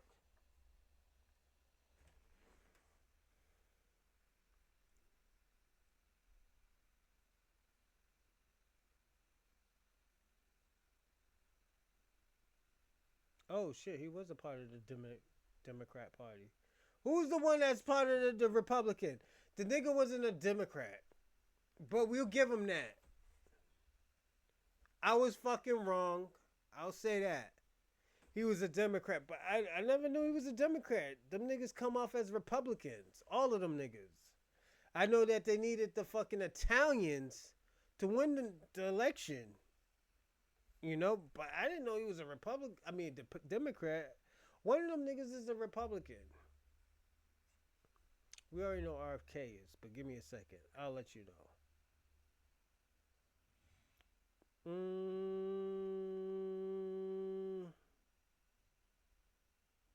Give me a second, because I was thinking of somebody.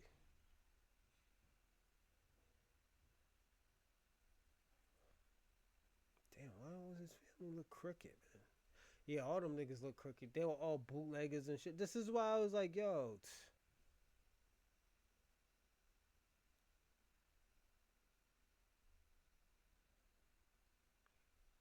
Yeah, give me a second. This is gonna. Damn, all of their family were fucking. Yo, one thing I'm gonna say, all their family was like politicians. All jokes aside, all their family was like politicians. Caroline was a politician. Psst, nigga. Joseph, John, Patrick. Oh shit. Give me a second.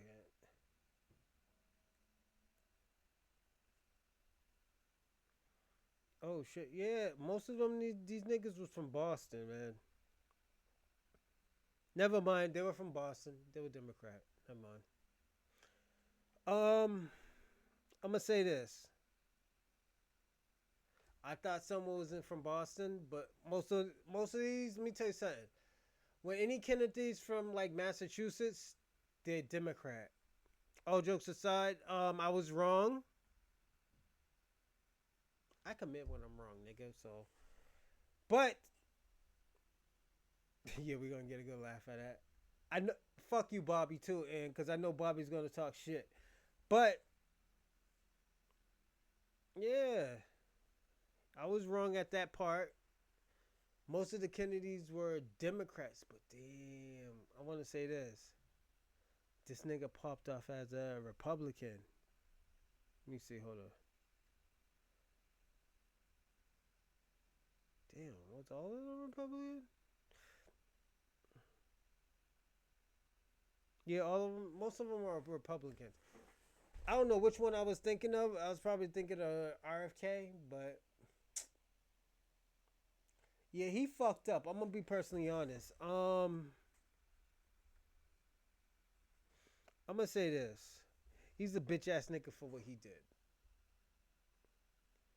First of all, I don't think he have any black consultants of reparations. And this is where I think everything is fucked up, because at the end of the day, we don't have, as a black person, we don't have a person who's talking for us. Every time we have a leader, America kills them. Fred Hampton killed. Huey Newton killed. Bobby Seale probably went crazy. He's doing something else. Martin Luther King killed. Malcolm X killed. Marcus Garvey ran out of the United States to fucking England, killed or dead. You know, everybody's dead. So everybody got to be a fucking villain. It always been like that. It always been like that. For RFK speaking for us and stuff like that, it's offensive. I'm gonna be personally honest. It's offensive when that bitch ass nigga do that. Oh, I think everything should be like business and no, fuck you, bitch ass nigga. Them niggas didn't tell you to talk for us. Every time you talk for us, it's about y'all. It sees what benefits y'all. At the end of the day, we've been through the trauma. You don't care about the trauma. You care about, oh, how's it gonna benefit the United States after fucking black American helped y'all? then the shit trickled down to 2024. It trickled down to 2024. You Irish niggas didn't help. Let's be honest. Y'all niggas didn't help. Y'all helped with the problem. Because after a certain time, y'all was white. We couldn't fight and be white. We was niggas getting hanged. Oh, we were getting hanged. No, niggas. Y'all niggas came to this country to be servants. To pay for y'all freedom. Let's be honest. Niggas don't want to hear that shit. Talking about, oh, man, we were slaves too. We were Irish. No, the fuck you wasn't. That's why I had to cuss out a white girl and said, like, yo, y'all niggas wasn't slaves. Stop saying that. That's insulting. It's offensive. Y'all niggas was never slaves. Y'all was paid servants. Y'all paid to be in this fucking country.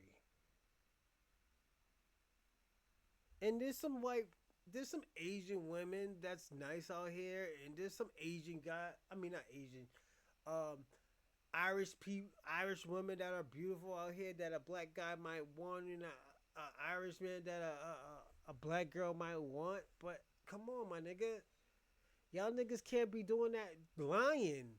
This is why the Israelites say y'all niggas is the devil, cause y'all niggas lie about everything. Y'all lie. Nigga, y'all lie about everything. Y'all niggas can't tell the truth.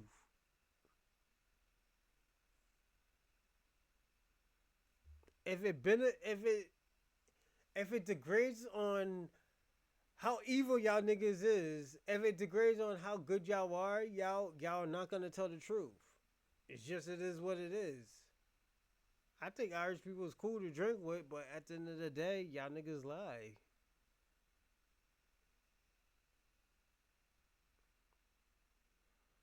Like, y'all, come on. Like, why are you lying to black Americans? Don't y'all think black Americans been through a lot already? To this day, we still going through a lot. We got other motherfuckers coming to this country, and we had to defend them because y'all niggas was beating the shit out of them. It wasn't us jumping on them niggas. It was the white people. And you know who they took their anger out on? Black people. I'm just being personally honest. They took their anger out on black people.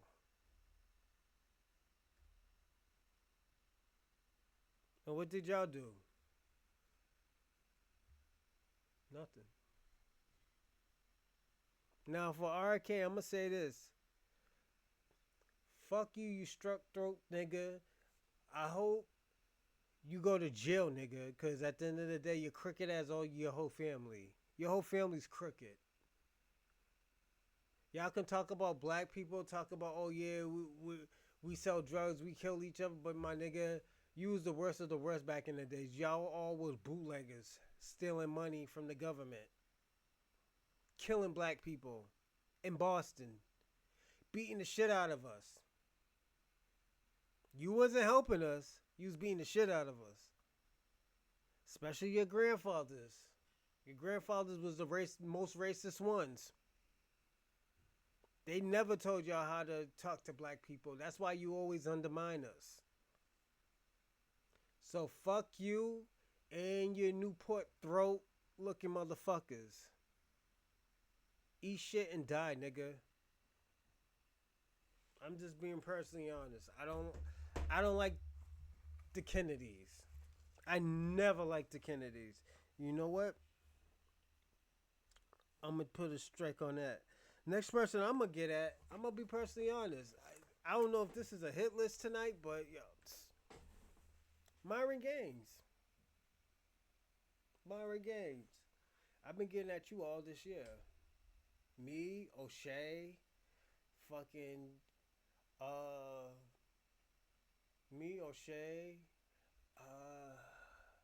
what's my other man's name? Tariq, Dr. Umar.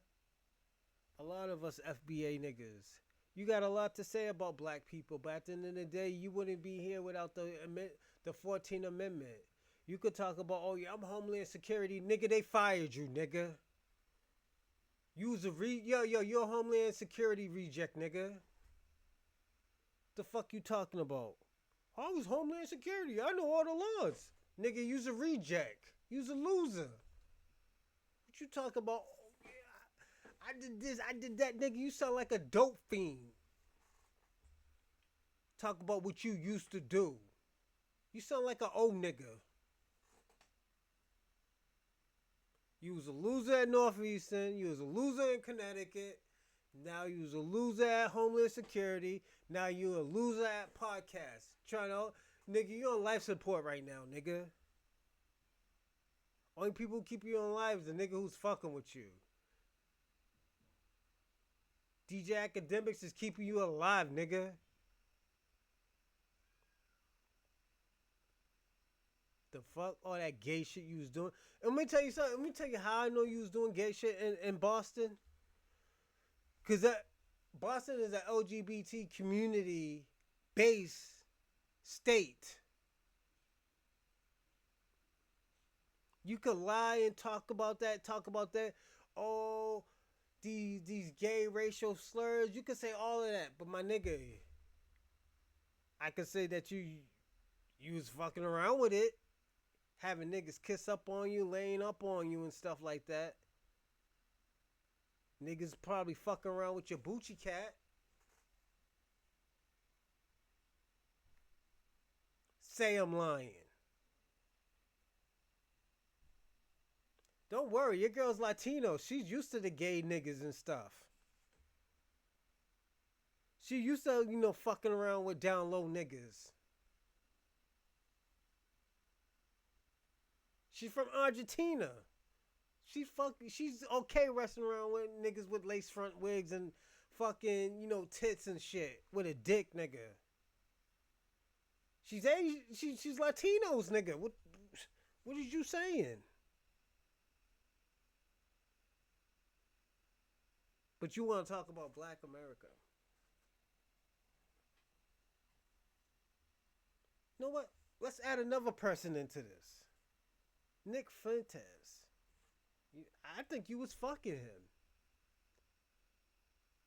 I personally think you was fucking Nick Fuentes. Because once he went to Destiny, Destiny's like, yo, one thing I know about a gay person can't keep a secret.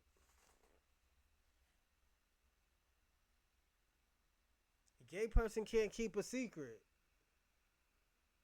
Once Destiny was slobbing on that nigga's knob, whoop, whoop, whoop, whoop, gave him the Gaga 3000.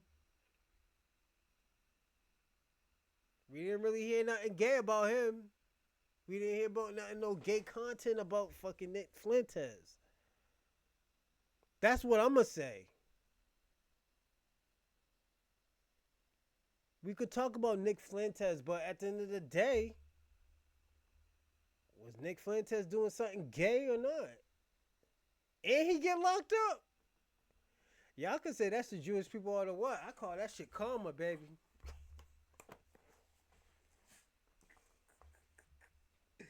Yo, how you gonna get your boy out of jail? That's how I want to know. I want to know that.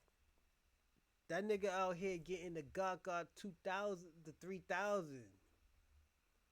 Destiny put it on. You want me to... Hold on, let me tell y'all something. Y'all want me to feel bad for this nigga going to jail. I'm going to be personally honest. You want me to feel bad for Nick going to jail. This dirty fucking Mexican. This Mexican that don't even claim Mexican. That's why we call him a dirty Mexican. Because he don't even claim his Mexican culture. Mexico has a great culture. It's just dirty motherfuckers like him that don't claim it and put fucking stigmas on it. Even though they don't fuck with black people, I'm not gonna demean y'all niggas like that. Even though y'all talk about Black America and black people, I'm not gonna shit on y'all niggas today. Y'all better thank Kendrick for that.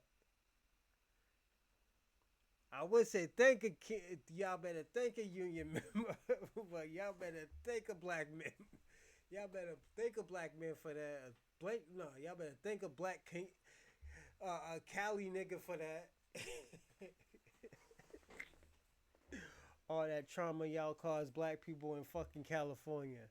Y'all ain't gonna cause that shit in Boston, but we know y'all caused that shit in Mexico. Oh, no. We leave y'all niggas leaking over here. Yeah, you fuck around. Y'all fuck around. Yeah, we leave y'all leaking in Boston. That Cali, we know y'all close to that motherfucking border. We good. Yeah, we know. That's why, let me tell you something. That's why all y'all niggas in California, y'all black niggas in California trying to push that fucking black and brown shit. That shit does not exist. Look at Nick Fuentes. He basically telling you the truth. Like, he don't fuck with black people. Calling y'all niggas and shit like that and all of that other stuff. Nigga got ran out of Boston. Nick Fuentes got ran out of Boston. Not by black people. He got ran up by homos. Niggas with lace front wigs and shit. Niggas got ran back to Chicago. This bitch ass nigga. Nigga. Now the question is, this is why I gotta ask y'all California niggas. And this is this is a contest. I'm gonna look at this as a contest. To all y'all black people in contest. Look at this as a contest in California. Why y'all niggas running out of California and y'all not holding California down? Because don't forget, back in the days in the 80s, 70s, and 90s, y'all was the inspiration. Y'all had the Huey Newtons, the Bobby Seals, the Tukey Williams. Y'all niggas was lit. DJ Quicks, the Ice Cubes, the Eazy-E's, the Dr. Dre's. Y'all niggas fell off. Now the only thing y'all got is Kendrick. The Game wasn't holding it down really like that. That nigga was pulling out the flag and say, I'm with them niggas. I'm with the Mexicans. Them niggas, that's how them niggas talk. Nah, them niggas don't talk like that in Boston. Mayates and all this other shit. Nah, nigga. What you mean, nigga? Niggas everybody pull out guns, nigga. Like Mayates, nigga, what you mean? Niggas could say that shit in Chelsea and all these other like Latinos countries. They come to Boston, nigga, what you mean? Look like niggas is gonna die tonight. What we saying?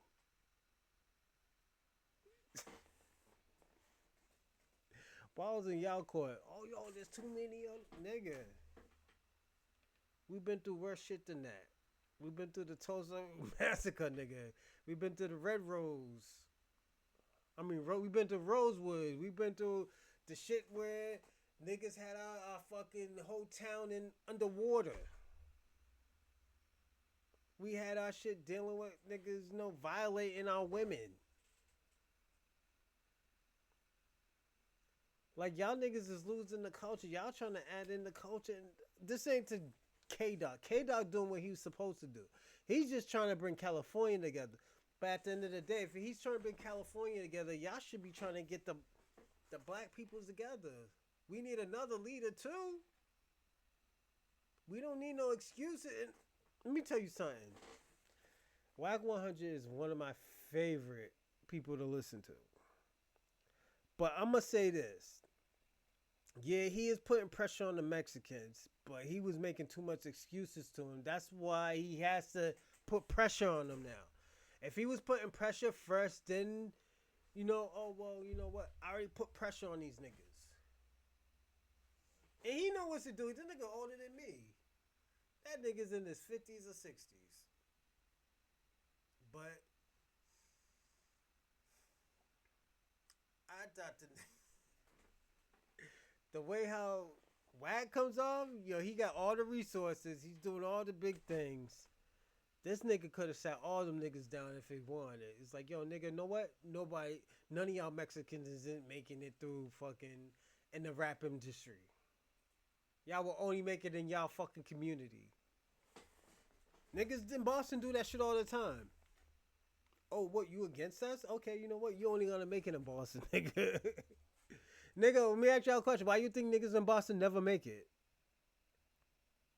That's why when I said, yo, Myron, fucking Nick Fuentes, none of them niggas would have never.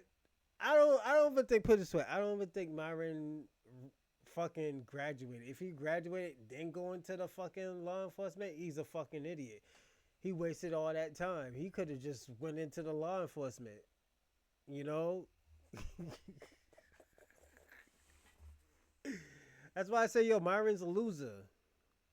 He always been a loser. Oh, I'm from Connecticut.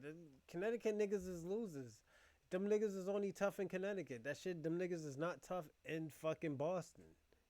Them niggas is not even tough in New Hampshire. Them niggas, them white boys will shoot you in New Hampshire. Them niggas is not tough. I'm just being personally honest.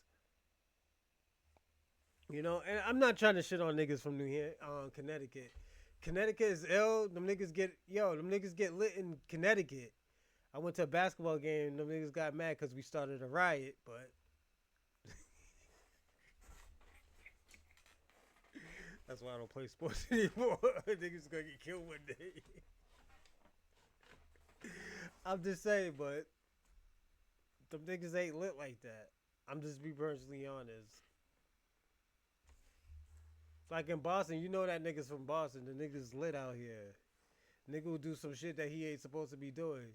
He might go back in the body bag, or nigga might get hurt, but he ain't gonna be the only one hurt.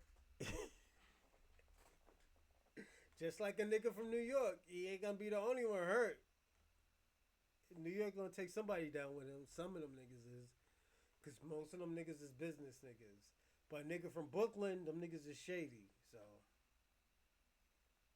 I'm just being personally honest. But Myron always been a bitch ass nigga. The nigga, he was a crew. Nigga did crew. Nigga was rowing boats, nigga. Fucking rowing boats, nigga. He was a loser. He always been I did a fucking. This is what this nigga said. I did a D1 sport. His D1 sport is only rowing boats, nigga.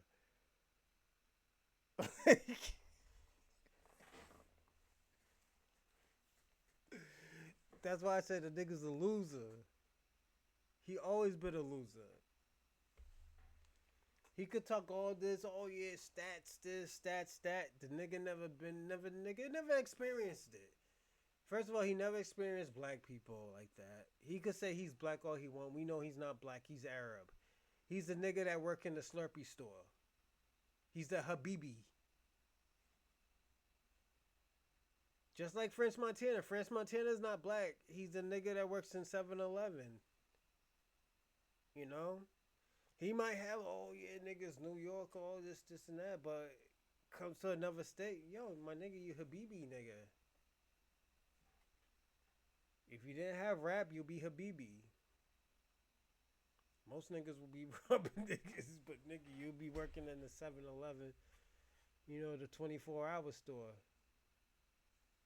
You know, it's nothing wrong with that, but it's just, my nigga, that's the only way that you'll stay on top. I'm just being personally honest. That's why y'all always get, it's cringeworthy when Arabs say nigga. First of all, they don't fuck with black people. Arabs don't like black people. You know, I'm gonna be personally honest. They don't even like Africans. But Africans are still Muslim. Me, this is what got me out of being a Muslim, because Arabs don't like black people. Why the fuck would I be something that I don't like? That's why I'm not Christian. Why the fuck would I be a Christian and Christians basically spit white supremacy? Why you think black people hung by trees? Jesus Christ was hung by a cross on wood. You don't think that shit's a coincidence?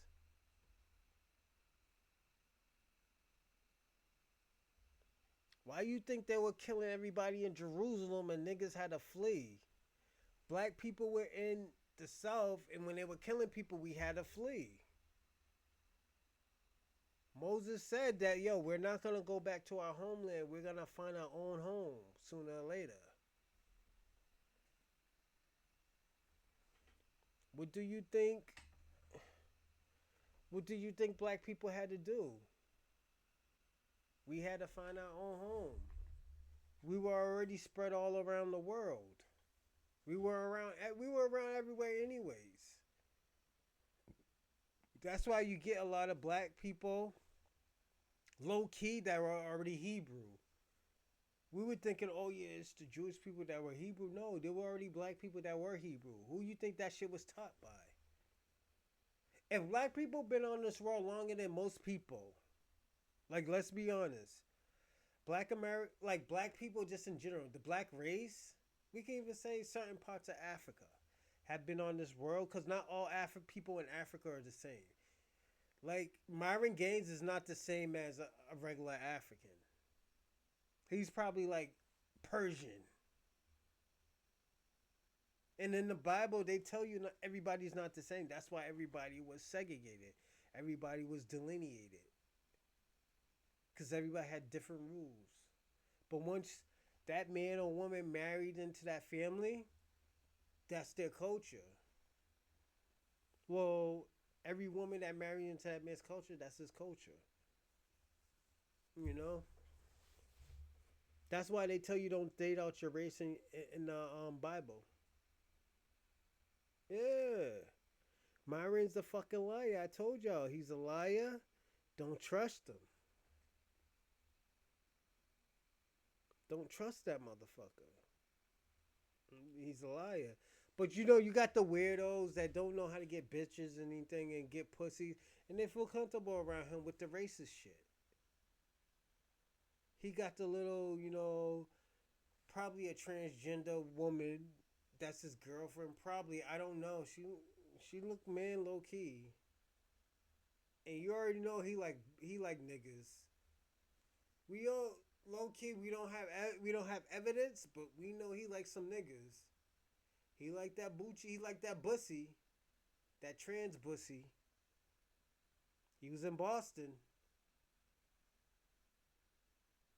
You know, gay marriage was legal in Massachusetts before mostly anybody. He was here, so I think he was messing around with the Bucci, the Bucci cat. I'm just being personally young, messing with the Badusi nigga, but dick and pussy nigga. So that's just me, you know, and. He always got an excuse like, yo, nigga, what's up with you kissing on this nigga? Oh, yeah, that's my teammate, you know. Some weird shit. You know, it was always some weird shit. Even, what's his name? Hold on.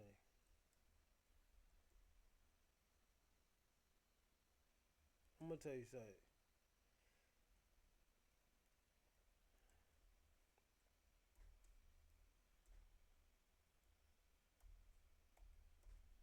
Yeah, man. Yo, because at the end of the day, I didn't like what Myron Gaines said about, I'm going to say this. Hold on.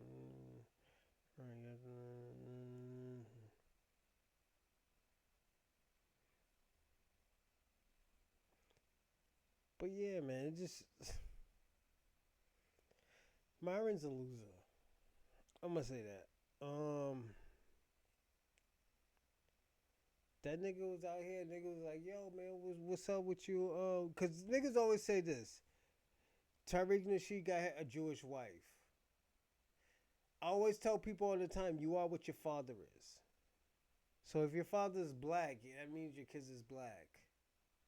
Like, yeah, your mother is like this, and that. It might have some similarities, but your kids is black. Always been like that. It been like that since biblical times. You know?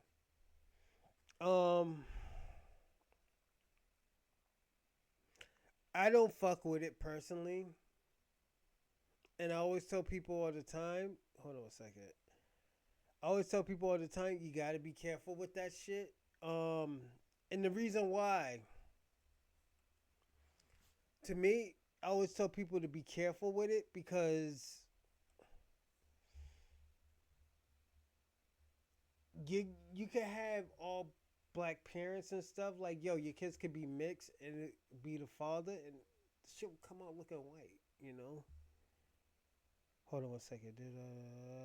Please listen to these pagan races to end black for the.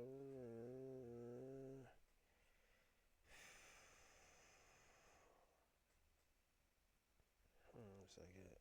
Yeah, man. Yo, one thing I'm gonna tell you, yo, Twitter's crazy. Like, the reason why I'll never put Twitter up on here exactly where I'm like just surfing is because it's mad porn, you know. And also I have OnlyFans friends, so they be having like getting duked down by BBC, like the soul pools and stuff like that, and it's crazy. It's like my homegirl. See, I was like, yo, what's going on, man? I was like, yeah, sure, what you mean? I was like, nigga, you was getting dicked down by a fucking bull. She's like, what do you mean? I was like, yo, I like, bitch, you only like 4'7", 4'5". I'm like, yo, nigga was like, woo. But that's what she likes, you know. You know, hold on 1 second. I'm gonna find that. Tariq Nasheed and fucking. I think this is it right here. Channel, and you talk about the Jews that are white supremacists, and you criticize them. No, and let's see what happens. Because I don't break white supremacists. No, because that's the trick, y'all won't. No, because what y'all try to do, y'all try to get folks to kind of crash out with that garbage, so that you can, so you can join. How do you crash out if they don't have supremacy? So no, exactly. Because what you do, what the white supremacists, what the Anglo white supremacists do, they will try to use certain Jewish people to crash out black folks, and then you join hands with the Jewish white supremacists. So who's the real supremacist? If you don't want to criticize those people. No. I don't do that. No. That just proved my point. I don't do that. No. I don't my fall case. for that banana tailpipe. I don't. Tariq, look, if you think that white supremacy is the same as Jewish supremacy, how about this? How about you do an episode on your YouTube? See, that's why I always tell people all the time, yo, y'all gotta be careful with these Africans, because at the end of the day, they'll make you crash out because they crash out. Yo, there was this guy, there was this African guy that I worked with. He was always telling Tupac shit. I was like, yo, you better be careful, man. I was like, yo, you're gonna run into that real nigga, and he's gonna fuck you up. Oh, no, I'm not scared of nobody but God and all this other shit. And I was like, all right. This nigga was fucking around with this dude's girl. Nigga ran up on the job, and nigga ran up on her. Oh, woo, woo, woo, woo, woo, woo. I was like, oh, shit. Nigga got fucked up. Nigga thought I was going to help. Nah, nigga, I ain't going to help. Bro, yo, you got yourself into that situation. You know? Niggas be running up and, getting themselves in their own situations and stuff. You think I'm going to help? Fuck you, nigga. And you know why I said I wasn't going to help? Because, nigga, if it was me, y'all niggas ain't helping. Give me a second. Let me find that shit. Yeah, man.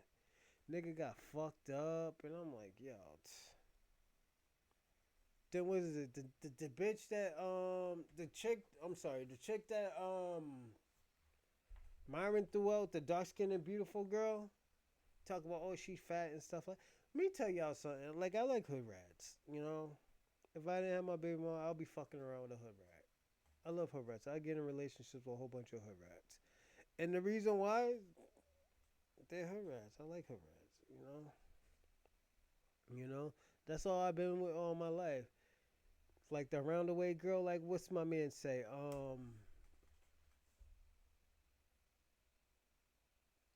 LL Cool J, man, who don't like a round?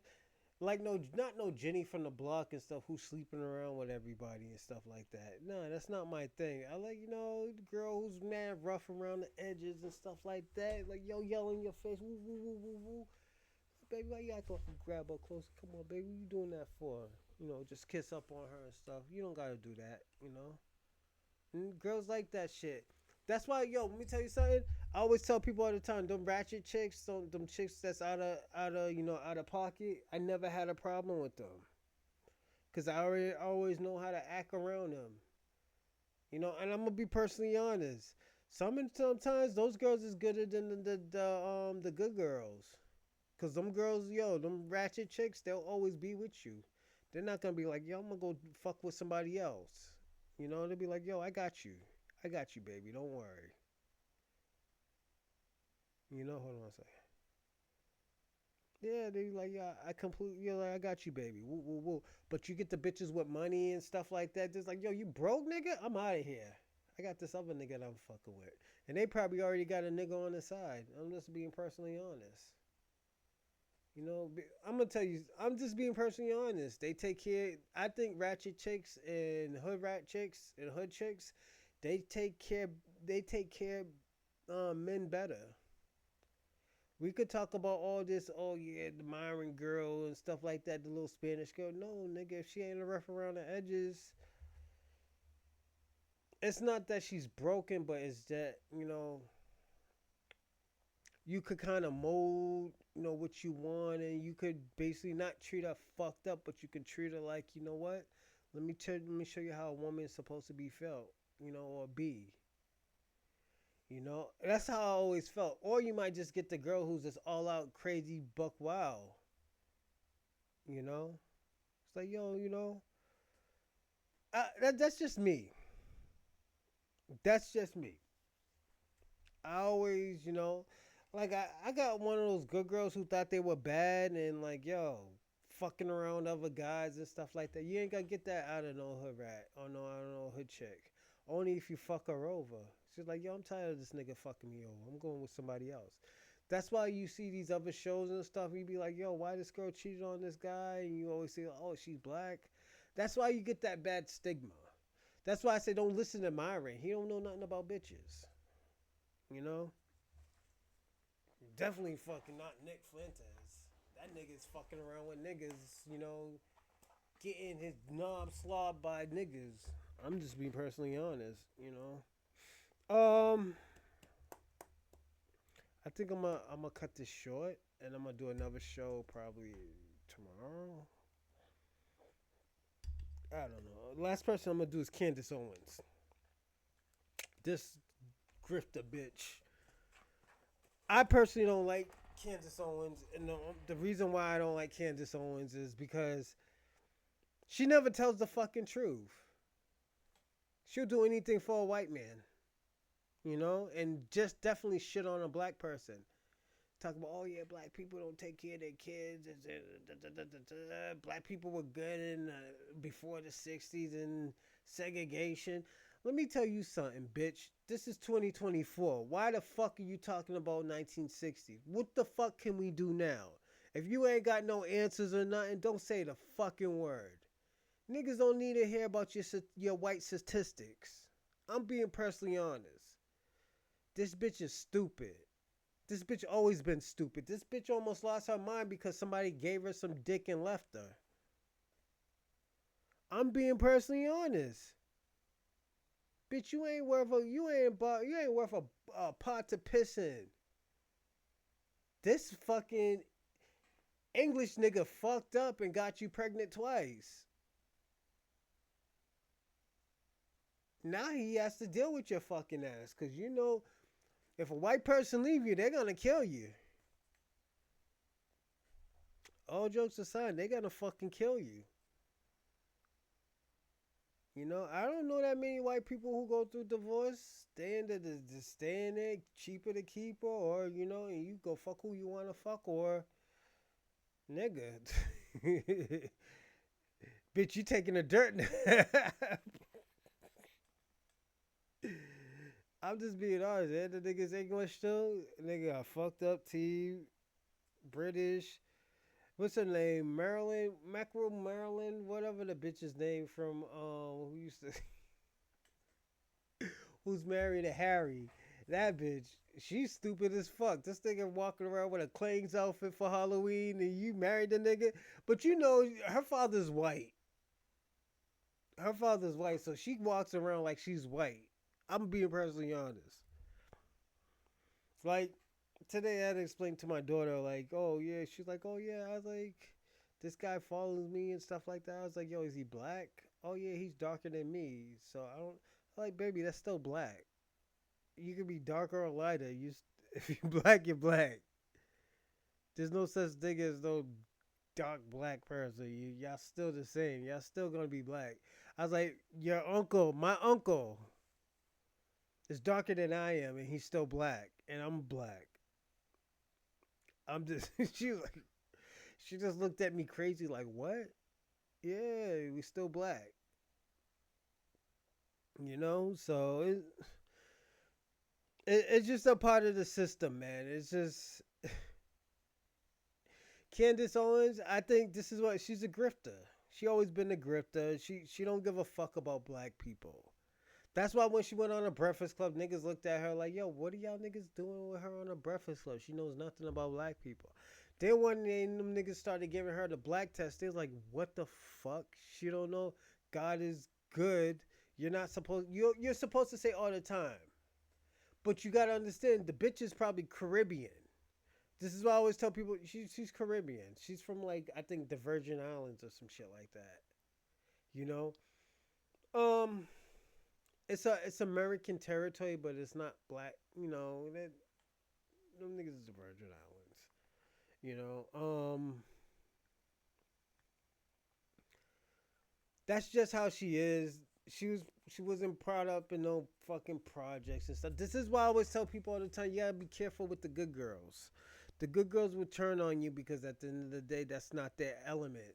They might want to be like, oh yeah, you know, that's mine. You know what?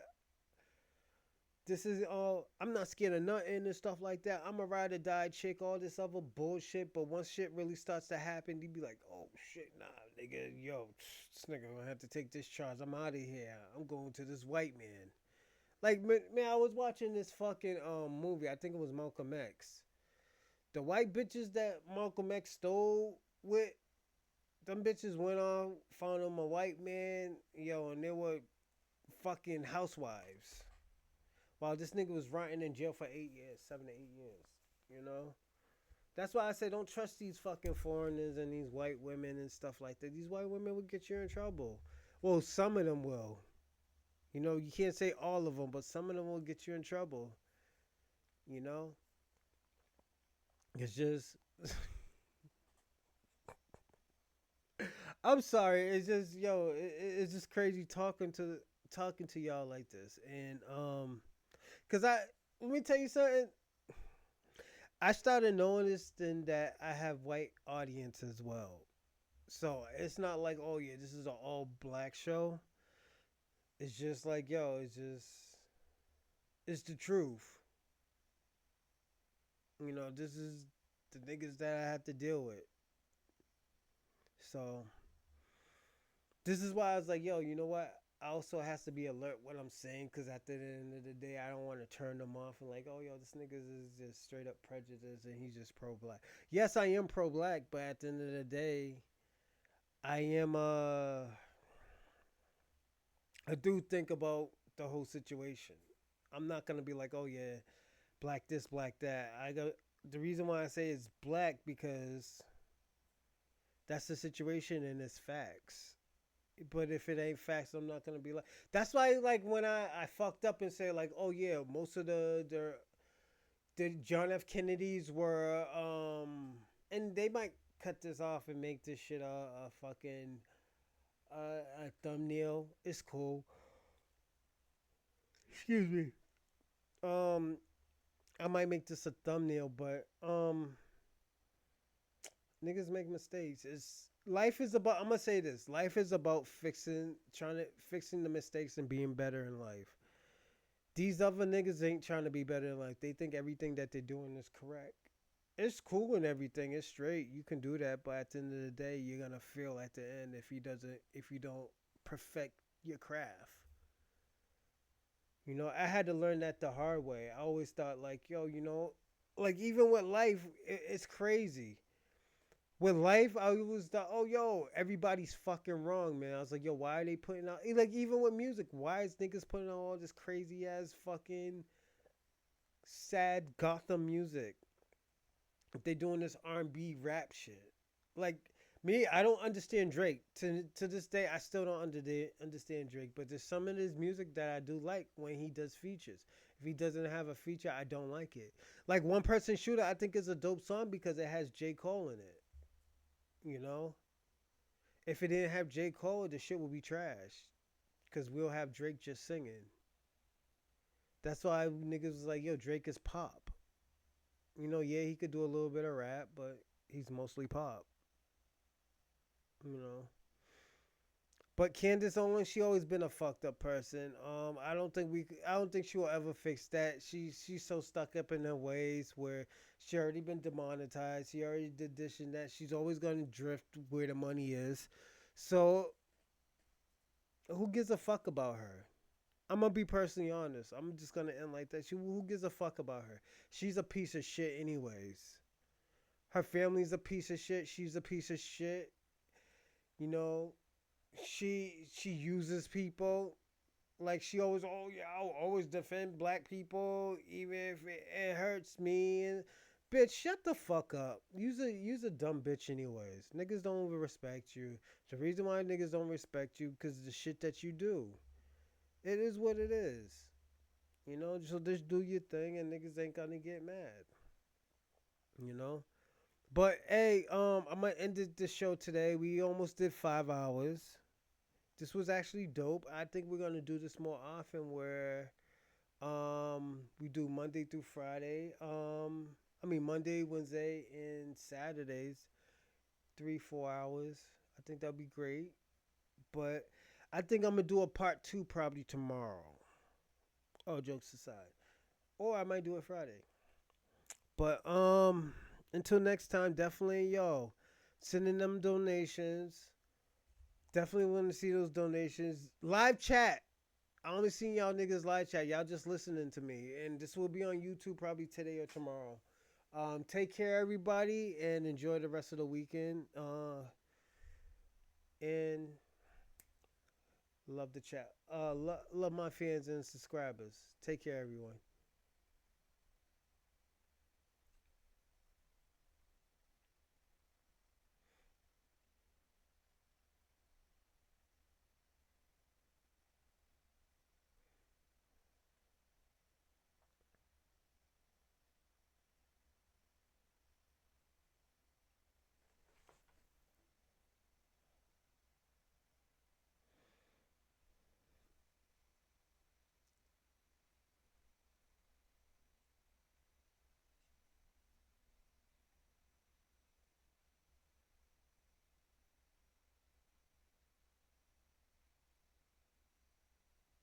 Oh shit, what the fuck?